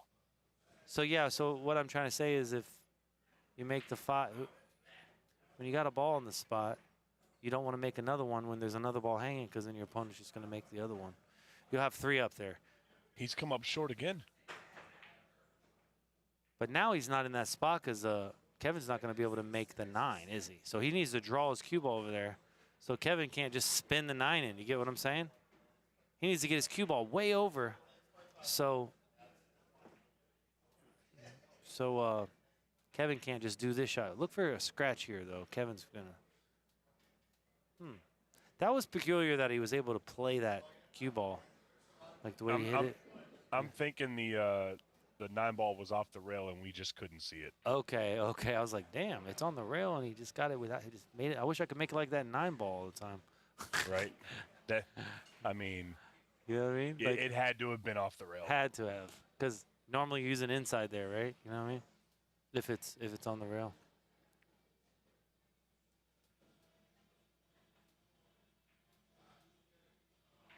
coming up a little short there. Yeah, so when you're shooting this four-railer, you have to be aware that it's going to come short. I think Hollywood's aware of it. Hollywood, Surprised he didn't go for it there. well, when it's close to the rail, it's hard to get the cue ball down, table also. So it's kind of a it's not a great shot. You have a lot more control with that 3 off the rail, about 4 inches, 3 inches or something.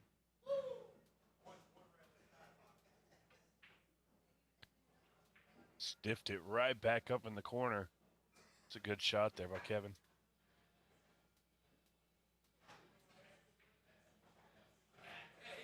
And another good one to finish out the game. Kevin Ping going up 10-8.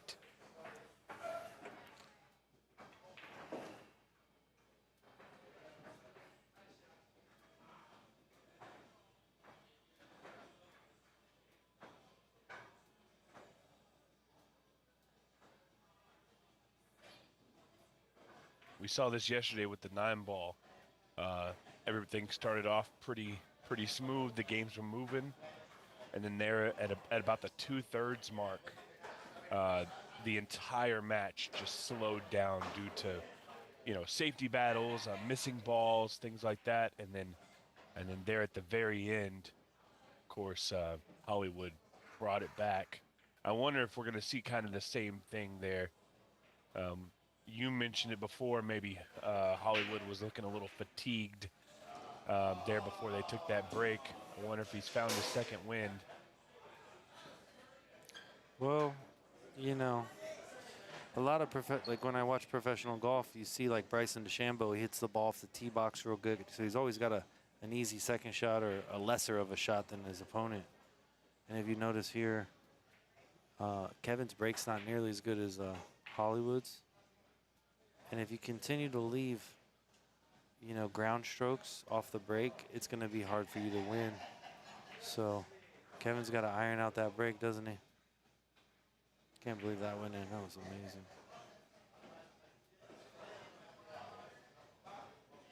Yeah, that 1-railer turned into a 4-railer.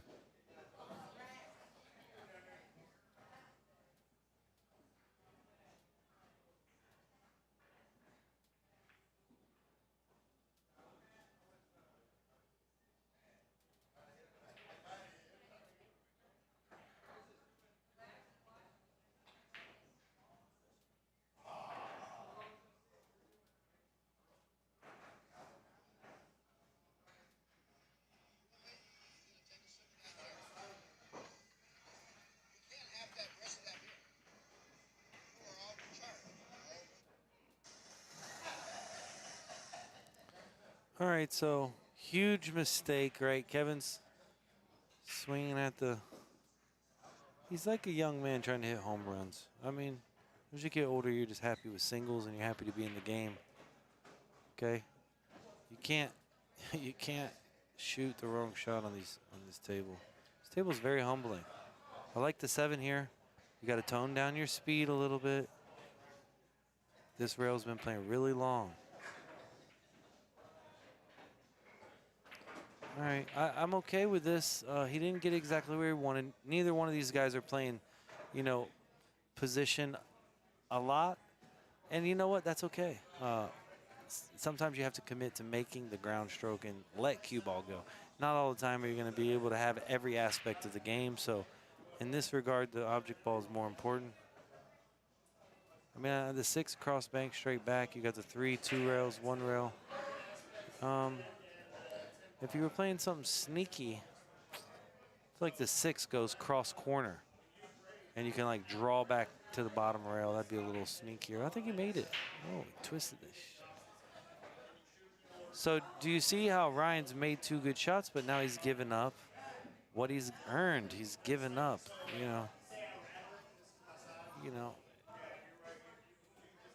Kevin makes a lot of ground stroke errors, so kind of Ryan's not getting punished for all the time what he's leaving. I think they both are kind of, the tables kind of got them a little bit, making irrational decisions. Sometimes when stuff's hard, you're like, let's go, man. Who cares? Let's play, And sometimes I think you just got to care more, which is easier said than done. So.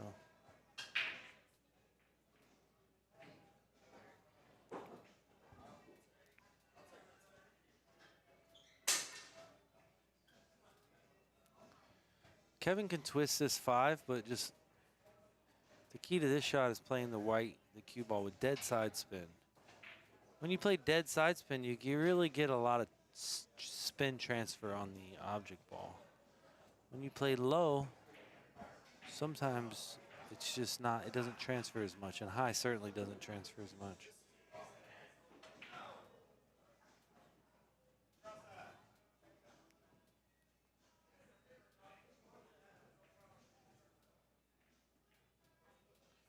Yeah, I think this one, it can actually kiss or go long.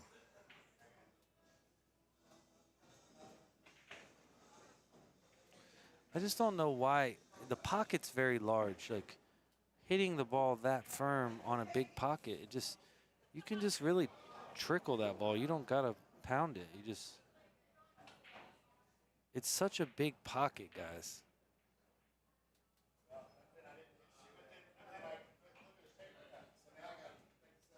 Well, that is an absolute unfortunate roll there for Hollywood. Yeah, I mean, unfortunate though, but it's like anything else. If you play the ball and it travels 20 feet up and down on that line, you know, there's a couple pockets there. So it's kind of like guilty by association. You play that line, you know. Okay, what's the ball count? Current ball count is 1-1. No, it's 6 balls, 2-1. I'm behind. I'm waiting on somebody to adjust it.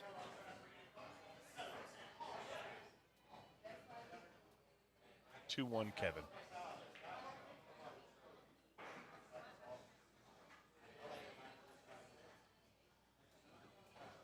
That's the hard part about watching the stream, to keep an eye on the score. There's a little bit of a delay there, so.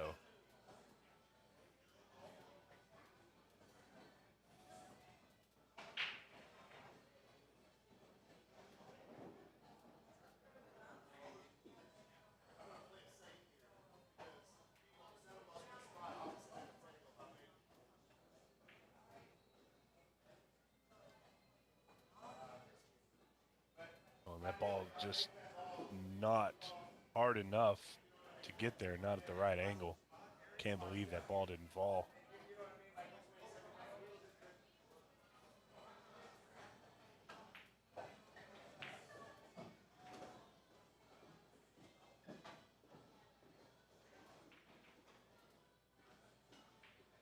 Look at that. Wow. That was a hell of a shot.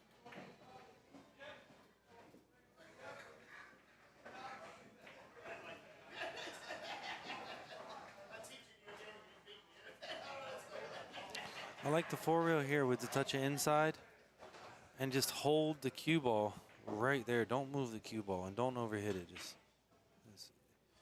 once again, guys, when you play when the object ball's close to the rail, it's gonna stiffen a lot. This ball's been going long like every time for Kevin. It's crazy. Wow. Smashed that ball in the pocket, went in at warp speed.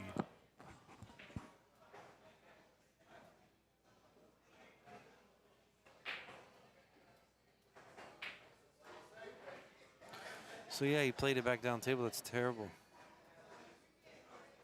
Might have got a little fortunate. A lot fortunate. Cross corner maybe.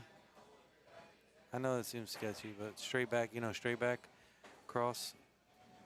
I don't Can you think. throw it and get it to the 2-railer in the bottom right? I was thinking that too, but he's not going to be able to protect his cue ball. You know what I'm saying? He's got to send Whitey around. And he's just going to with the shot that with the shot that you're going to shoot, he couldn't protect. He did a pretty good job protecting. I think he's going to get a better shot I think this is a better shot than the previous shot is what I'm trying to tell you. I like this ball 4 rails 100%. The straight back don't go. You play it 4 rails and you play defense. Cut it to the left. Just swing whitey right around by the 8 ball. So he plays it straight back and leaves it a bank. But if you play it 4 rails, you actually create separation for the object ball. You know what I mean? So He's going 2 in the corner here. Tough angle.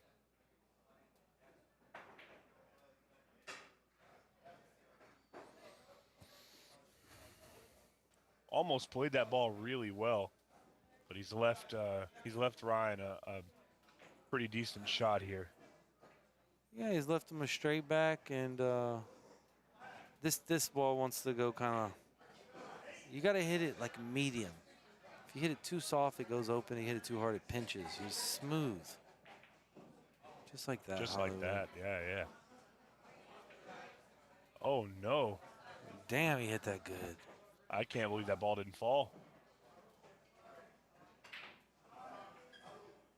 Do you see what I'm saying? He's hit it so hard, he's disturbed so much. Now I'm definitely gonna shoot the 6 here. I know people. I don't know. The 1's cool. I like the 6 also. Just remember, you know, the wider you are, like the smaller the pocket is. So the 6, even though you're crossing the face of the ball, kind of.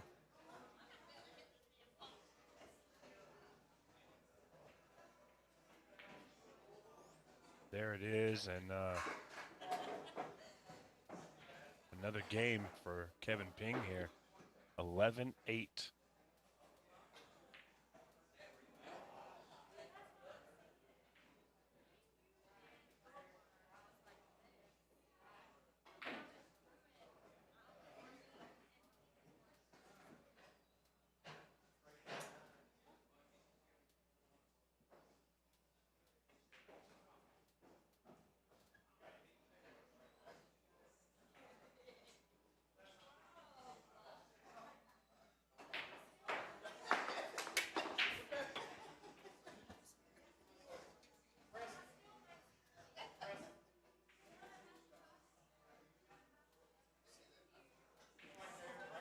Oh, here it is.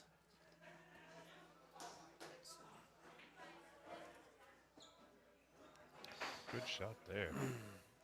You know, he's got a similar shot, but the 5's impeding his path. So you don't use English on the 7. You're going to cut it out to the right of the 5, aim it long, and it stiffens.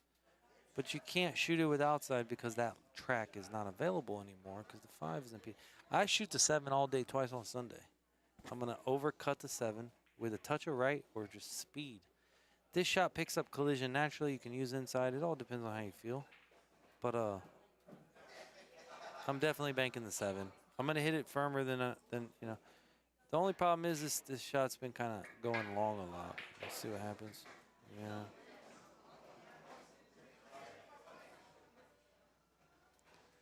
Yeah, it's crazy. Like, you'd think that the table would be playing shorter.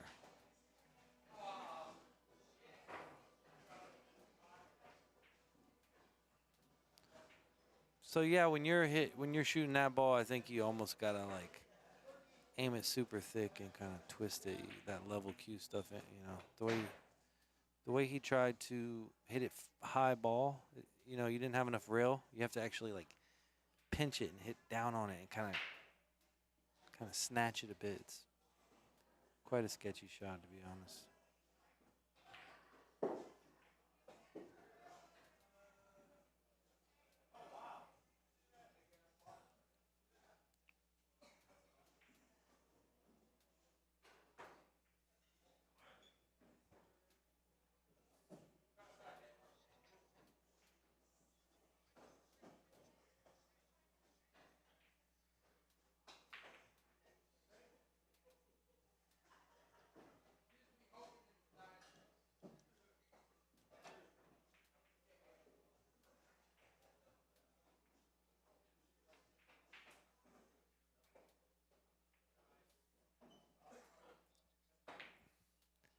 I want to say something about banks, guys. Like, if your cue ball doesn't tell a story, you're more than likely going to miss the bank.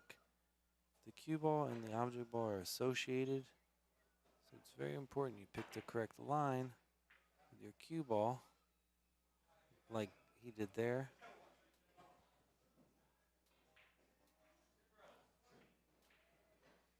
What I'm trying to say is have a visual path of the cue ball. It will help you make more banks because they truly are cousins, aren't they? They're cousins. He's fortunate to block the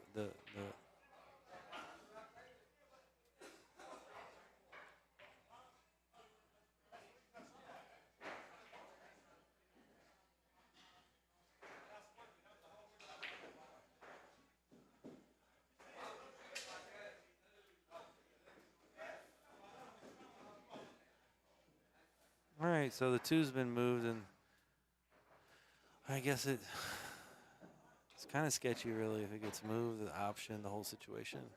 Try to mind my business on this one. It's like, so yeah, if you're gonna play this angle, guys, you gotta aim it short. Don't pound it. Just smooth, smooth, smooth. Damn, Ryan. He did hit it smooth, but he kind of one-stroked it a little bit. Yeah, I'm trying to find.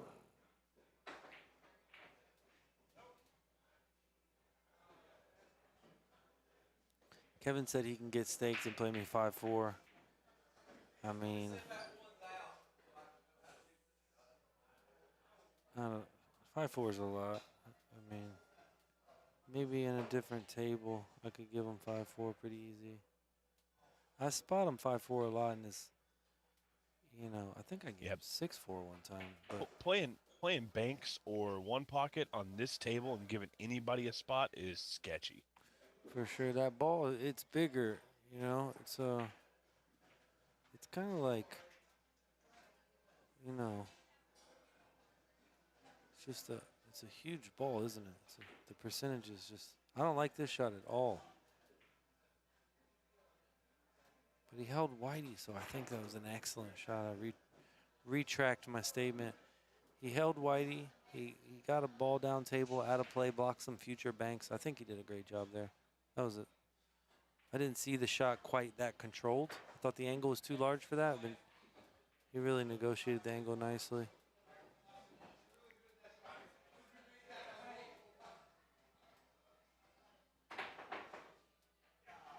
So this ball's going to come back, and it's going to dress up for a cross side, guys. You see what I'm saying? So kind of peculiar, the matches. And I can tell you, you know, Kevin and Ryan aren't enemies, but they're definitely different type of people, and there's definitely no business going on here. This is, you know, two guys that are just having a great. They're having a great time. They're gambling real high. They got people betting on them. It's quite beautiful for them. So you give them an opportunity to, you know, get some vacation money or something. Yeah, I kind of had that conversation last night on the stream. They had taken a long break, and some guys in the comments were all like, "Oh, they're discussing the chop." And I told them, I said, "Man, you know, I get it. You're making a joke. It's funny, haha. But in all seriousness, you know, there's no chop here. These guys are in it to win it." Yeah, I mean, if you would see Ryan Hollingsworth's stake horse, the guy is built like a machine. Okay, like I pride myself on, you know, I could probably whoop a lot of guys. I'm gonna leave this guy alone. That's what I'm trying to tell you. I don't think he's the guy to fucking screw over. It appears that he's got more money than BB's got blues.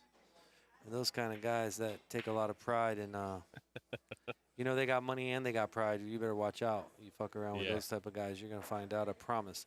I just know both of them. I think just probably have a little more performance anxiety. I mean, but who doesn't? I mean, pool's it's hard. If you think it's easy, it'll humble you. You'll miss ball in hand. It's one of those games you got to be fully dedicated and committed the entire time. It's beautiful and it's treacherous at the same time. So I don't know which. I wonder why some of us are bipolar. I think the game makes us that way. Ryan Hollingsworth. Now, cue ball told the story there.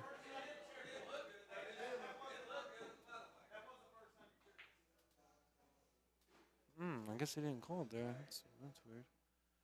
So he's going to shoot this 4. If he doesn't hang it, he potentially gives the 8 straight back. It's like the same shot. So do you guys see he hit it way too hard to get, there was no value of shooting it that hard.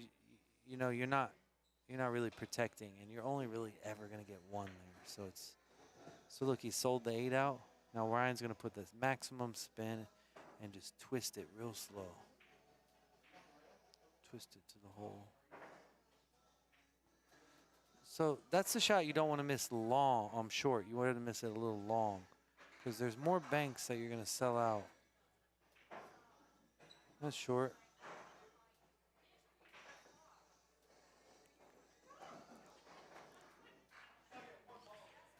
Yeah.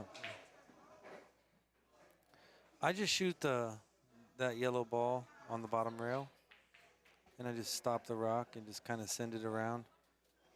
I'm really not wanting to shoot here. This is never goes. Top English is going to stiffen the 2-railer. It's impossible to go. It's 100. I mean, he got it to lengthen. It almost seemed like it was the right shot, but I feel like he gave up so much. This bank here, I just feel like it comes short a lot.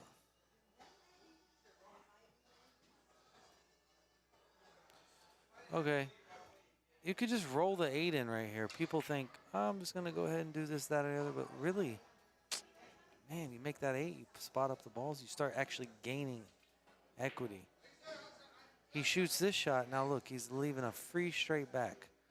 So if he would have made the 8, he would have been in this position, but down in the pocket. You get what I'm saying? The shot Ryan shot was super low percentage.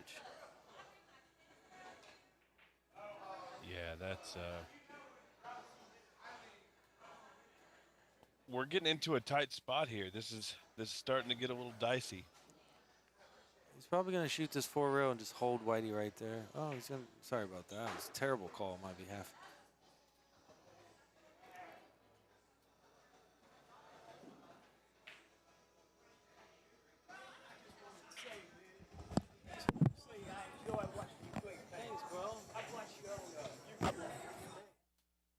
Trust me, if I had $1 for every call I got wrong, I'd be a millionaire.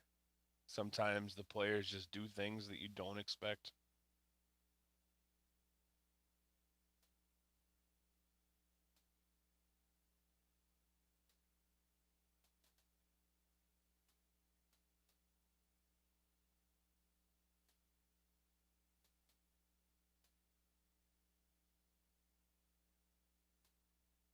Did he get him on the point or no? No, he didn't.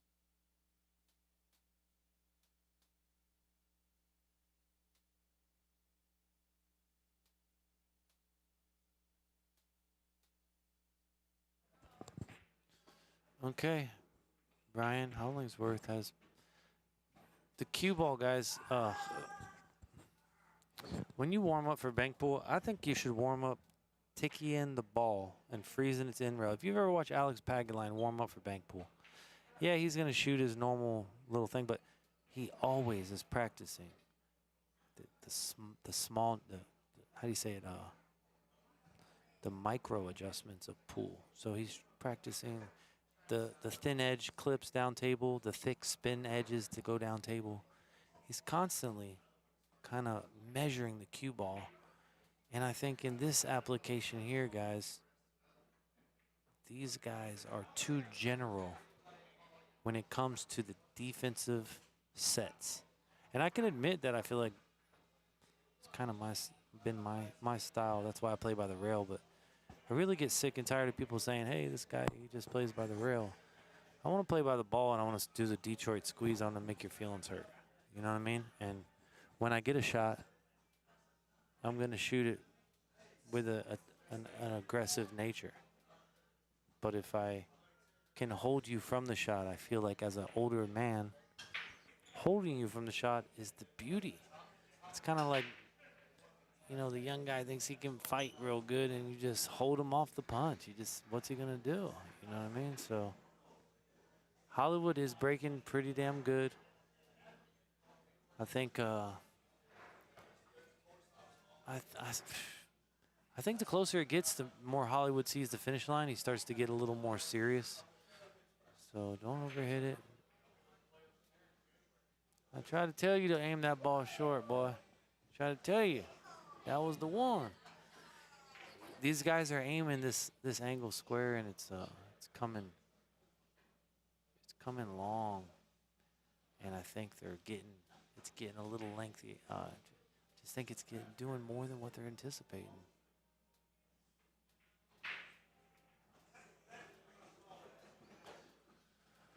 Kevin said that's exactly what I thought. So when you have experience, right? Like say, if you truly know that's going to happen, and I get in this. We've all done it, right? But you're playing for a large sum of money. Man, get back up and try to manipulate that from occurring or shoot another shot. It's totally up to you. Hollywood's going to put that thing on it. You probably think I'm crazy, but I feel like the four-reeler is easier than the one-reeler on this table.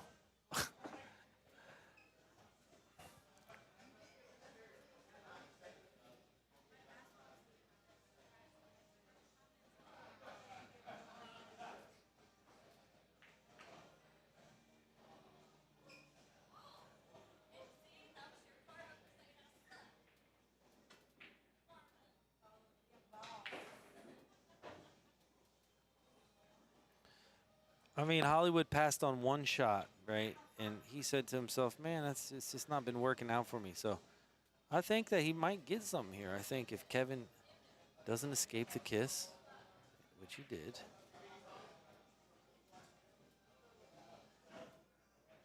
All right, this ball's been going long, like 95 out of 100 times. It's crazy. Just been stretching. He babied that one. So when they're hitting them softer, it's actually shortening up. But when they're hitting them harder, you think, right, it would stiffen up furthermore. But I'm trying to tell you, it's been. Yeah, I think he even tried to adjust because it has been going long. Yeah, he counter adjusted for sure. But you know, in some regards, it's look at it always. It doesn't make sense. I think I want to share something with you. If these guys picked a track that they were aiming down, they would actually understand the conditions better. So they're very much like sight it, see it, shoot it players, right? And I'm not mad at you for that. You know, that's your style. But when you see the Feder Gorses and the Josh Fillers, they go look down the line. Even Justin, he goes and looks down the line and he kind of eyeballs the line, and then when he makes up his mind, he's got an edge, an amount, a contact point, and he's verified. It's kind of like he's verified so much about the shot. On the event of a miss, he's gonna recognize it pretty efficiently, you know. So it's a ballsy shot, Kevin Ping.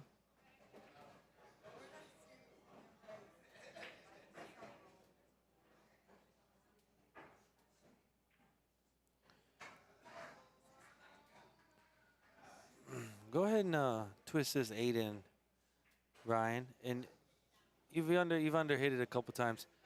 You got to add a little speed. Earlier he was overhitting them. It's got to add a little bit of speed. Aim them short. It's okay. Slow down.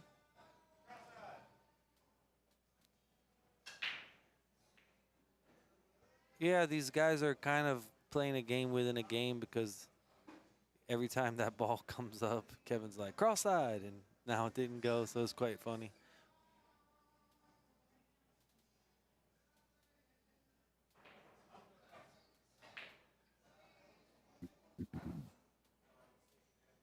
I wonder here. tell you what. Just a thought process. If I'm Hollywood here, I might try and snag this game and then go take like a 3-minute break. Just long enough to, just kind of try and put the ice on your opponent. If you're gonna play the game like that, um, put some water on your face, wipe it off, get adjusted, because the Kevin Ping that we've seen since the break is a much better one than what we've seen prior. Yeah, I mean, great coaches know when to call timeouts, so I agree with you. Timeouts. Actually, one time I had a guy named Sam Gilmore bet on me, or we were recording me shooting 3-pointers for his YouTube channel or something like that. And Sam Gilmore said, "Hey, Mike, man, let's just take a couple breaks. Let your muscles relax." And he was a good corner man for me because he forced me to pace myself and to regain my energy. And then before you know it, I hit like 12 or 14 in a row on his YouTube channel. It was pretty cool. But, I needed that break. So I think you make a really great point there. Not a lot of people know how to use the breaks efficiently. You can use them too short or too long. Just has to be, like I was posting yesterday, you have to be an authentic version of yourself. And if you can do that, pool becomes the teacher, and you're going to learn, and you'll figure it out. So what you're saying, Mike, is that the game is the teacher? Yeah, the game's the teacher. yeah, CJ Wiley. I mean, I had to throw that in there. Sorry. The game is the teacher, but some people just can't take it in the context he means it in. So they're kind of, but it really is, and you can be taught by a teacher, and you can also be taught by hard work and experience. So. Look at this shot.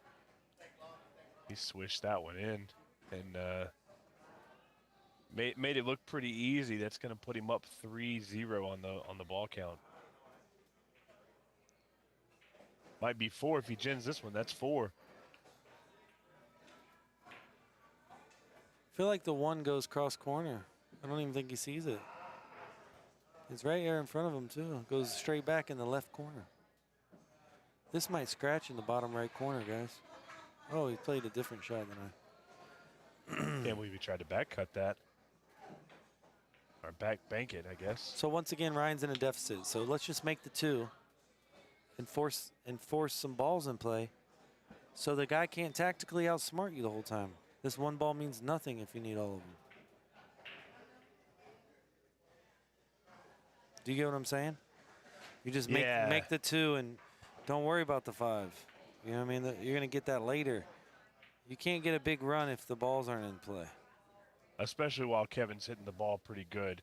That's going to end the game there, and we are at a 12-9 score for this match. It is a race to 18. I'm going to grab something to eat. Yeah, dude. The last couple games have been real quick. So Mike D's going to take a break. Once again, my name is Stephen Wyatt. You are watching X-Pool Live here at Railyard Billiards. Huge thank you to our sponsors, Heritage Homes, Level Up Billiards in the Box, and Craftsman. Without them, we wouldn't be able to do what we're doing here. And my buddy Elvis at In the Box Sportswear. That's it. Elvis. In the Box Sportswear? Yeah, isn't that one of the sponsors here I see on the screen? It is. Yeah, Elvis is giving me some shirts at the Florida Open. The guy has been a unbelievable influence on my life. He's always been there for me. Just cool guy. You couldn't support a better company. Elvis within the box. I'm pretty sure that's his company. He's giving me some shirts, and I just love that guy, man. He's always been so positive as he gets older. He just knows how to make me. You know what I mean? And I respect Elvis a lot. So cool, man. I'm gonna grab a bite to eat. I'll be right back. All right, man. Sounds good.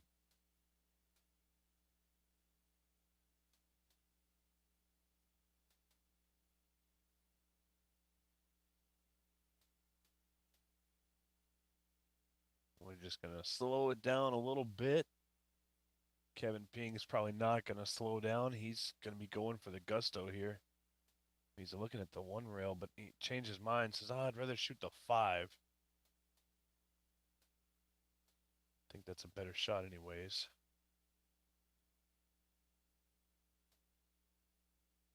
And he's oh, I thought he hit it really good. He did not give up the cross side.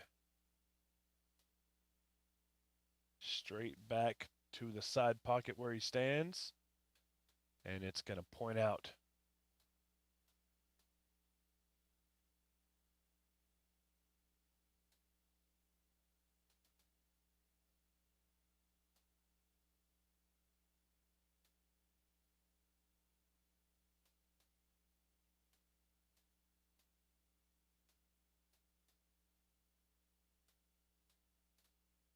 And guys, I'm also going to step away for a very, very short moment, just 2 to 3 minutes. So continue to enjoy the match, and I'll be right back.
Hmm.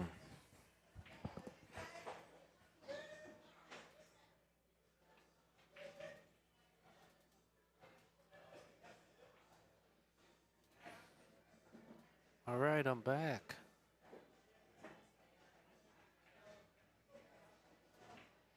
Good stuff. Glad to have you back.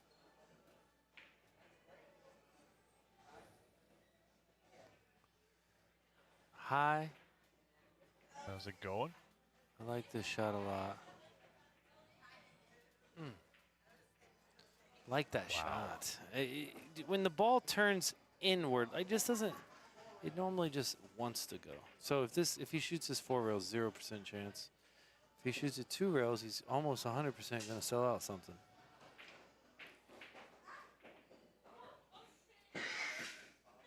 That's about as good as he could hit it. And now he's left a better shot to Hollywood. So something to consider, guys. The tough part about this is that Ryan is a ball behind. It's currently 4-3 in favor of Kevin Ping. Wow. Huge game.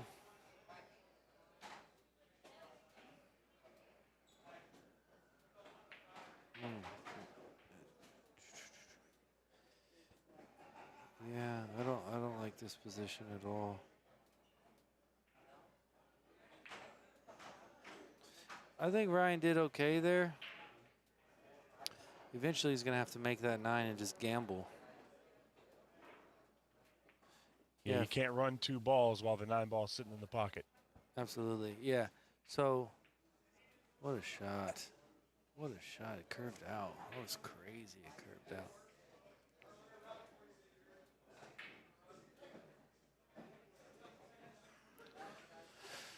That ball curved way out. See, I just kind of roll the 9 in here and give them a little something because I want to get them both in play. You can't keep leaving them one shot. I like to get the balls in play. Maybe that's, I don't know if that's the correct way to do it. But when I have a deficit, I know that 1 can be good, but eventually you're going to have to make the 9 anyway. So if you get an opportunity. Oh, wow. Like right here, call me crazy, but I'm probably going to thin this 9 and just get them both in play and try to leave them on that rail. This ball tends to hold the English. So you got to kind of hit it thinner than you think. See how it held it? It doesn't want to release. You gotta drag that one a little bit, and you got to hit it with a little more force, and the cue ball will actually turn over at impact, and it will make it go further. When the ball's kind of on the shim like that, hitting less of the ball, it hits the point and kind of kills the cue ball.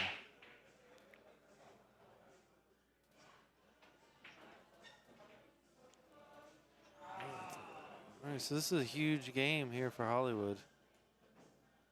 Well, and here's a huge opportunity for him, too. Steve Von Bergen. I wouldn't say he's dressed like a hobo. I think that's his style. And this is an action match. This is not a tournament. So, yeah, Ryan's a very unique style, but I love his style. I wouldn't call him a hobo. Well, I'm going to tell you right now, if I'm playing a race to 18, playing banks, I'm wearing the most comfortable stuff I have in my closet. Yeah, I mean, like without a doubt. If you're a fan of pool, guys, just watch pool. Don't judge people unnecessarily. It's not necessary. When some people are perfectionists, but perfectionists of others. You should master yourself. If you dress a certain way, maybe somebody might consider you dorky. If I dress a certain way, they might consider me successful. One may be brilliant, and they call him a dork. The other one might be a loser, and he dresses nice. What do you want to do, you know? So I don't judge the man by what he wears. I judge the man by his heart and his resilience, his mind. I'm cross corner this ball. This is a possible scratch. Probably not, but you hit less of the ball. The cue ball takes more. I like to go the other way there. I like to cross it in the other corner. Here I like to go straight back because the kiss is less prevalent. If he goes cross corner to the other side, I don't think he's going to like it. Got to hit it clean, that's for sure. Got to play that ball straight back because the kiss had more time to get out of the way.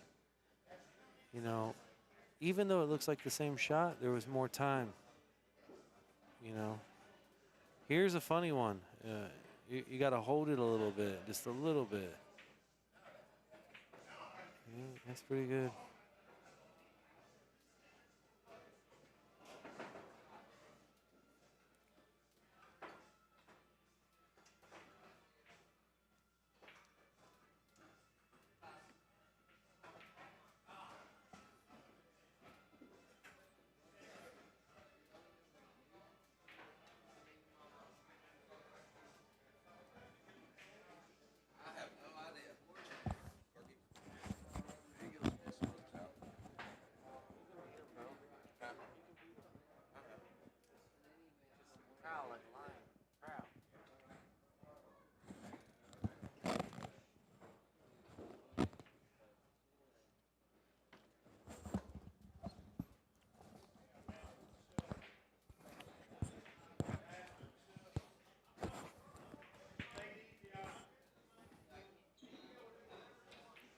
All right, Kevin's talking to the crowd.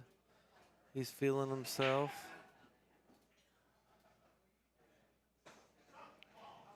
No ball down and a couple of shots available. I think when you break the balls, guys, it's a great time to try to reset and try to really, in the break, it's kind of like you're trying to punch some guy or something. You really want to store your energy. If you know you're about to go to battle, you want to store your energy so you're fully prepared for battle. So the break kind of represents the beginning of the battle. That means you need to take some breaths, stand up there, get very comfortable, cement your feet, warm your stroke up, and then attack the ball. You know, they don't have the magic rack. It's a sluggish table. Highly recommend you hit the balls harder than softer. Unless you figured out the rack, then you can soft break. But normally the humid conditions, you can't get them to rack perfect, so you tend to want to pound on it.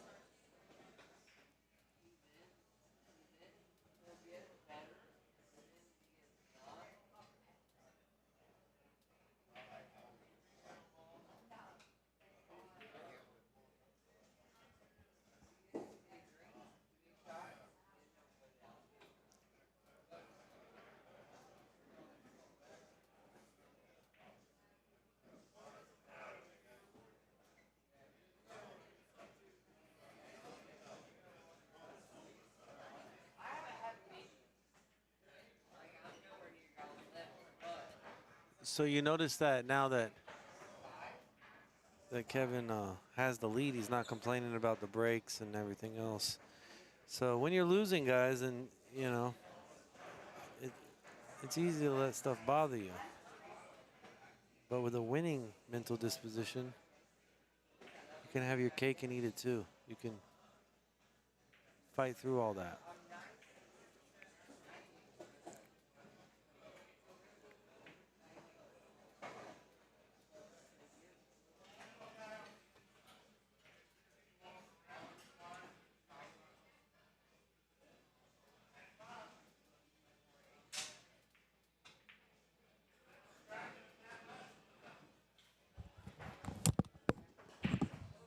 Have they gone to a break here, Mike? Is that what we're doing?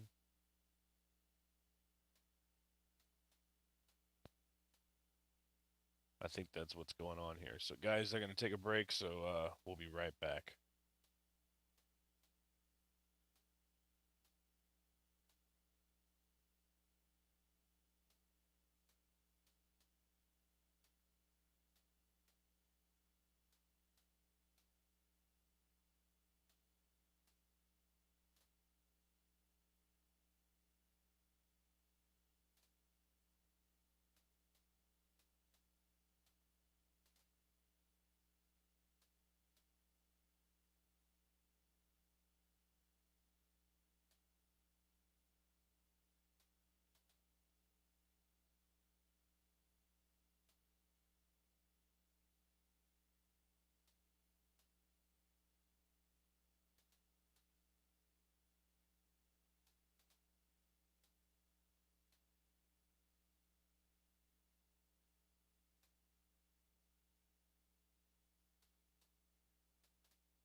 right, the action is back, and we've got Hollywood at the table. This ball not going to go.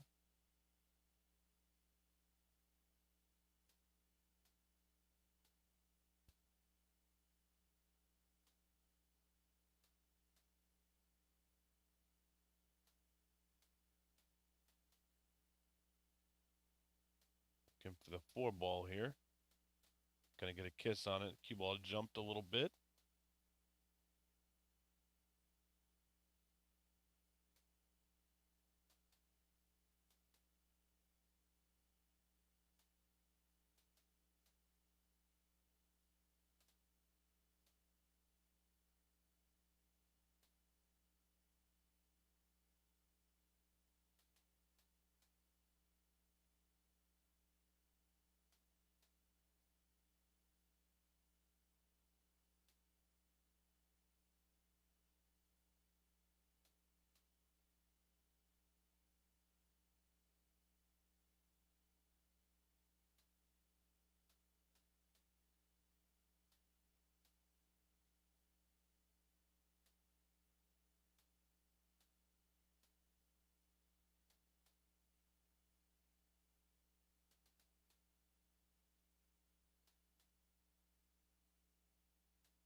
Tough action there.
All right, guys. Once again, sorry for the long break.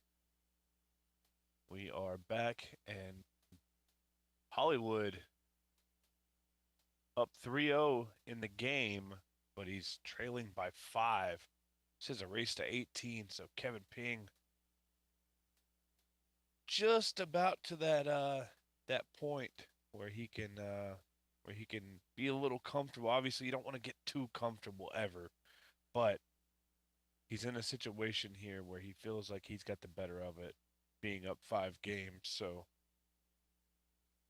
this is going to get interesting. Playing a little back and forth here. I like it.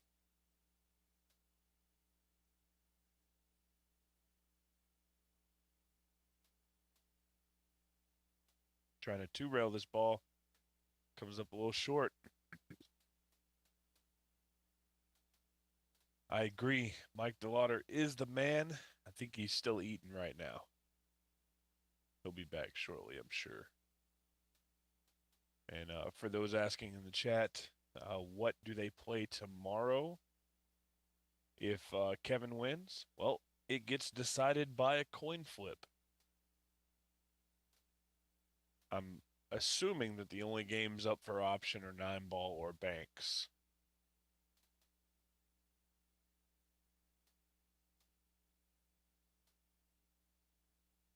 But I'm not currently there, so I couldn't tell you for sure.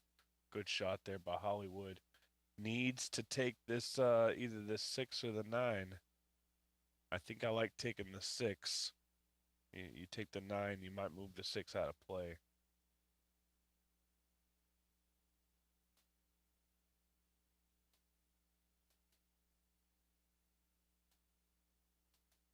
Two really nice shots back to back. Needs to do that some more to get back in this match. It's now 10-14.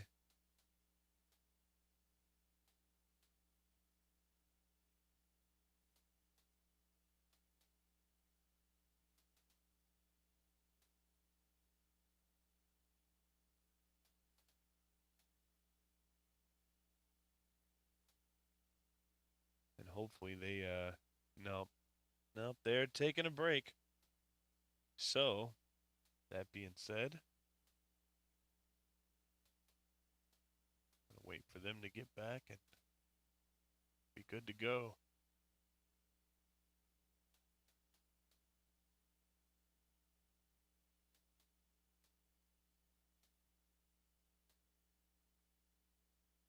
Yeah, so it does look like they're taking a break. We will be back, guys.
All right, guys, we are back in more than one way, so we apologize for the stream going down. We did hit our 8-hour limit for a single stream, so we had to make that adjustment and get it kicked back on, but it's back. We're here, and the match is rocking and rolling, as we see here.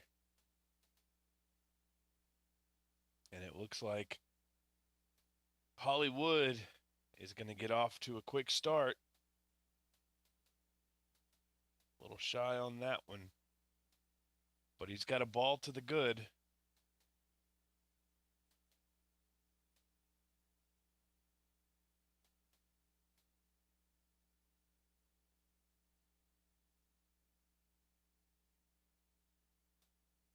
And if you're just popping back on, do us a favor. Go ahead and hit that share button. We would greatly appreciate it.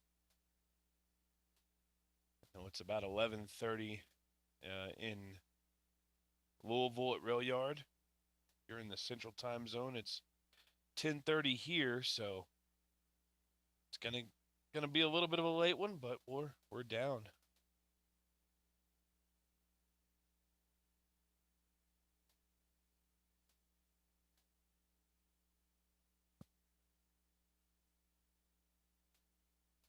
Current game score is 14-10 in favor of Kevin Ping.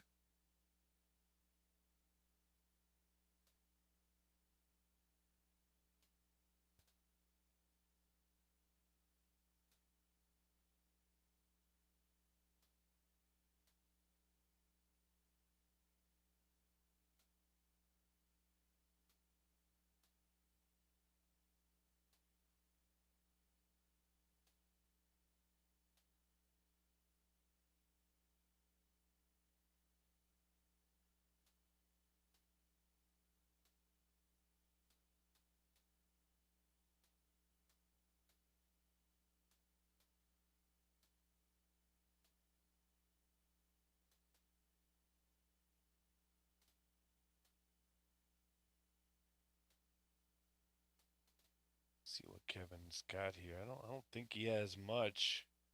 Everything's kind of blocked off.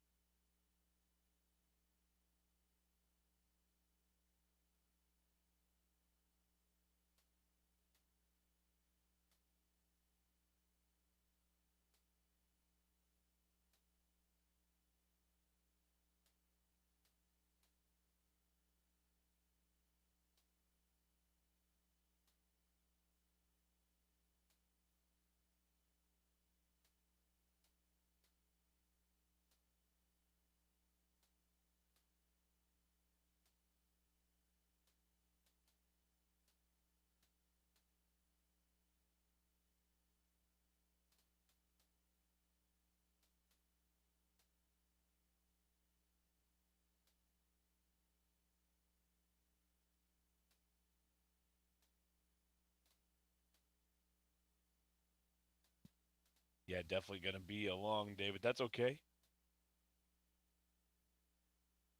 We kind of expected it. We knew it'd be a long one.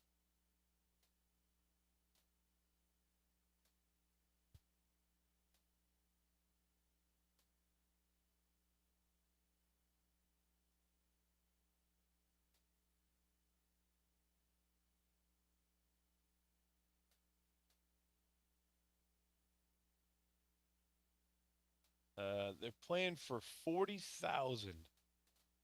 So technically they're playing 20,000 a set. Ryan Hollingsworth won the first set yesterday. And if Kevin Ping wins this set, then they'll be even, but they're going to bet the entire 40 across the way. So no matter what, somebody is winning 40,000.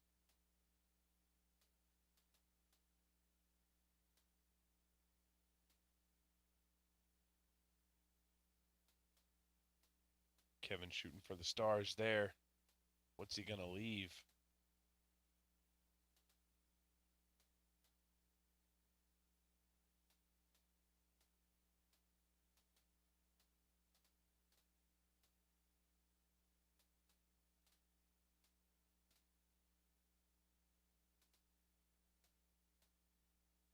Just going to play the cue ball up top.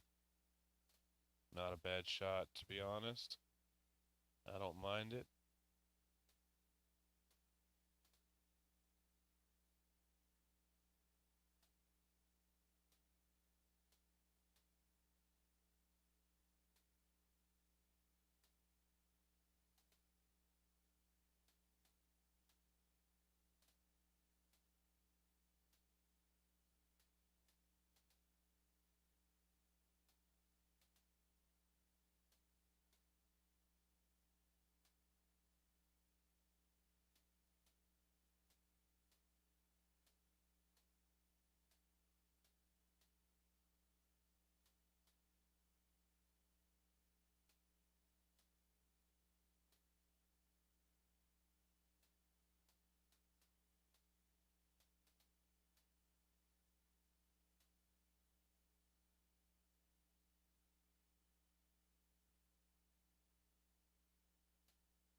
Now you're 100% right. It's not a bad couple of days for the winter.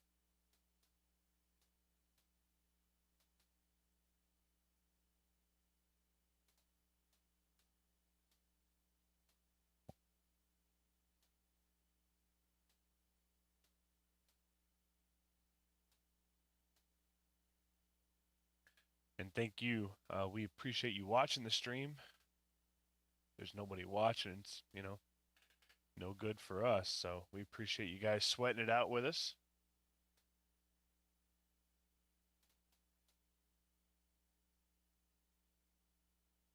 Been a fun one to sweat. Hats off to both these guys for getting up here, putting the money up, whether it's through them or a stake horse or whatever. It's neither here nor there. The point is they're in the arena and they are trying their best now off. So hats off to them.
want to say, did he just call the 4-ball? No, he didn't. He's shooting the 8-ball back.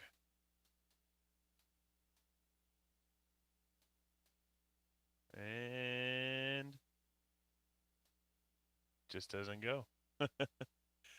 Just does not go.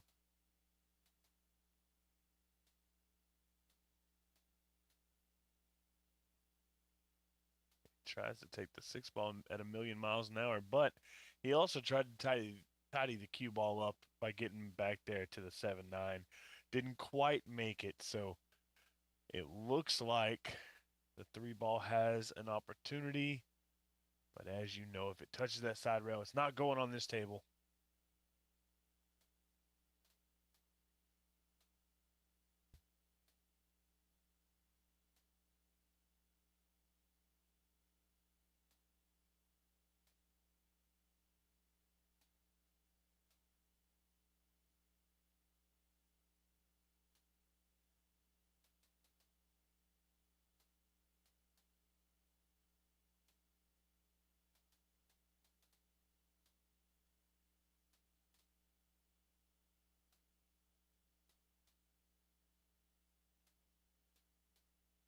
And getting the bridge head on, he's going to look to be banking the 5-ball 1 rail back.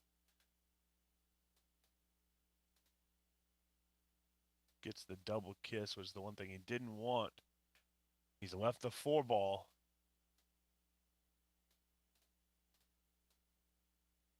No, this is a 9-foot table, Eric. Probably one of the tightest 9-foots around. Very tough table.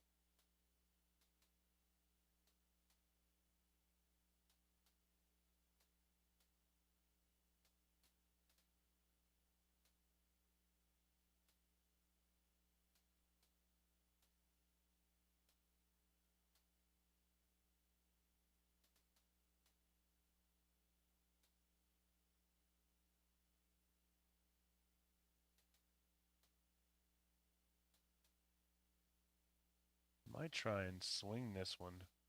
1, 2, 3. Watch the speed. 1, 2, 3. It hopped off, and it's gonna just hit the point.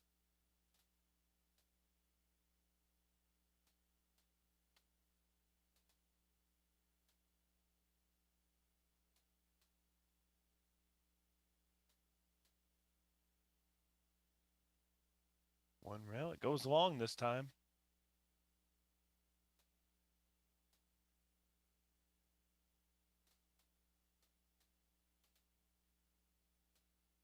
I think we finally got one here right into the heart of the pocket.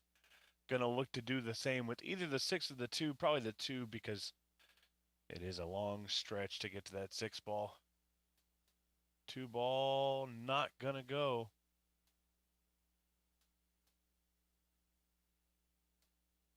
I'll say if I'm Hollywood here,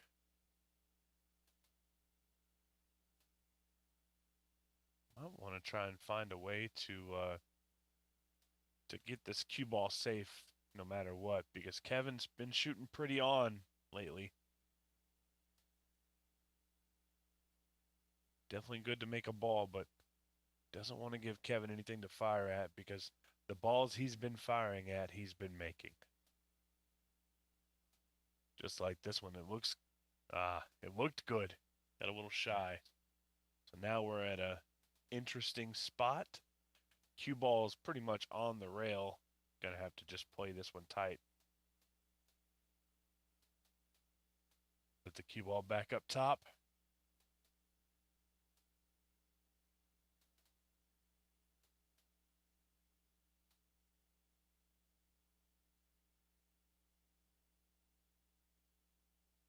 Kevin's going to do the same thing. Both guys starting to play a little bit more strategic now. It's almost as if they know that the first, 10 games or so, you can't win the match in the first 10 games. So they're playing a little loose, a little wild.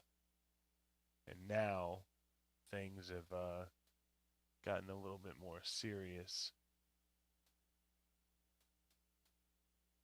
Ooh, cue ball. don't want that ball to scratch. And he's left the straight back on the 6.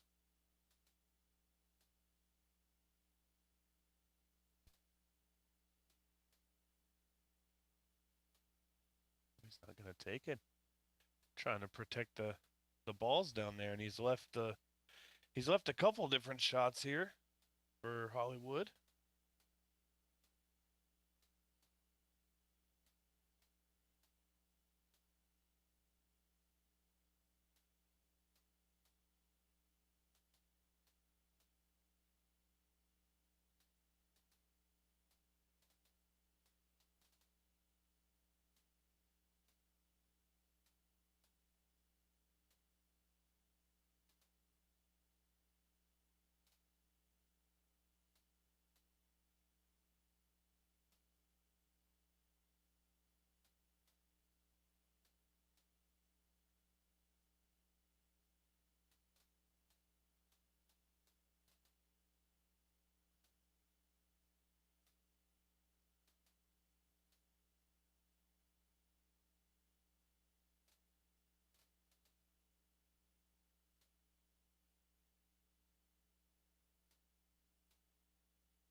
And the double kiss was already always in play right there.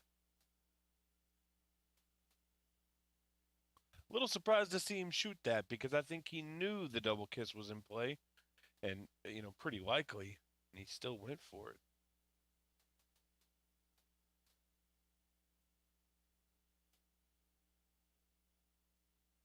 Kevin looking for the 1 into the side. About as close as you're going to get it without making it there. That's a tough shot.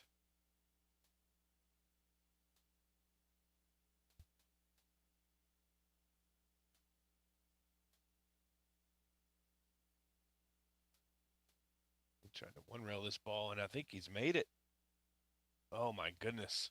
The tight pockets are definitely not helping the cause.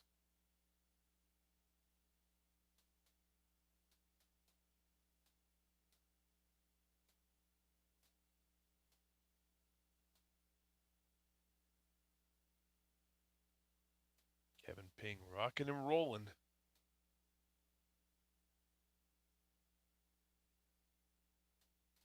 Comes up a little short there. Needed to put just a smidge of outside English on that ball.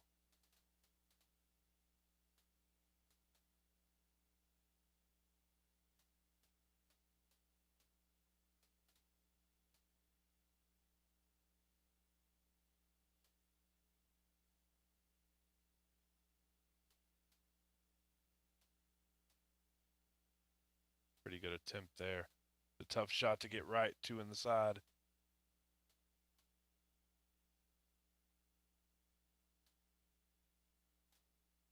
And that one way off by Kevin.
guys. I am back. What's up, Sean? What's up, Steven? How you doing, man? Just sitting back, relaxing, and unfortunately watching these guys having trouble. This rack's been a little bit of a long one. I know you were sitting there watching a little bit of it, but man, it's been a little tough for them. That ball double kiss? I guess not. I don't think so. I don't know. I just walked back here. I have not been home in 40 hours, I don't think. So I thought to myself, I deserve a beer. So I went and got a beer before I came back into the booth. Well, that's how you do it. Well, it looks like the score is now 15-11. Yep. So And, Kevin needs 3, and Hollywood needs 7. 7? 7. Yeah. Sorry, math is hard right now. In the nicest way possible. I think Hollywood needs a prayer and a shot of tequila. He's more of a Jaeger man. Oh, well, then I think he needs one of those. I mean, don't tempt me with a good time. I'll go get one for me and him. We'll both go down. Yeah, Aaron, Scott. Here's the tough part. I may have seen a double kiss, and you may have seen a double kiss, but none of us are the referees. It's between the players.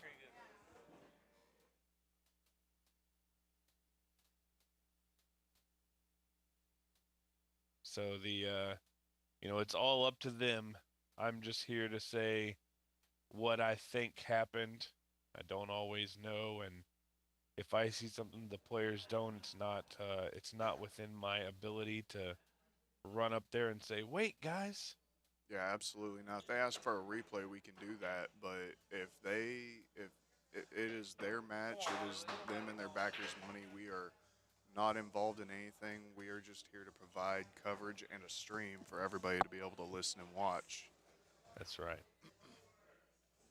That is correct. If I was playing for $40,000 and some random person that was watching a computer came up and yelled at me and said something, I'd probably be a little upset. Yep, and that's the part that's again, it's got to be none of our business. It's also why we don't bet on things. Exactly. By the way, I know everybody is shocked, but what's his name? Scott Thomas did not post with me. So, just in case anybody was wondering. So I'm guessing you didn't get the bet. Nope, we did not. We did not lock in that bet. The person who is known for air barrels did not post. Unfortunately, I was really looking forward to it. I would have loved the action as long as the money would have been presented. Oh well. Right. Well, since we haven't talked, oh my goodness, Holy what a cue shot ball. that was. Since we haven't talked in a little while, Sean, the over/under on the amount of breaks has been hit. What we set it at 6.5. Yeah, 6.5, and so they're on 7. Okay, sweet. And the overall break time. Oh, I know we've got to be way over. Nah, do you remember what we set it at? 109? Was it 109? An hour 49. Hour 49 was the set. Yeah, that's 109 minutes, isn't it? No. 109 minutes is an hour. 109 minutes would be 79 minutes. Oh, no, I'm sorry. 109 is an hour 49. Yeah. Yeah. Okay, my bad. You're right. 109 minutes is what it was set at, and they are currently at 100 minutes and 32 seconds. Let's go. Man, them lines are getting there. I'll tell you what, this is a little bit off topic, but I saw this today. So the Alabama and Missouri game, Alabama was favored by 3.5, and they won by 3. The over-under was set at 51.5, and the final score was 27-24. Oh no! It's almost like Vegas knows what they're doing. Right? It's almost like they're a multi-billion-dollar industry setting lines that are only half a point off.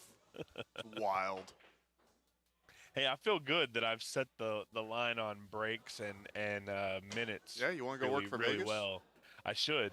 I heard they pay me better. They pay pretty good. They pay you better than we do. Um, how did the OU and Texas game go? I didn't get to watch. I don't any want of to it. talk about it. Uh-oh. I don't want to talk about it. Started Okay, well. off decent, ended very, very poorly. Bad things happen whenever your team can't run the ball. I'm gonna leave it at that. When your offense turns one-dimensional, it doesn't ever turn out good. Wow. See, if he hits that just a little softer, he'll open up off that second rail. But because he hit it so hard, man, I tell you what, Kevin is just swinging away at these really thin cross sides, saying, I don't care about my cue ball. I'm just going to let it go, let it rip, and see what happens. And we both know I'm not a phenomenal player, but if I did that, I would have scratched right there. Like, Oh, yeah. I can't just let the cue ball go. I don't know how he's doing it, but man, if I could, I'd be betting everybody right now. Holy crap! It reminds me of my my good buddy Earl's cue ball. Old Earl. How is old Earl? He's doing good, man. He actually just moved into a new place. I don't know if he wants me to put that out there, but I mean, it's not like it matters. I'm hoping I can make it out to Kentucky in a couple months. Make a trip out there and hang out and maybe play some bank games with you guys, or maybe play some of my my stupid silly Your gaff games. my gaff games. I'm the gaff game king, baby. Yeah, we know. We're well aware. Man, he's going to try and overcut this ball and twist it back with a lot of power. Wow. Man, that's such a tough. I watched him warming up today. He actually hit a couple of them in a row. He hits that ball really good. Where's the boys from that we played last time I was there? They're from Florida or Yeah, Alabama? they're from I think it was Tallahassee. Tallahassee. Okay. Pretty sure it was Tallahassee. I don't know, somewhere in Florida. Florida's such a big state. I give up. Yeah. Well, boys, you got the same game if you're listening. Absolutely. We'll play with the small cue ball too. Yeah. Yep. I'll bring it with me. Yeah, I'm sure we can find an excuse to get you out to Kentucky soon. I hope so. One of my favorite places is Railyard and right there in Louisville and surrounding areas. There's always good food to eat, good things to see. I need to hit the roulette table at Caesars over there again. I did pretty well last time I was there. Yeah, I remember. I didn't do so well. Oh, come on. He just can't get a ball to fall. I am kind of curious, so I know that they are, for those of y'all interested in knowing, if Kevin wins the set tonight, then they'll be tied at one set apiece. And the way they'll determine what the third set is by a coin flip. I kind of want them to flip the coin tonight, just so I know what game they're playing tomorrow. Oh, hey, got one in. Needs the cue ball to slow down.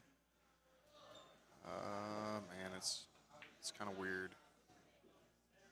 Yeah. Oh, Watch wow. the scratch. Oh, it does that a lot. way. It does that a lot. The only way to get the cue ball out of the way is to get it to stop on a dime and draw straight back. And it always draws in the same line as the object ball goes, if that makes sense. It's wild how it happens, but that scratch happens a lot. You almost have to try and undercut the object ball and then get it to hold off the rail as opposed to just stiffing the line in general, if that registers. I'll tell you what, something I've noticed after watching them play for 10 hours, or actually, 8 hours and 20 minutes. After watching them play for so long, when Kevin slow rolls a bank, he usually misses it. When he fires it at Mach speed, he usually gins it. And it's the exact opposite for Ryan. When Ryan slow rolls it with pace and control, he usually makes it. But if he slams it, he does not get the same reaction. These guys have two totally different styles. It's very interesting to watch. Yeah, it's kind of fun too. Was he playing that 2 rails? I don't see why. He One must rail. have been. Maybe maybe the 2 railer provided him better cue ball control than the 1.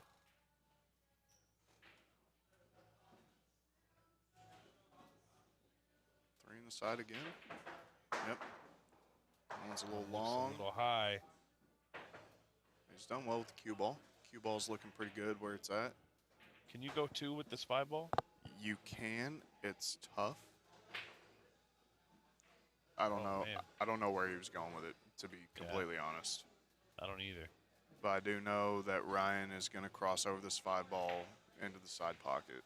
And he's a favorite to make it. He's supposed to make it. That's the thing. If you're playing for $40,000, you kind of have to make your ducks. And I watched a little bit while I was at work, and I noticed that Ryan was struggling a little bit more with the layups than Kevin was while I was away. Yeah, it's been, like I said, it's been real interesting watching this. It's been a different style of play, but it's kind of fun.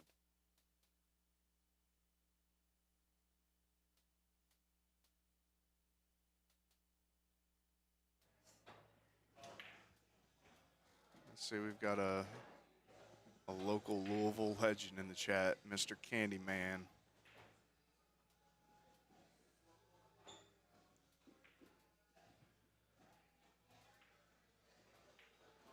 All right, good shot on the 4.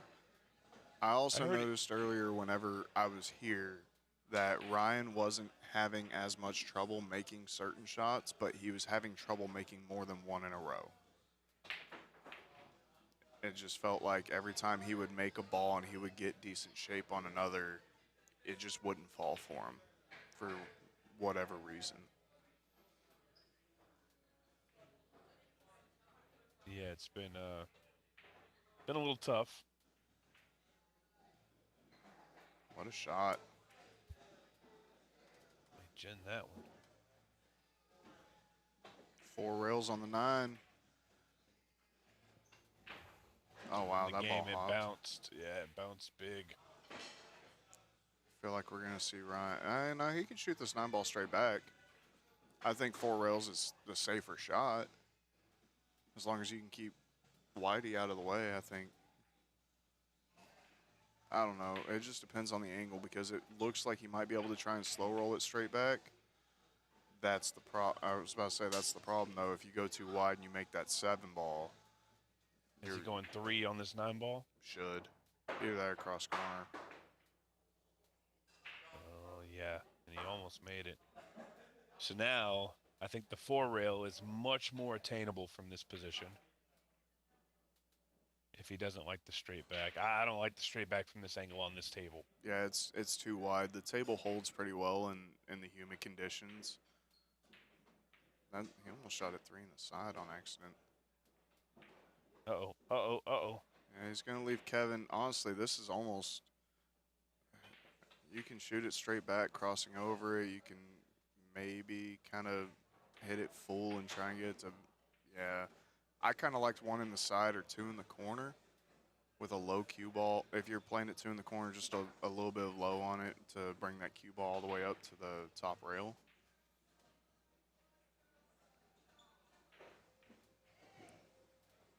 Oh, look. The Candyman's coming to see you, Sean.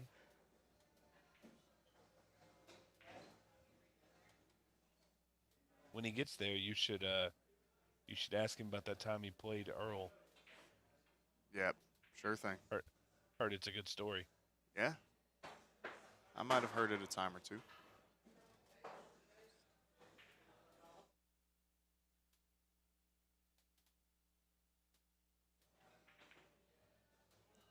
All right. It's got to drift a little bit. Did he eat his Wheaties? He did.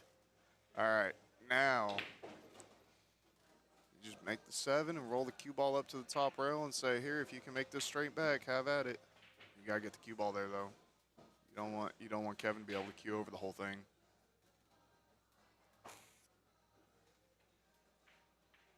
He's come up flat on it.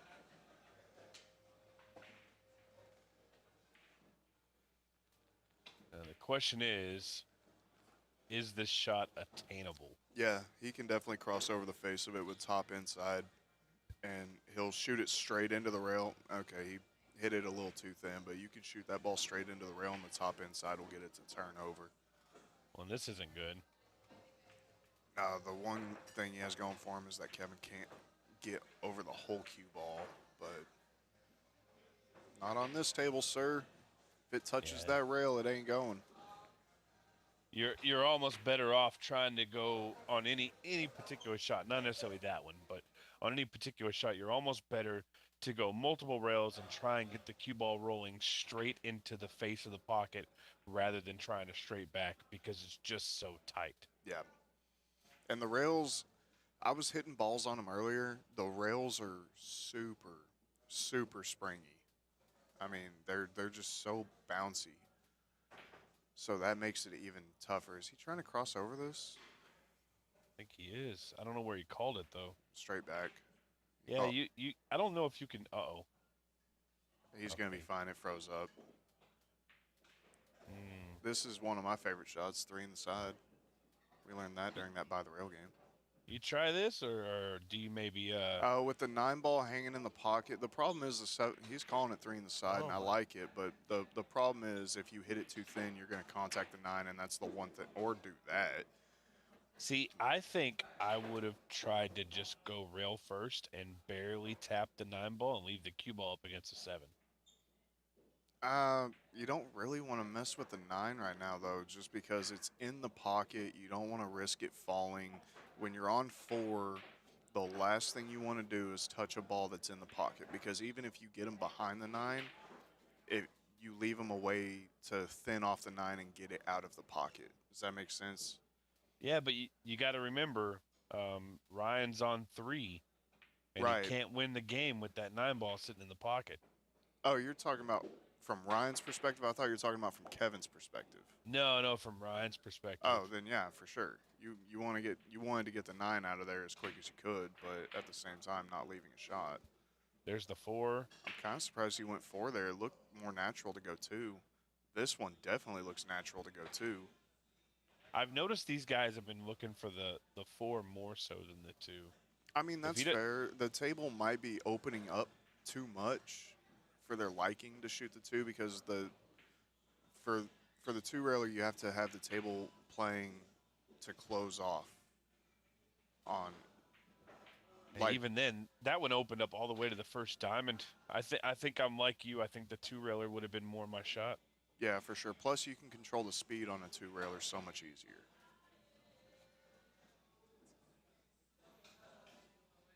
I think we're going to see another 4 railer. They're both missing it the exact same way. Yeah, just above that first diamond. Now, this one I actually like for 4. It's almost a stop shot. You play with a little bit of inside. See, he's still trying to missing it worse. They're missing it worse and worse. Now, this one is coming right back at you. Yeah, it very well should. If it doesn't, then they're just trying to show off. And Kevin only needs this one. Did he make it? Needs it to open. No, he needs 2 now. He scratched. Oh, he does need 2. That's right. And now this is a rough situation for Ryan, because he needs one of these balls to get playable. Yeah, honestly, if I'm him, I'm just rolling up onto the 7. I'm not trying to make it anywhere. I'm just going to roll up onto it, and we're going to kind of move around for a minute. The only other thing he can do is he can make the 9 or the 6. The 9's a little bit easier to get back up table. You can hit it thinner, and then you want to leave your cue ball frozen. I was going to say, I don't mind this play using the 7 or the 9. You got really fortunate that the 6 didn't fall, though. Yeah, I think I would have banked the 7 towards the 9 ball and tried not to make it, because you're right. He got very fortunate that he didn't make it there. Good shot there by Kevin. Needs the ball to stay up. It's good. I think you're just going to see, yeah, he's just going to make this ball. He needs to go all the way around the table. Yeah, he's done get well. up on that top rail. He's within 6 inches. Here's the problem. That 7 ball could bank cross corner. So Kevin's got to be careful about where his cue ball is going to end up here. And if it doesn't bank cross corner, I don't know how much space is in between the two, but you might be able to bank it three in the side. Yeah, well, for Ryan here, this 9 ball is coming right back at him. I've seen them both do that a lot because they're having trouble getting that ball to stay straight whenever it's closer to that long rail. So they're trying to hit it as full as possible. They're just having trouble getting it to straighten up. It's almost like when it comes off of the end rail, it's almost turning, and then they just can't get it to straighten back up. What a shot. There it is. Needs one more. Back to where we were 15 minutes ago. Yep. Is he trying to He's going to try and rail this? No, he's trying to one rail it. Oh, wow. It was a gutsy shot, but I mean it was going to double kiss the whole way. I mean, Yeah, slow roll this one rail into the bottom left. yep. He's gone wide. But he's done okay. I don't know. The way Kevin's been shooting, I feel like he's going to fire this 3 rails. I think he's going one. Yeah, he tried to go one. Oh, he got lucky. Worst thing in the world would have been him making that 6 ball. He actually How might not. lucky? He might not have got lucky. He might be able to make the 7 and the 6 right here if he crosses over Yeah. with top. That's what I'm looking at. Oh, he tried. All right, this is an interesting one. You slam this and try and get 4 rails out of it.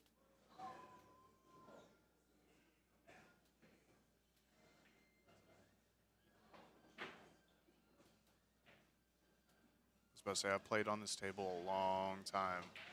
That ball don't go.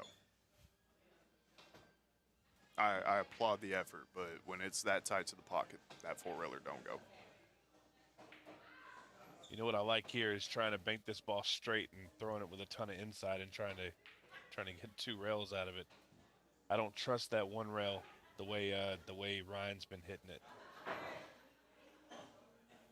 That side pocket is massive compared to the corners when What you're is coming in he at a tough doing? angle. Why would you make that one? And That makes no sense. All you had to do is make the 7 and just leave the cue ball up on the rail. yeah, and I think Ryan's going to cross this ball 1 rail into the bottom right. Ryan needs to make the 7 here. Oh yeah, to get them both into play. Yeah, that would be Yes. the shot. That is 100. I mean, don't get me wrong.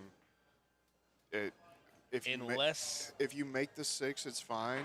But making the 7, your opponent has to come with something really good to not leave you a shot.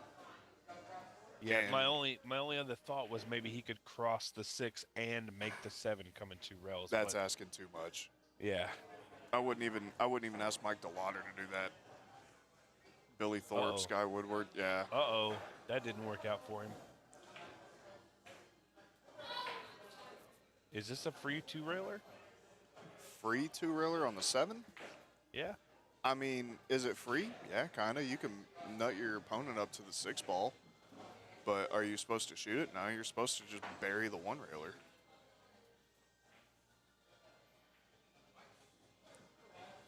That's the thing is he's thinking about both cue ball and object ball. Right now, he needs to just focus on making them all. Yeah, because that's all Kevin's doing.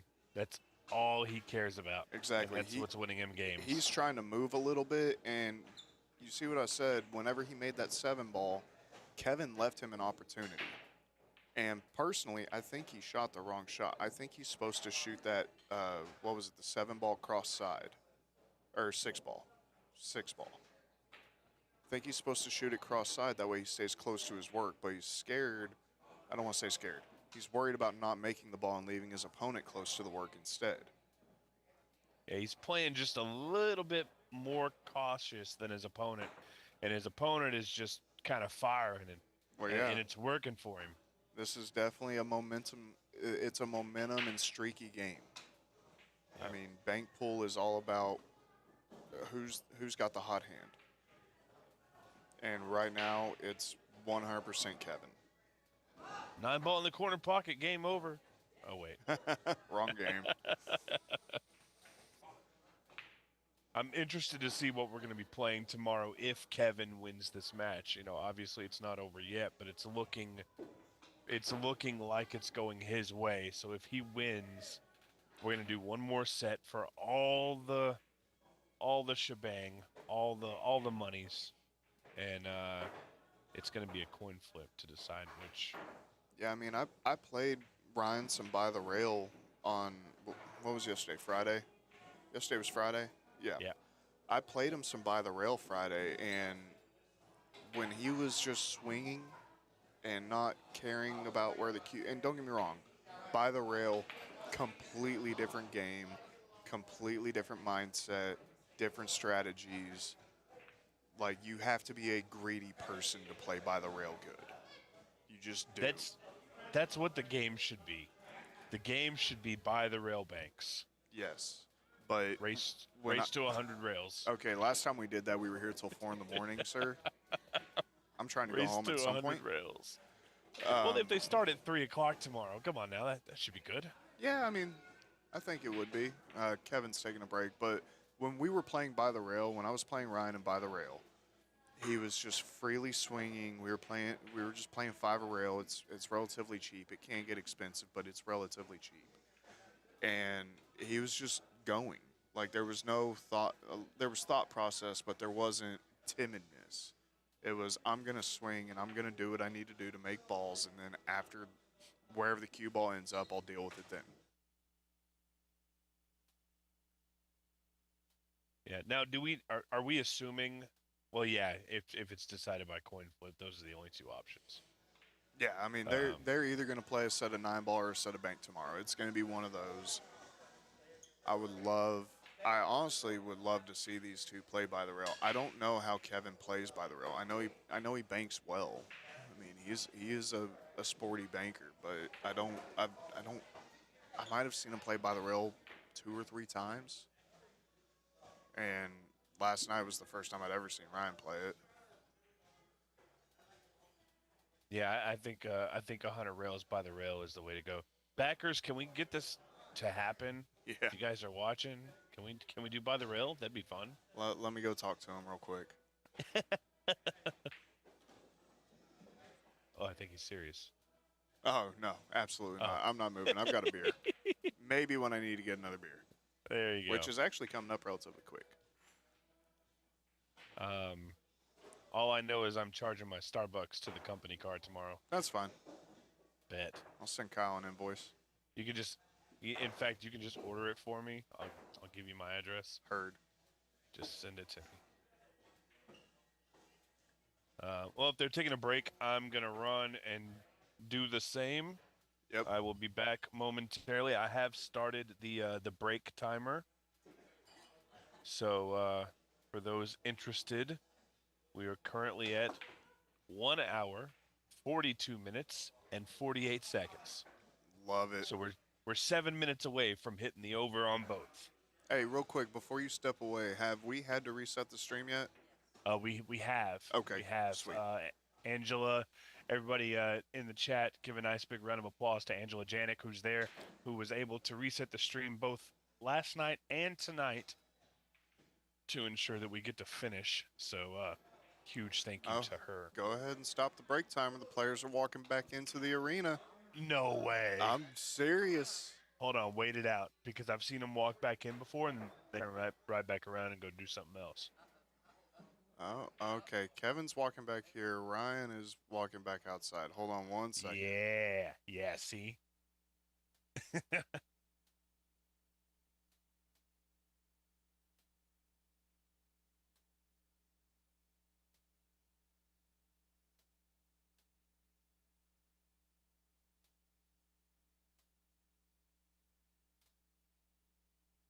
All right. False alarm. Kevin needed to get his phone off the charger, and Ryan is back outside. Yeah, I figured. But I figured we're gonna. I did find out we are going to flip the coin tonight to figure out what the game is. It just won't get played till tomorrow. Yes, I love it. So there's not going to be any suspense. We're all going to get to figure it out at the exact same time. I love it. Hey, I just saw him walk by. Tell Jasper he's got action. Heard. Will do. You said 10,000, right? Yeah, any gaff game, race to 10 wins. Heard. Got it. All right. All right. Cool. I'm going to I'll be step back. away with you real quick, too. We'll be right back, guys. And gals. Apologize.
All right, guys. Both players are back.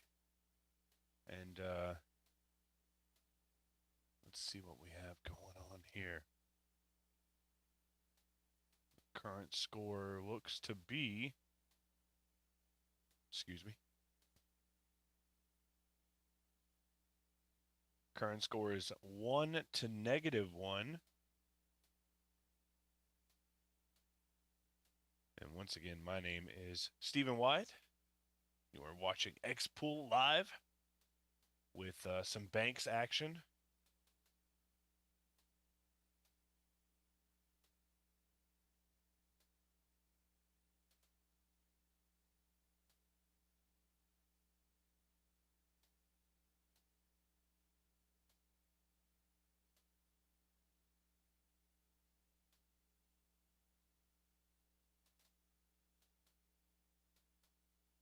And I believe Sean will be here shortly. Get word on that here in just a minute.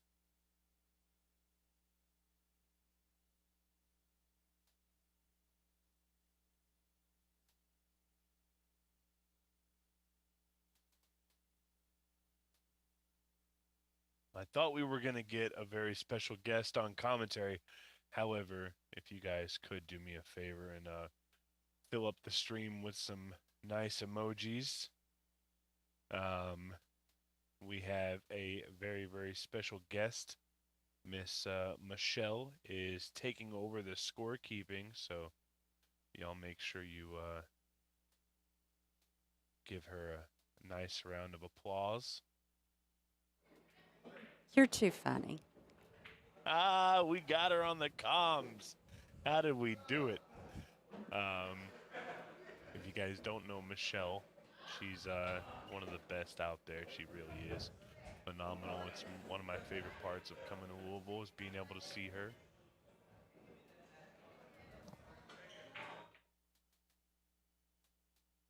Look at this. Took a wild one, but he held the cue ball really well.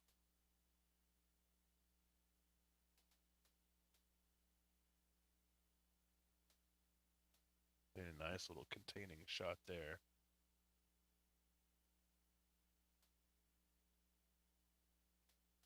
There you go, Billy. Thanks for the love for Michelle.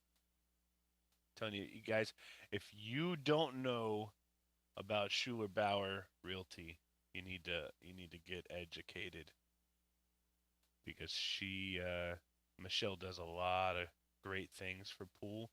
She may be in the realty business, but she does a lot of great things for pool, and we can't thank her enough for what she does. Right now, Kevin Ping's in the hole to Ryan Hollingsworth on this rack at the very least. It's 3 to -1. Kevin trying to make something happen and left Ryan the straight back, but it's a miss. This ball's looks like it's up against the rail. I don't know if you're going to be able to get this one over there. This is double kiss city in my opinion. Wow. I'm dead wrong. I will eat my words. That was a great shot there by Kevin Ping. It's going to put him back to even. Still got a little ways to go here. Needs 5 balls, and that one's not going to get there. I'm back. He's back, baby. I thought you were going to add another word after that. Oh, no. Just coming in hot. Yeah. I did talk to the backers. The by the rail game is not a thing. Just wanted to put that out there. Oh, man, we could have had fun with that one. Oh, my gosh. Ryan's burying him now. Yeah. There was a foul. Kevin ended up in the negative at 1 to -1, and Ryan just kind of went to work, picked him apart a little bit. Kevin was able to get back to the good. So the score is 0 to 4 now. See, that's another one of those timid shots. I think he's just supposed to shoot the 2 ball 100% of the time. You're up 4 to 0 in ball count. You have to shoot the easiest shot available. The only thing I can say about shooting the 2 is you do not want to disturb the 2 balls wow. underneath it. Now, that's not a shot that I'm shooting when my opponent needs 1. No. I actually kind of like him to make this. Oh, I like him to make it too. It's Oh, straight back. He didn't turn it enough. It turned a little bit, but just not quite enough. Yeah. I think on a shot like that, you got to rely on your natural aiming ability instead of trying to turn the ball at all. Tell you what, Kevin's pretty good at those more severe cut straight backs. And look, you just missed one that I called it as, it was on the rail. That game's over. I called the ball as being on the rail, pretty much impossible to make, and he proved me dead wrong, and I ate crow. I took it on the chin because I did not think – I thought it was double kiss city. I did not think that that ball could have gotten to that corner, but it did. And I gladly took the – Took the L on that one. Yeah, I gladly took the kick in the face on that one because he played it very well.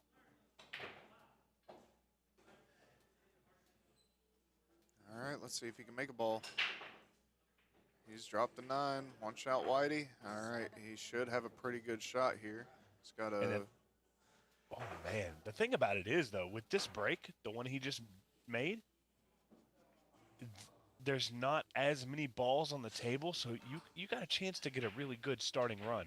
Yeah, the problem was, and it was always going to be, where the cue ball was positioned on the opening shot. Yeah. He didn't have an angle to come back down on this side of the table. I still think the cross corner on the 4 or the 5 is there. It is. I say that to basically give him his flowers. He just got down, didn't care where the cue ball was going to go, and buried the ball that he was supposed to make. Yeah. Wasn't timid about it, just fired at it. Said, I'm not going to get any shape. That's fine, but I'm going to make the ball. Yeah, and that's the hard part is, being able to say, okay, I'm down 4 games. My opponent needs 2 to win the set. I need to do something, but let's not get overzealous. Yeah. And that's the hardest thing to do in pool is to not get overzealous, to not try and go for the gusto. It's kind of like I tell people all the time, especially for playing like a local Scotch doubles or something, and we're on the hill and so is our opponent. It's our break. A lot of times my partner wants to go for that hero break, and I tell him, I say, man, let's just make a ball. Like don't try and crush it. There's no reason to do anything crazy. Let's just make a ball. That way we have a chance to get out. Kevin's cutting so lucky on that shot. He left him down here in the honey patch.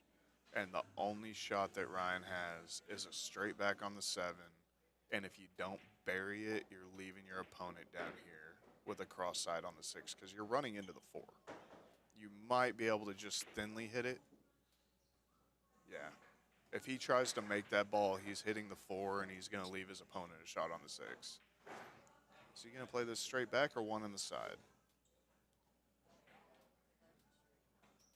How about right smack dab in the middle?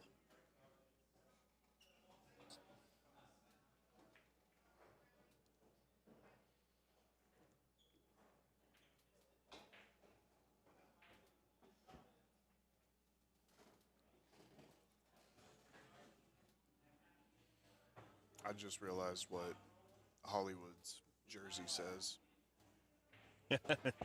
Slightly stupid? Slightly stupid. Yeah, slightly stupid. Just slightly, though. Only ever so slightly. Just a touch. Yeah, just stupid enough to spell stupid with 2 O's. Yeah.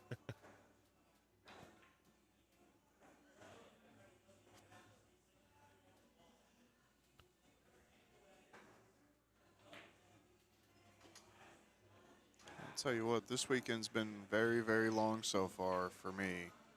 Next weekend's just going to get longer.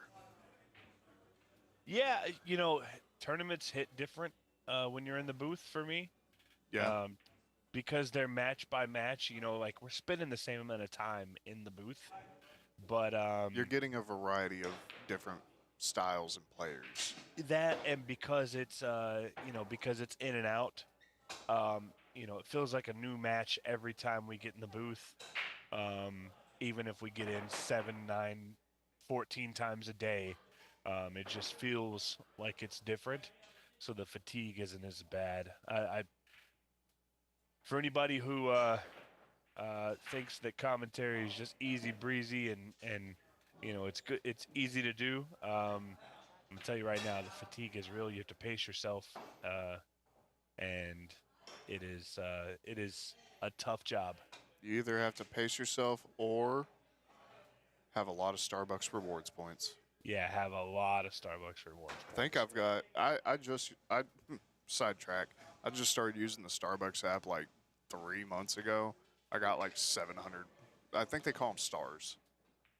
Yeah, you're failing then because the week of the Federer Shane match, I think we went to Starbucks at least twice a day. Oh yeah, Michelle, the pool mom, who is sitting right next to me, who takes care of everybody in Louisville, whether you're a visitor or a local.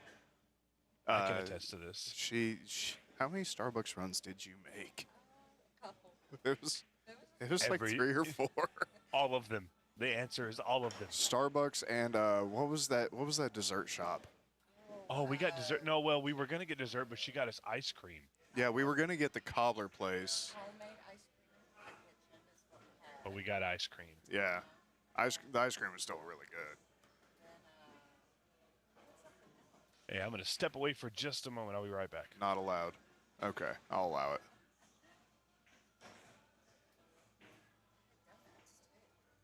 Oh yeah, I forgot about the donuts. Cheesecake. It was Big Nita's cheesecake. Oh, Big Nita's cheesecake. That's it, man. That stuff was so good. Yep.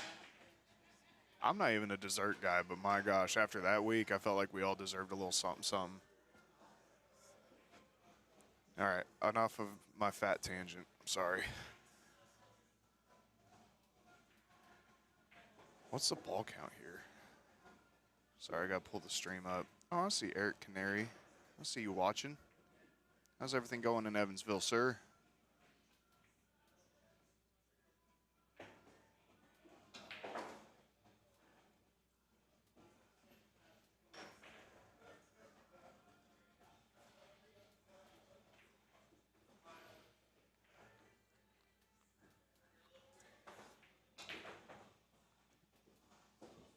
That was actually a pretty good effort if he was playing it twice. Being elevated like that, not easy.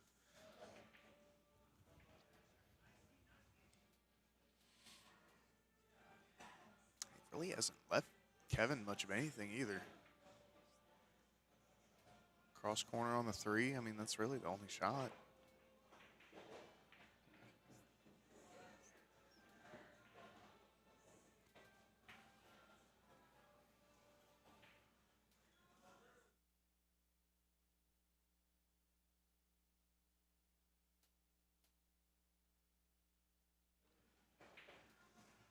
Let's see here.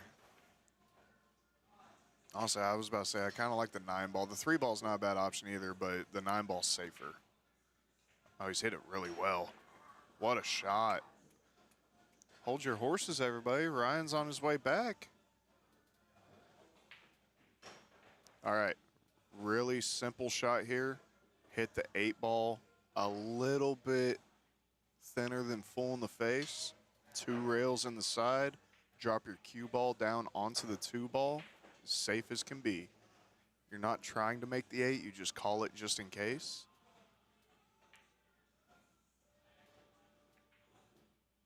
That's not going to get it done. Yeah, you got to hit that ball a little bit thinner than that to get it to travel up.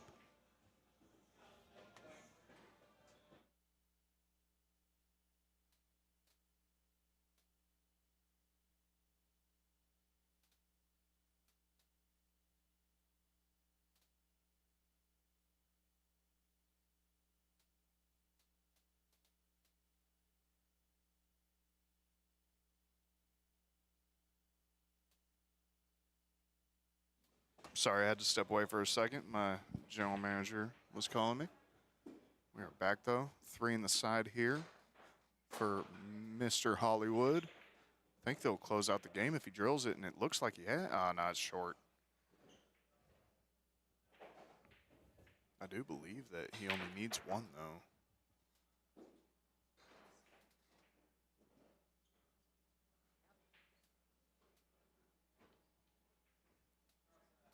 That's a little wild. I can't believe that cue ball stayed up. He's trying the same shot. Better watch it.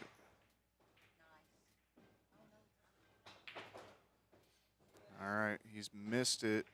He's not really left a whole lot. I mean, Hollywood can shoot this 2 rails cross corner. I'm not a big fan of the 1 railer here, but you can shoot it. I prefer the 2. Here comes the 4 railer from Mr. Pingaling, as Hollywood calls him. That's a little, no way that closed out. Okay, I was about to say, looked like it was going long the whole way, but it started to close out off that last rail. Just called it 3 in the corner. Honestly, if he misses the point there, it's actually it's close. Wow. Kevin's got a little smirk.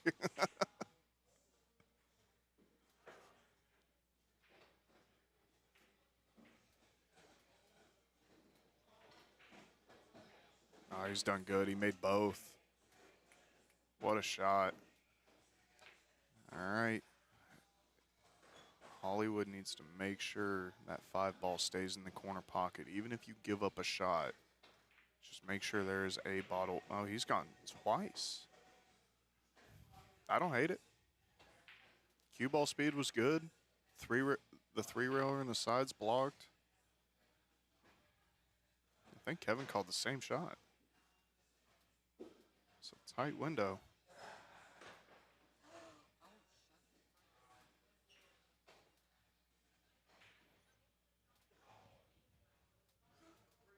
I'm back just in time to see the end game. Yes, sir.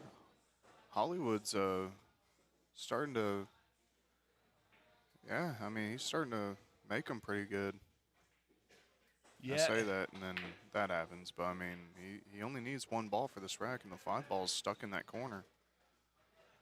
Yeah, I watched him make a few there. Good shot there by Kevin. Yeah, there's a good one there from Kevin. What do you like here? Try and shoot the 2 and go up top, or try and shoot the 2 and also make the 5? You got to go up top, right? Yeah.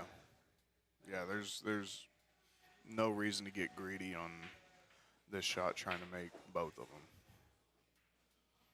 Need to leave him as he's not going to make any of them at all.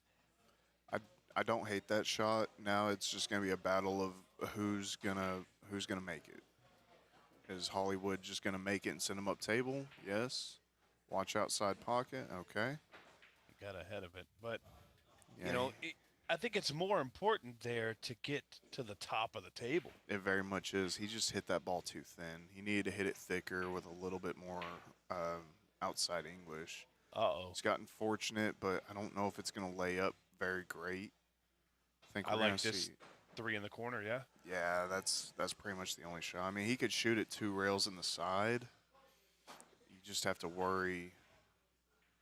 Actually, you're not hitting it full in the face, so you don't have to worry about your cue ball tracking all the way up into that top right corner pocket. I think that ball would have got there if he'd have hit a little bit firmer. I think you're right.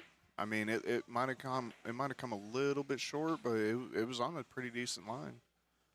And even then, if you bobble it, or if you end up just right down there by the pocket, that's even better. I mean, this is not the spot he wanted, but I tell you what, if he gives Kevin too many more of those chances, he's gonna find the hole. well, I mean, Ryan should be in love with this one. Cross this 2 ball 1 rail. I think he's gonna shoot it straight back under him. Yeah. Did he make it? It's tracking, but I don't think so. Yeah, but he left it in a good spot. Yeah, it was perfect speed. whenever you only need one ball and there's another ball in a pocket, the biggest thing you can do is play pocket speed.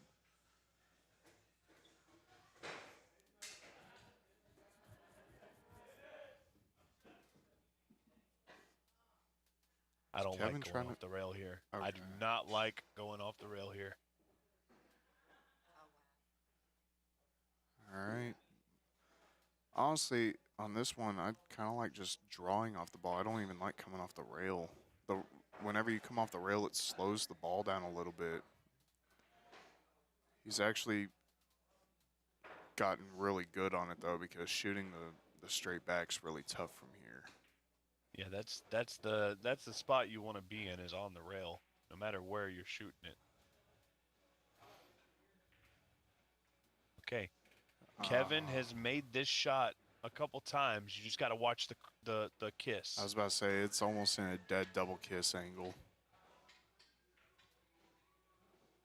He was able to get out of it. Does it drop? No, it does not. Oh, that's so rude. He's just shaking his head. That's one of those where you just like, what do I got to do, man? I think with the way that 5-ball is, I think I'm shooting the 5-ball here. Get back up table. Yeah, I mean, you could go either way. That is not going to get her done. Oh, that could cost him the game right there. It could. I think Hollywood's going to have to cross. I don't think he has to cross over. He could definitely power it and get it to hold its line, but I think crossing over, it's the safer option. Just like that. Don't want to make the 5 though. Doesn't matter if you make the 2. Oh wow, is. that ball creeped in. Yeah, that was the only problem with crossing over that ball, is you're sending the cue ball over by the 5 the whole way. But you're almost a favorite to at least hang the ball up. If you come close to contacting the 5 or making it, you're a favorite to either hang the 2 ball up or make it with the angle you were at. All right. I'll tell you, we haven't spoken since the last time we did this, but I did stop the total break time timer. Yeah, where are we at? 108? 1:47:15. So we need a minute and 45 breaks to hit the over. Oh, don't you worry. We're going to get there. Well, maybe. I mean, I'll be honest. I think if Kevin gets to the hill, I don't think he's taking a break. Ain't no way I would take a break on the hill.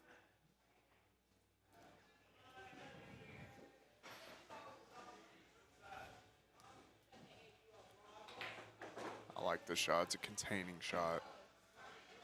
Ooh, not like that though.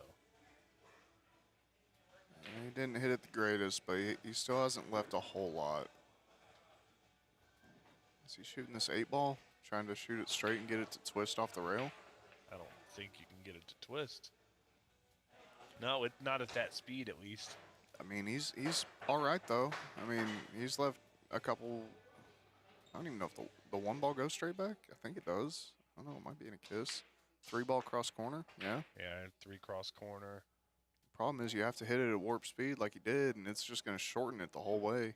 I would say one thing's for sure is that, well, 2 things are for sure. These guys are going to bobble balls, Yeah. and Kevin Ping is going to shoot most of his banks at 100 miles an hour. Yeah.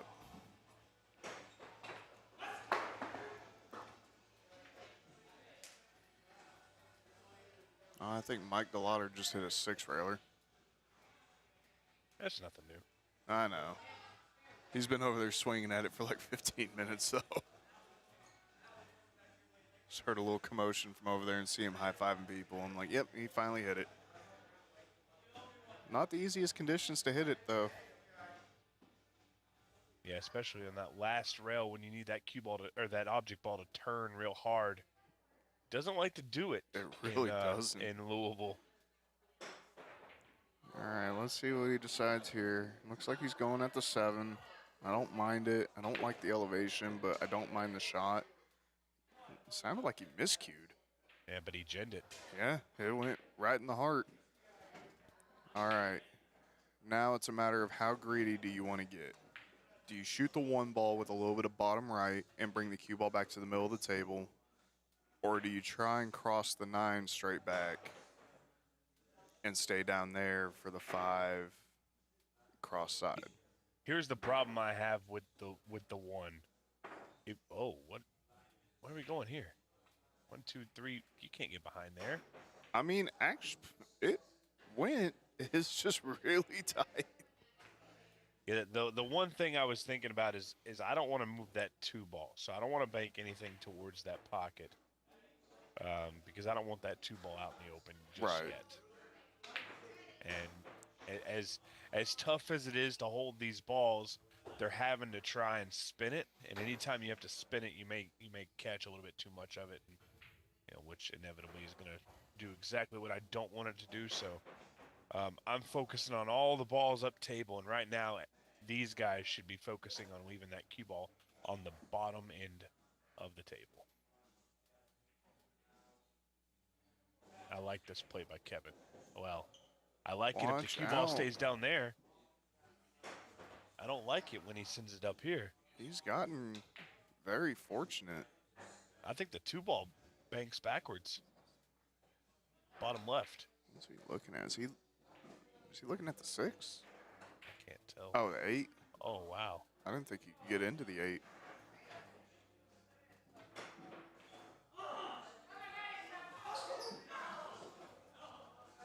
Yeah, John, Mike DeLauder's still there. He's going to be there for 3 or 4 days is what he said. Yeah, he's up here in the area. He's going to be giving out some lessons, doing some clinics. Probably look for a little bit of action here and there if I know him as well as I think I do.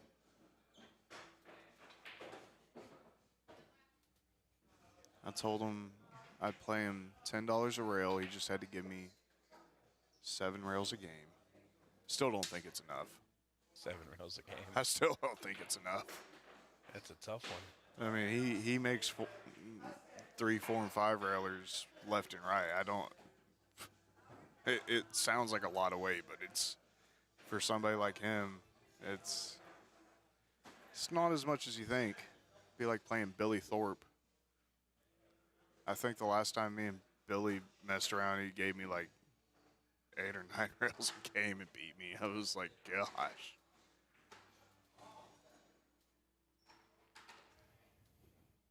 Yeah, them boys that have to give up a whole lot to get me to play banks by the rail like that.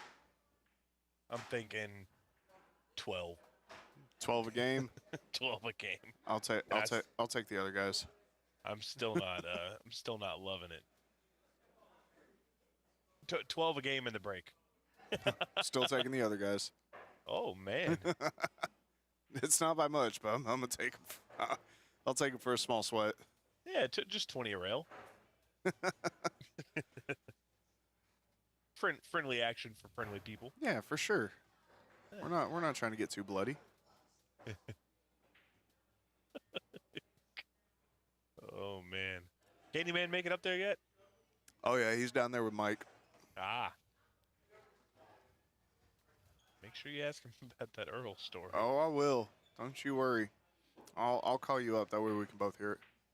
I'm gonna be busy actually. Oh, are you? Yeah. Gonna be hanging out with the wife? Yeah. Okay. We'll pencil it in for next week. Candyman's a character. If you've never been to Louisville, Kentucky, he's probably one of the best characters they have, and they have a lot of them. But man, he's something else.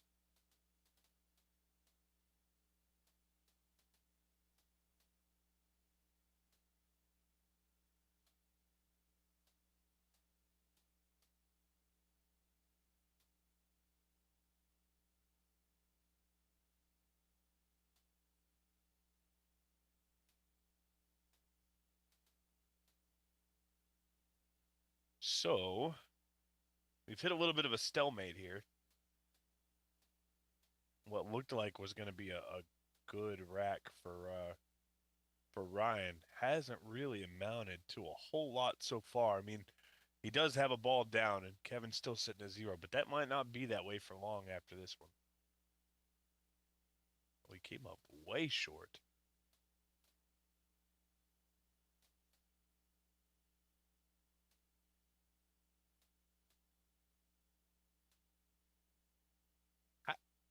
How do you double point that ball? My God. This is tough action, Sean. Tough action.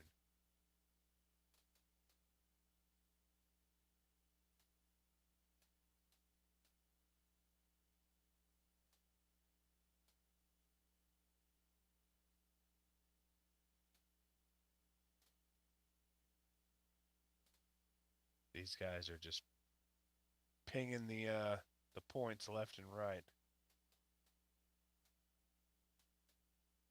I think you got to cross that 4 ball, but you got to worry about the 3. Can he hold this 2 ball?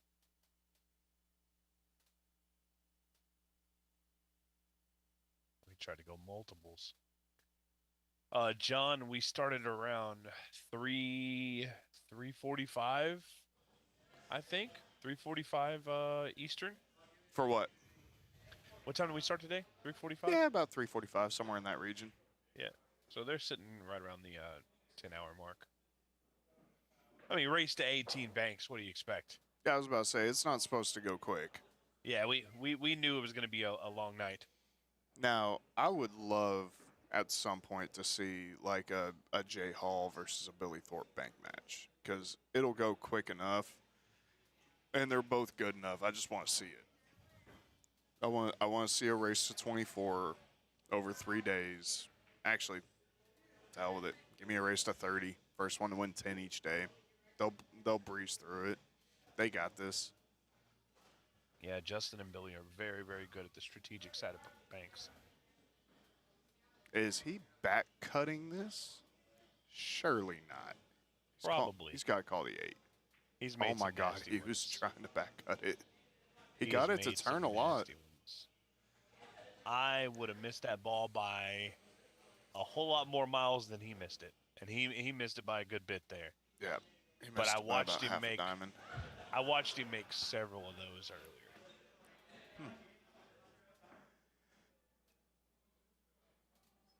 Is he trying to play this cross corner? No. Just, yeah. Yeah, put him on the rail. Jay Hall Justin said, Hall. let's do it. I'd Oh, love to see it, man. What do you like, Justin? Race to 30, 10 each day? That sounds good to me. I didn't know Jay Hall was still in the chat. Let's go. Race to 30 over 3 days. Live on X Pool against Billy, the Banker Thorpe. Be a strong match.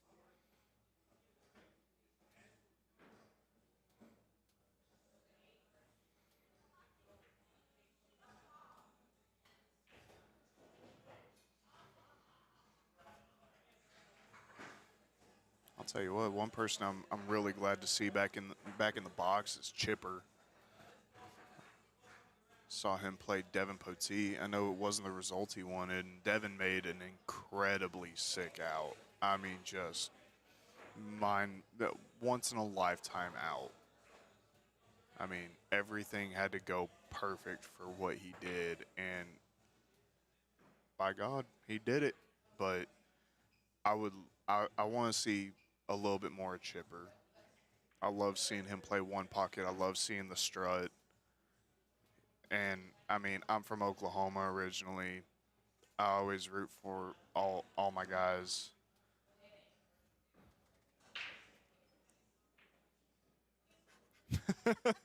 Jay Hall. That's, okay. That's fair. I got nothing on that.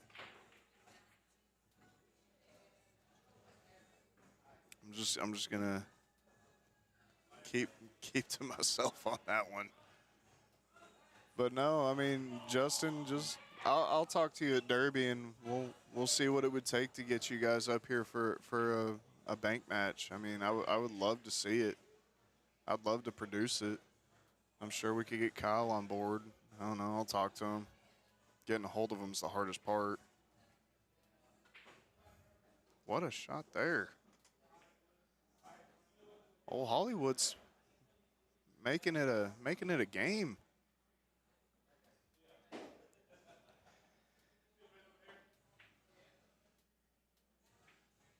Yeah, Jay Hall, you and Brandon come down here. I'm sure we can find Brandon a little bit of action too.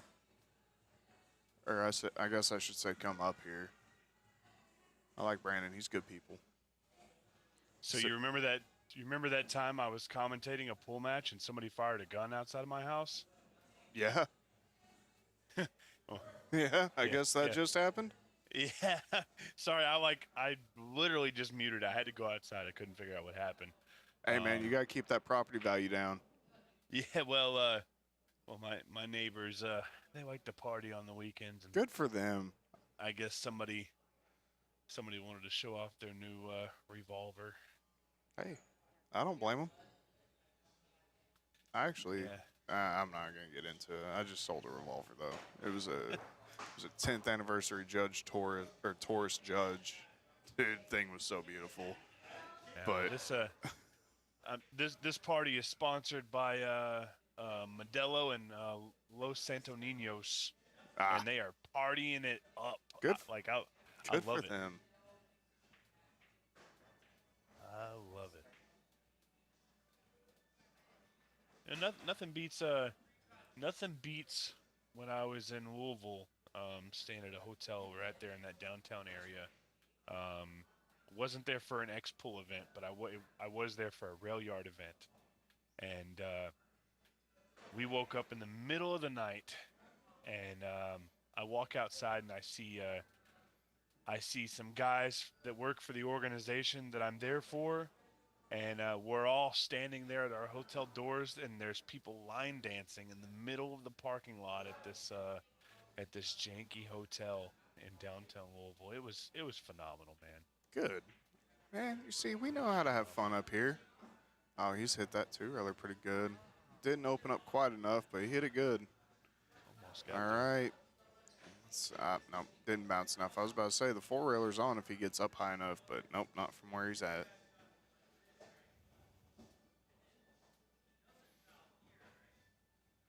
So what do we get in the chat? I know Jay Hall was talking. Let's see. Yeah, 10 each day shouldn't be super long. No, I love it. No, not for players that caliber. I mean, I'd say it's about 6.5, 7 hours of pool. I mean, you're going to have a couple games where it turns into a moving battle, but for the most part, on a table like this, it's going to be a little bit tougher, but for the most part, it's going to be, I'm not going to say 5-and-out pool, but they're going to be able to make balls. He's got a good chance for a 3 in the side here. Might have ginned it. He's walking it off. All right, one more. And he'll be within 2 games. Now you got to shoot this 2-ball, Hollywood. Shoot this 2-ball right by that 5.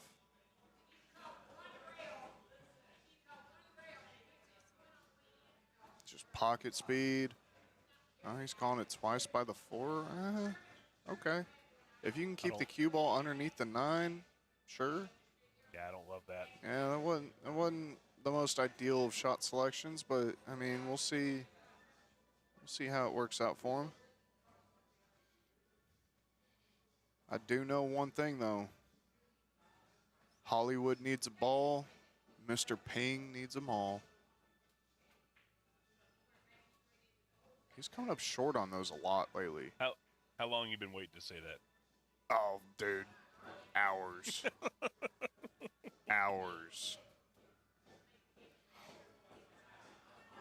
Figured.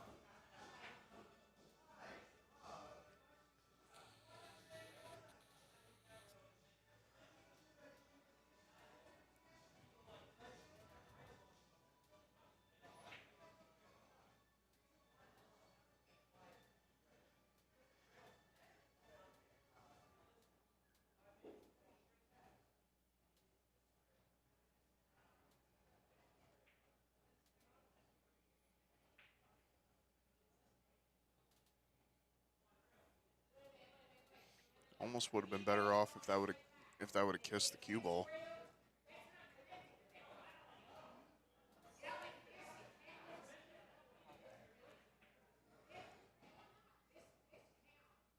I'm not even kidding. I'm probably 100 feet away and I can hear Candyman from here. He's down there, John, with the lauder. It's kind of funny. Candyman's such a good dude. I wonder if he's got any butterscotch for me. If he doesn't, I'd be surprised. I would be too. All right. Almost made that ball. Ryan's got a cross corner here on the 2. It's a pool within 2 racks of Mr. Ping. Oh my God, 15. Just a little long.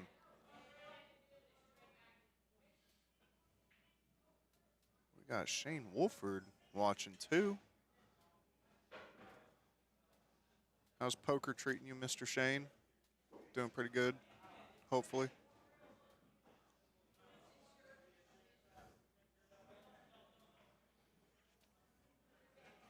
Still haven't made it up to you and your parents' place in Virginia. I need to soon.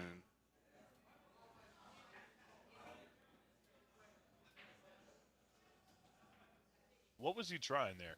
I think he was trying to bank it past the 4 into a super tight window.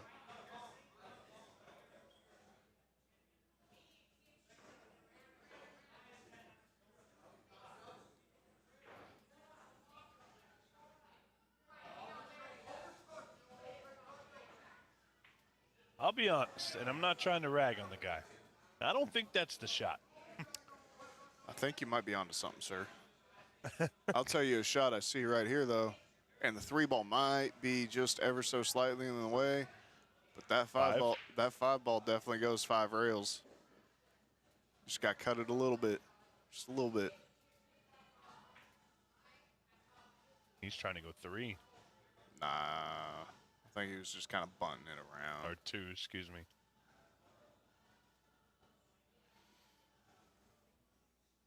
Once again, he's calling it. There's no way. I don't think that You've ball got to cut that goes. ball so much, you might scratch here. If you get close to making that ball, you would have scratched. I think he might get a little fortunate here. He's not going to leave a cross corner.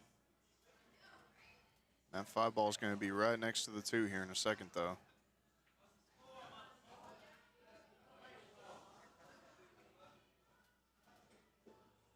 Any chance he might shoot the 4 in and send it down table and make the 2 as well? Do what? You think he might try to? Okay, no, he's just gonna play it like you said. I'm looking for an opportunity to maybe just double up a ball on the spot.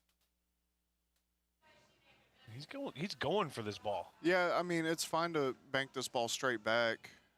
I mean, there's no problem with it. It's the right shot. It's just what. Yeah, there's no reward, right? Yeah, but at the same time, it's the only ball in play, so you kind of have to you have to shoot it.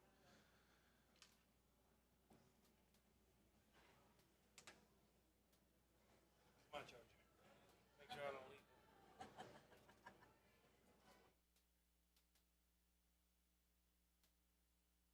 leave. As I get the game, first person to make the ball loses, but in this situation, if I'm in Hollywood's shoes, I think I'm just going to tap that ball in and let Ping go for the shot. Well, here's the problem with that. If you make that ball, then all Kevin's going to do is make the 3 ball, and then he's going to bring you back up to the top of the table to where you don't have a shot. So then your only option is to move the 4 ball, and you don't want the 4 ball to come further out of the pocket, if that makes sense. He's got a chance to make both of them here. He doesn't want to make both of them. He only needs 1. He wants the 2 and the 4 to stay exactly where they're at. He wants to battle 1 ball at a time. You're right. That's why I don't play this game. Don't worry, man. I got you. I honestly, they're both wearing blue, and I looked up, and I'm like, oh, Kevin can make both balls and put him in a good position. But see, I'm going off the beard. I'm colorblind.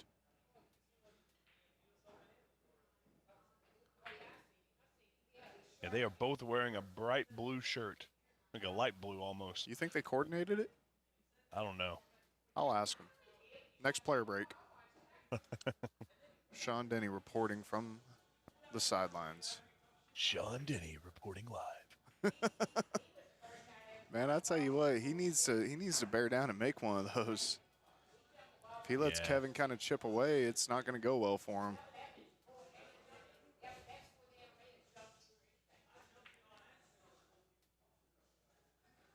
All right. If I'm Kevin here, I'm leaving the 4-ball alone, unless you're trying to make both of them, which is what he's probably going to try and do. Yeah, he's not done it.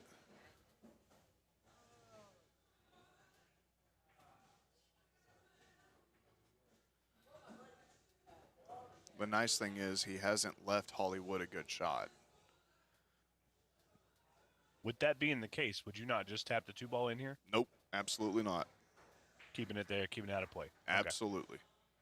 I thought so, but If I only need 1 ball, I am never going to be the one to make that ball. I'm going to make my opponent do it. I'm going to make him waste his inning, and I'm going to get the next shot. Kevin's thinking about how he can cross over this 4-ball and try and make the 2 at the same time. I mean, it's a possible shot.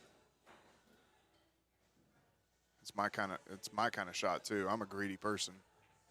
I like trying to do it all at once.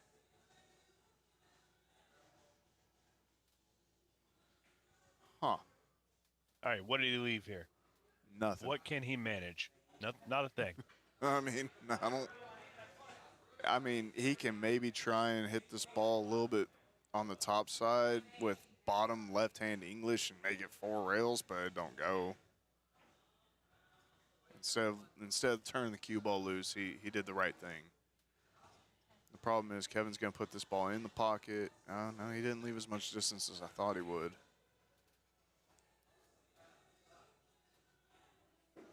All right.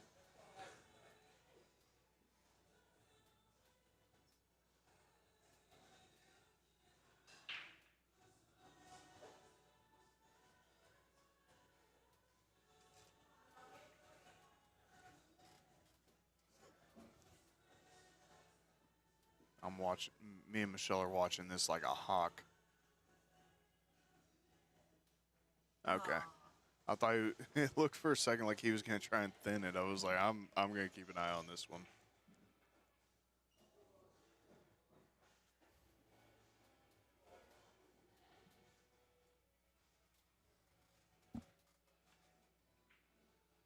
No. That's not it. It's not going to be good. Yeah, that's not good at all. Actually, Kevin's in a spot right here where he might be able to make both of them. It's tough, but it's possible. He was trying.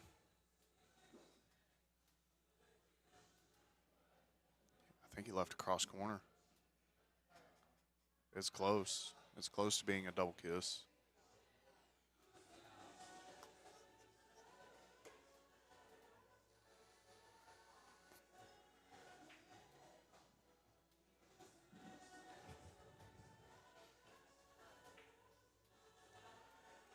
See, I didn't care for that just because the scratch in the bottom right-hand corner was so big. He's going bottom right? No, I'm saying the cue ball, if you try and cross over the face of it to send it to go straight back, No, I got that. I'm saying, is he going to the bottom right here? I think that's the better shot. Controls the cue ball better.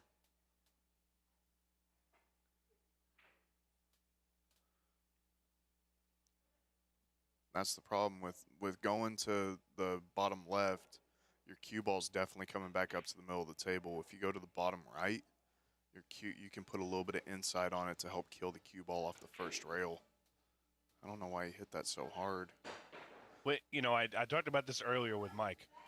When Ryan was hitting the ball soft and easy and really playing pocket-ish speed, he was making a lot of balls. And Yeah. every time Kevin tried to do it like that, he couldn't make it. And now it's almost like it's reversed. Yeah, Kevin. Oh, no, he didn't make it. I thought he would gin that one. Well, now he's not going to shoot the 2-ball, is he? I don't know why he did, but I know Kevin's going to make the 4. I figured he would just try and tap the 4-ball. There's no way Kevin's not making this 4-ball. Oh, he's going to go for the back bank. Well, I mean, if that's the only ball on the table, you're supposed to shoot it back underneath you, but you need the 4-ball out and in play. With where the 4-ball's at right now, I mean, I'm sure there's a way to bank it, but you almost have to have ball in hand to do it. Yeah, but not only that. I mean, you're 100% right here. You shoot the 4-ball, and let Ryan try and make him make something happen. Whether it's a safety or a shot on the next ball. There's no way you're supposed to go after this and leave him with an opportunity when he only needs one and you need two. Absolutely. He's gotten very fortunate, though. It's in a double kiss for the straight back. So the only real play here is to try and go, it's too high for 3 in the side. I mean, it's not necessarily that it's too high. It's too risky. Your cue ball's traveling too far. The only shot that I even remotely see from here is back cut banking it on his left, like back here in this bottom left-hand corner. Now But he's tried this shot a couple times. Yeah. And every single time he catches it funny. His back banking to the opposite corner has not been on par, especially with the way Kevin's has. Yeah. I mean, it's just so hard to keep the cue ball out of the way, and he tried to play it with just middle right. Instead, you almost have to play it with top right to get the cue ball to travel forward to beat that kiss. This ball he might be able to cross over the face of this. What a shot. Oh, he's short. Oh my gosh. He's definitely going to be banking this to the bottom left. Without a doubt, he's going to use that long rail on the right to kill his cue ball. Forgot to eat his Wheaties. And we're going to need a refill on those Wheaties for both of these players.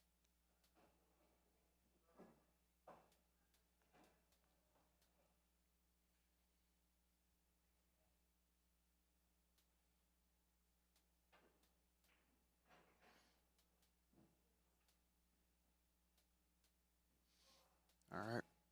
Kevin tried to bank it cross corner. Ryan is going to do the same. Just play this with a high ball. You don't have to do any inside, any outside, no nothing. Didn't get there. Yeah, it's fine, though. I mean, the only real shot he left is a 2-railer. I don't know how Kevin's been hitting these 2-railers, but it's not the easiest shot in the world, especially with it not being closer to the rail. Well, every time they've had an opportunity at a 2, they go for a 4. Yeah, if he shoots 4 rails, okay, he's shooting. Is he? What? 1, Calling- 2, 3 in the bottom right? I don't know. I'm just gonna be honest. I don't know. I'm so very confused here.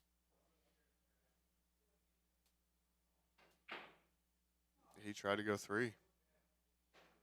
And he's going to sell something out. It looks like it's just going to be a straight back, fortunately for him. And you know it's getting late when the music gets shut off. Oh, it's 1:30. People stop playing stuff on the jukebox. You want me to play you something? I think I still have old Railyard on my jukebox list. Oh, it's off. Don't you worry. Oh, Sean's about to take over the aux. Oh, my gosh. Oh, Good swing. Now, what do you like here? Straight back You like right. just- I like straight back right where he's at. I don't like 4 rails here. The side. I don't think he's going 4. Is he? I think he's going up and down. Yeah. He's made a couple of these. I was about to say I don't hate that either. I like the straight back underneath him, but Did he make it? Oh. Oh my God! he was close. He's got a case of the closies right now. I just realized I forgot to turn the TV wall in the arena off last night. Sorry about the electrical bill, Kyle. Yeah, right. And he left the Zoom meeting on. Prove it.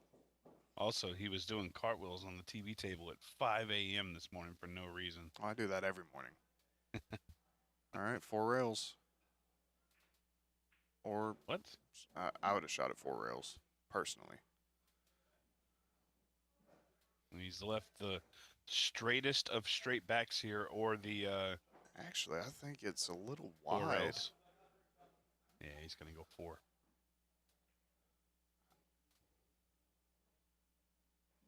There's no way. Did he call 2? I don't know if he's shooting. I think he's shooting at 1. It's a scratch. That's what I'm thinking. 100% it's a scratch. Okay, he just called 4. Okay.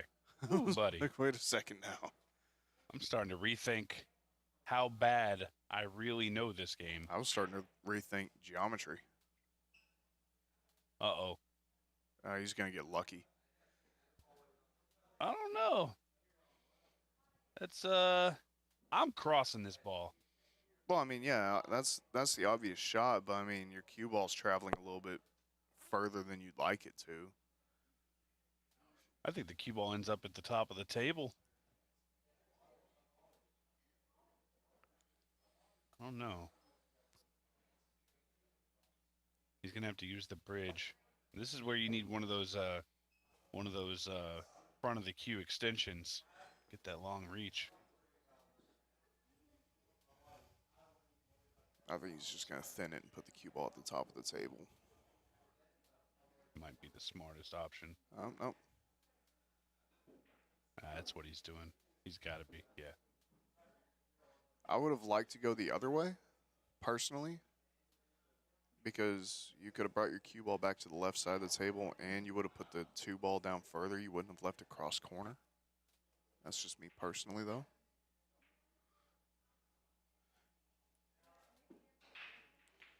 All right. This is straight back city. Sure is. Got to make sure you play at pocket speed, though, because there's no way to kill the cue. Well, there is a way to kill the cue ball, but it makes the shot infinitely harder. Oh, and that looks good. That's going to go a little wide, but it's good speed. Man. I like the angle he played that at and the speed he played it at. What'd he say? He flipped the ball off. That's the second time he's done that. He flipped the 9 ball off earlier. Let the 9 ball know how he felt.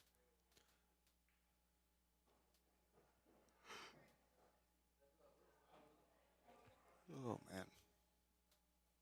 As soon as the music shut off, I got a little tired. I just ordered a coffee? Mec Frappe because Starbucks is closed. Yeah.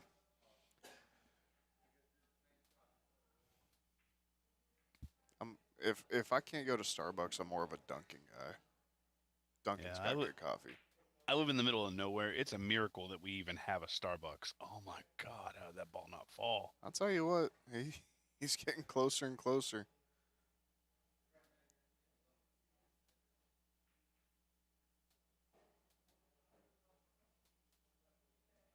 Ooh.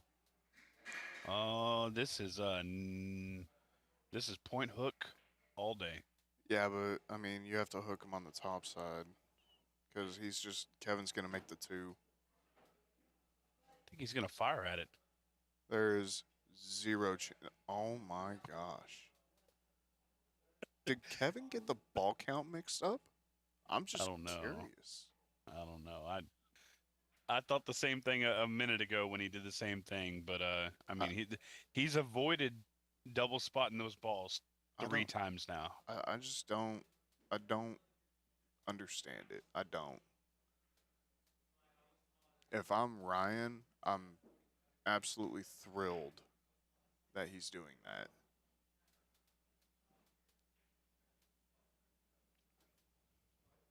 I mean, I'm not the one playing for 40,000.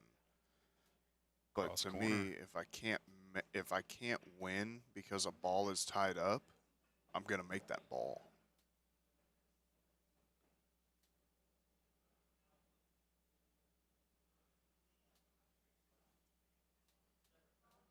And that begs the question: are they aware of the score? They got to be, right?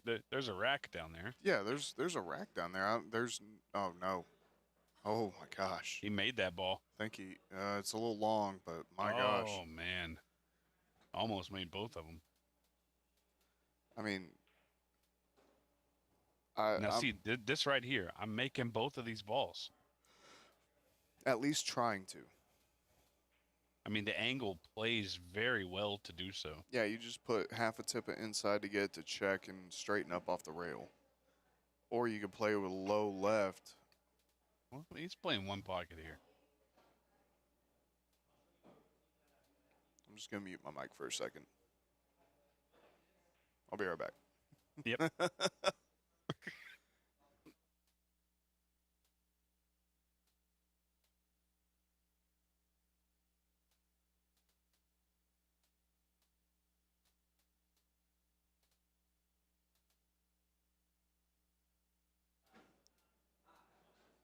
Wow.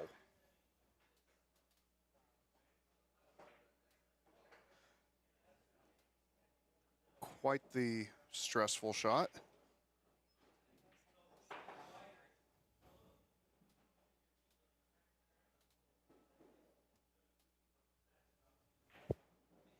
What just happened? What did I miss? I stopped to get my coffee.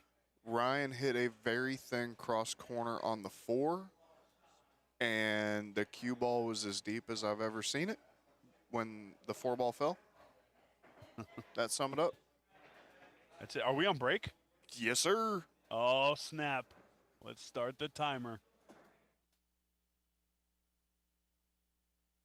Man, that is crazy. I don't understand. I don't quite understand why Kevin got that ball out of there like that. But I'm not the player, so again, no disrespect. Those guys are way better than I am.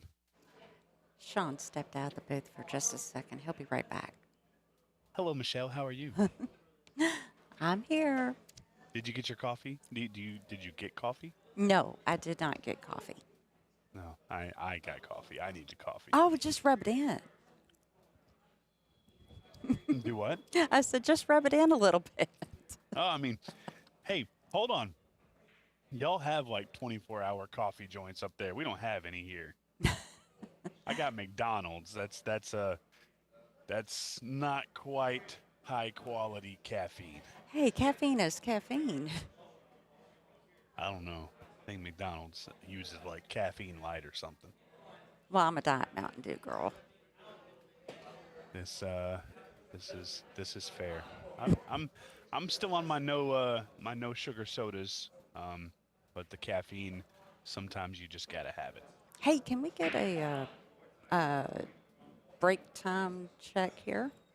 1 hour, 48 minutes, and 49 seconds. Oh, and they're coming back in.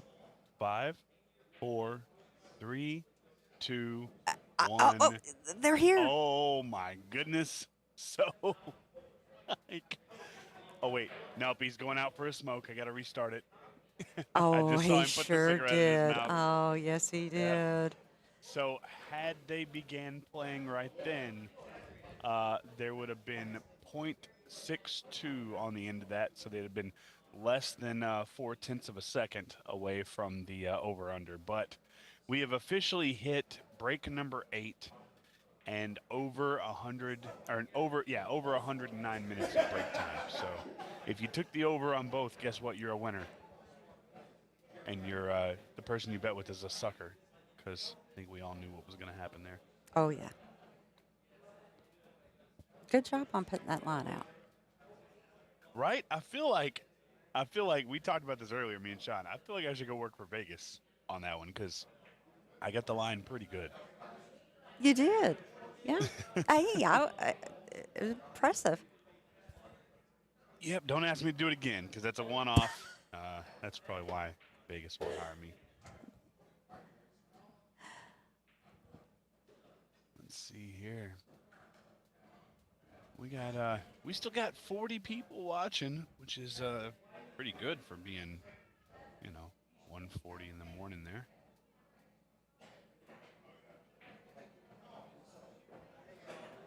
Darren Neal. Well, Michelle, while they're on break, I am also going to step away. I will be back momentarily.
Welcome back, guys. Sorry. Steven mentioned that he got a coffee, so I'm on DoorDash looking at Dunkin' right now. Probably going to get a couple donuts too. I knew you'd want something, Miss Michelle. It's my turn to treat you. You take such good care of us. It's my turn.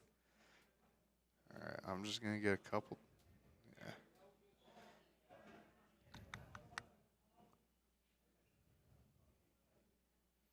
Sorry about that, Sean. I am back. Oh, you're good, bub. I'm on DoorDash right now. I'm getting some Dunkin'. I did manage to stop the timer. I saw the guys come back. Sweet. So our official total break time clock is at 1 hour, 56 minutes, and 11 seconds. Hey, there's the over. Yeah, we hit the over on both of them.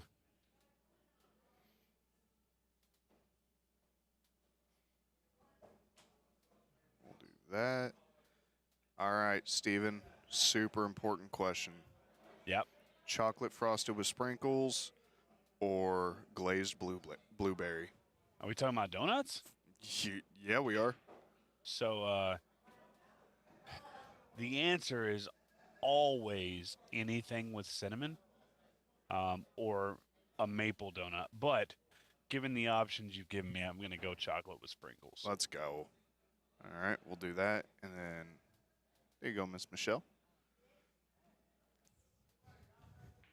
Kyle, don't worry. This is not going on the company card. I'm glad I've inspired you guys to get some sugar in your system. Oh, yeah, I need it. I realized like 10 minutes ago that I haven't eaten since like, I don't know, 1:30, 2 o'clock. Yeah, I took that dinner break earlier, but it wasn't like I had a 5-star meal. So I'm in the process of having a midnight snack made. While you're giving shout outs to Michelle, I'm going to go ahead and give my own shout out to my wife for getting me some coffee from McDonald's. Only option we have at 12:45 at night here.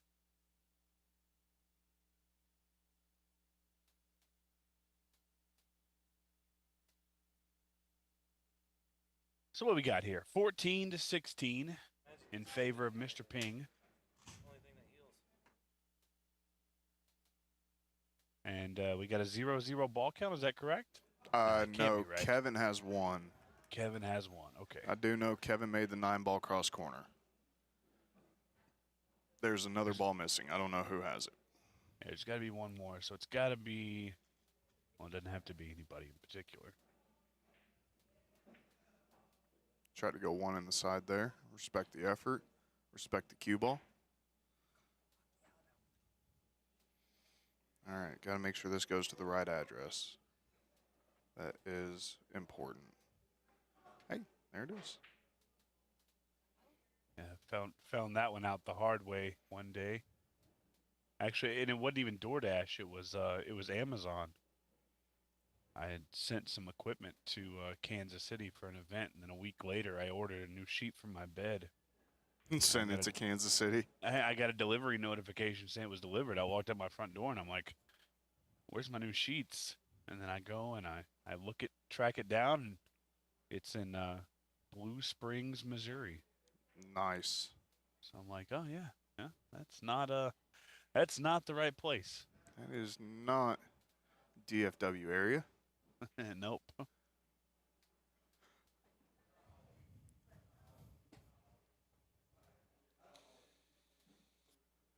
not at all.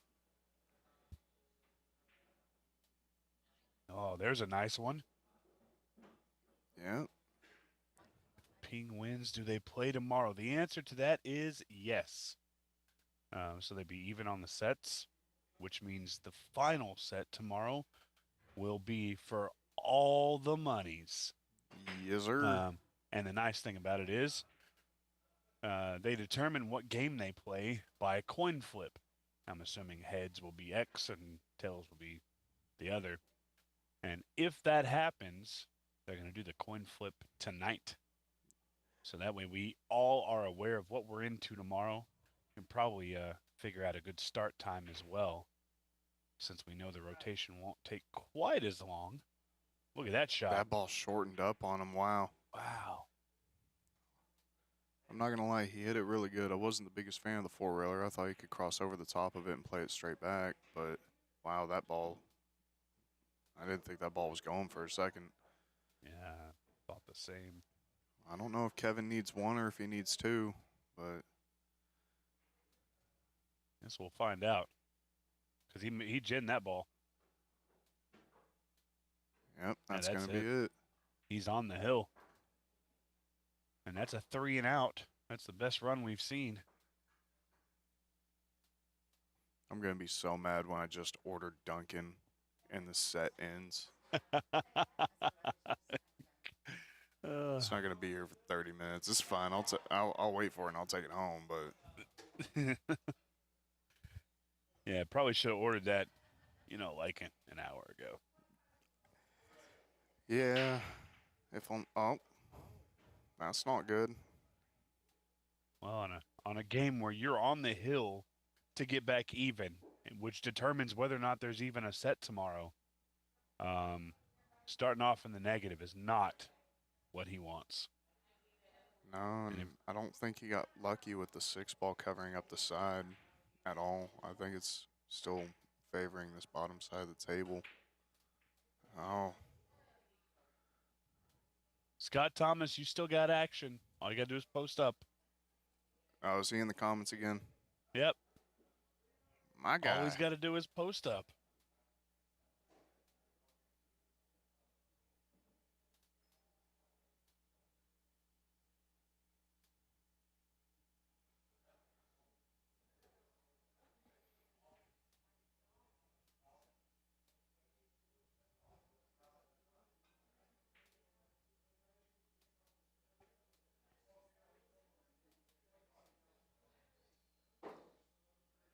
All right. Does he get it? He gets it in there.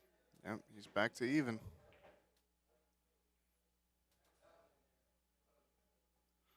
He's going to pull out the bridge? No, he's going to shoot the 3. Where's he going with this? I think he's going cross corner. We know, Scott. Don't worry.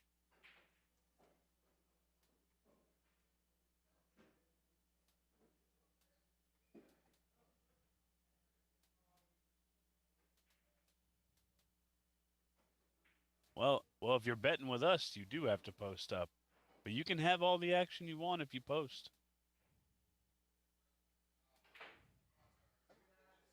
Uh-oh, there's a missed ball.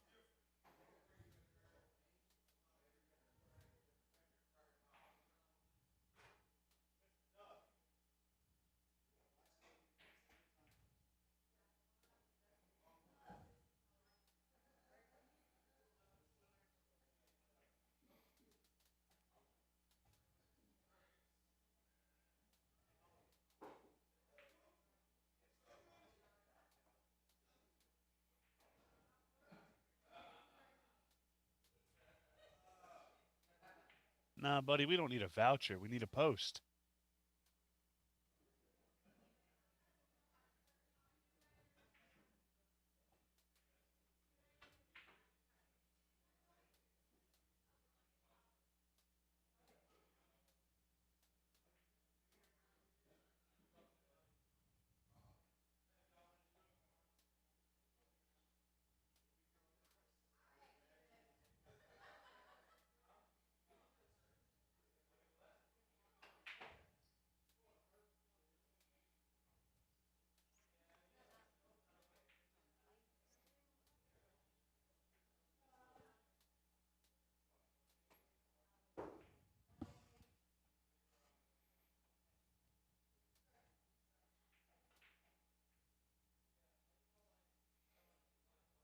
Wow, how's that ball not open off the second rail? It barely missed the 9.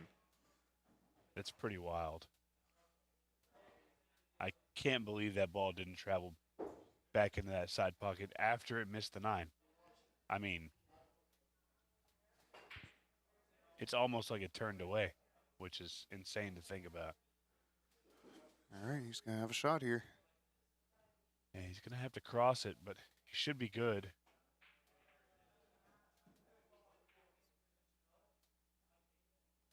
Didn't get there.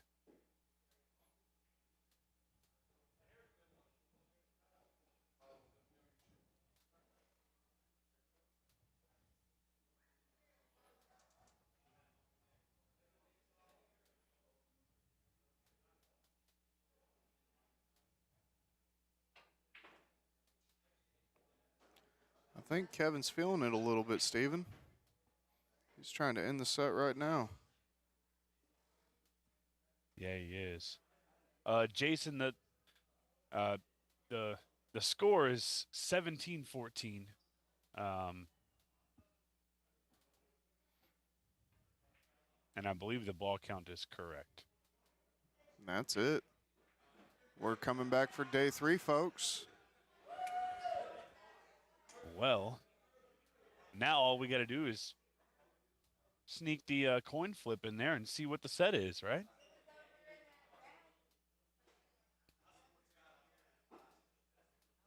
Oh, wait, no, there's 5 balls on the table. That's only 4. Oh, because he owed one. Yeah, He owed one. He thought the set was over. I thought the set was over. that could really mess with him. Yeah. Watch him gin this 2-railer. Yeah, not over yet. Oh, he shot it straight back.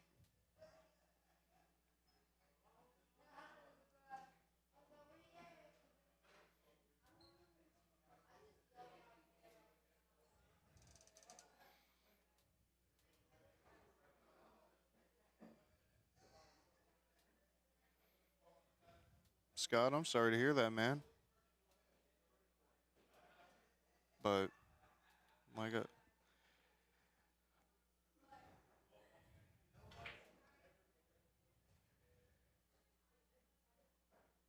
I see, Aaron. I saw it, and I was off. I was confused on this on the game score because somebody was saying it was 16-14, or somebody was saying it was 16-13. Definitely wasn't 16-13.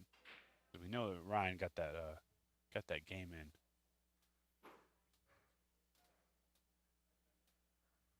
Oh, wow. Wasn't even close.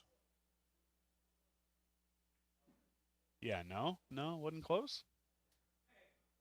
No, I'm just messing with you. It looks kind of close. Just a little bit. All right. He likes the 2-railers.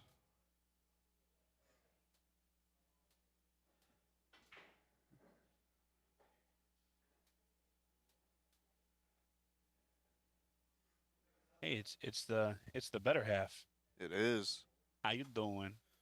Terry, I am in the building. Steven is not.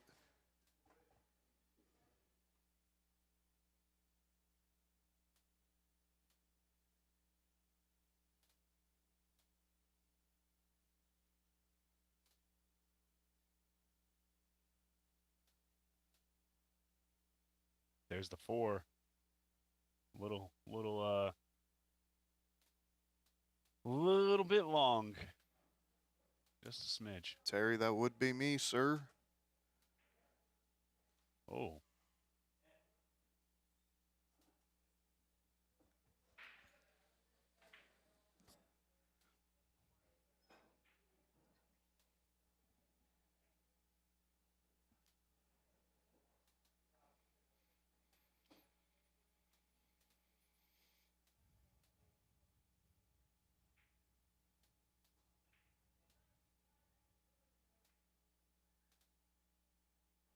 Definitely didn't want that ball to fall.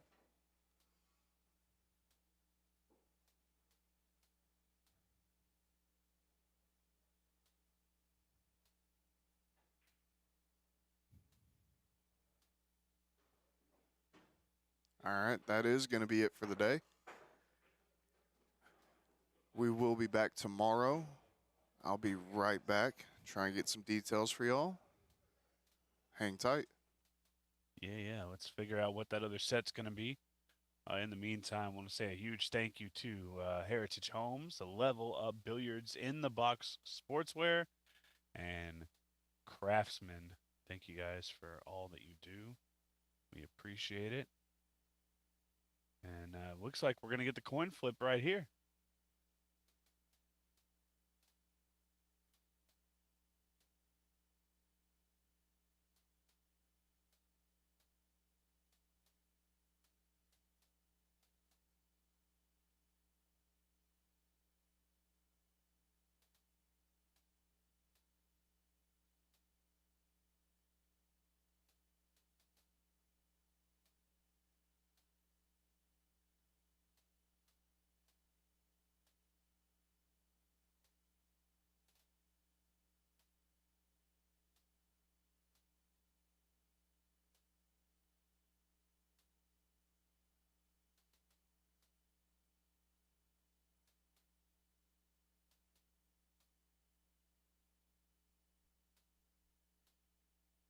All right, guys. The coin has been flipped. The coin has not been flipped. Oh, I do have an update. We are going to start at 2 p.m. tomorrow. The stream will be up and running at 1:50. We will flip the coin when we walk in the building. Leave everybody a little suspenseful. suspense. I like it. But y'all get to thinking on the over-under on the break time and the amount of breaks. Yeah, so While we're at it. today's break count was 8, and we have a total time of 1:56:11. So, That's 116 minutes and 11 seconds. so keep that in mind when you're thinking about those totals. One more time, we will be going live tomorrow at 1:50 p.m. Eastern Standard Time. We will flip the coin when we walk in the building, and we will apprise you of what the game will be. Until then, my name is Sean Denny, joined by Stephen Wyatt. Thank you guys for tuning in to X-Pool live here at Railyard Billiards and Sports Pub. Until tomorrow, have a great rest of your night. Later, guys.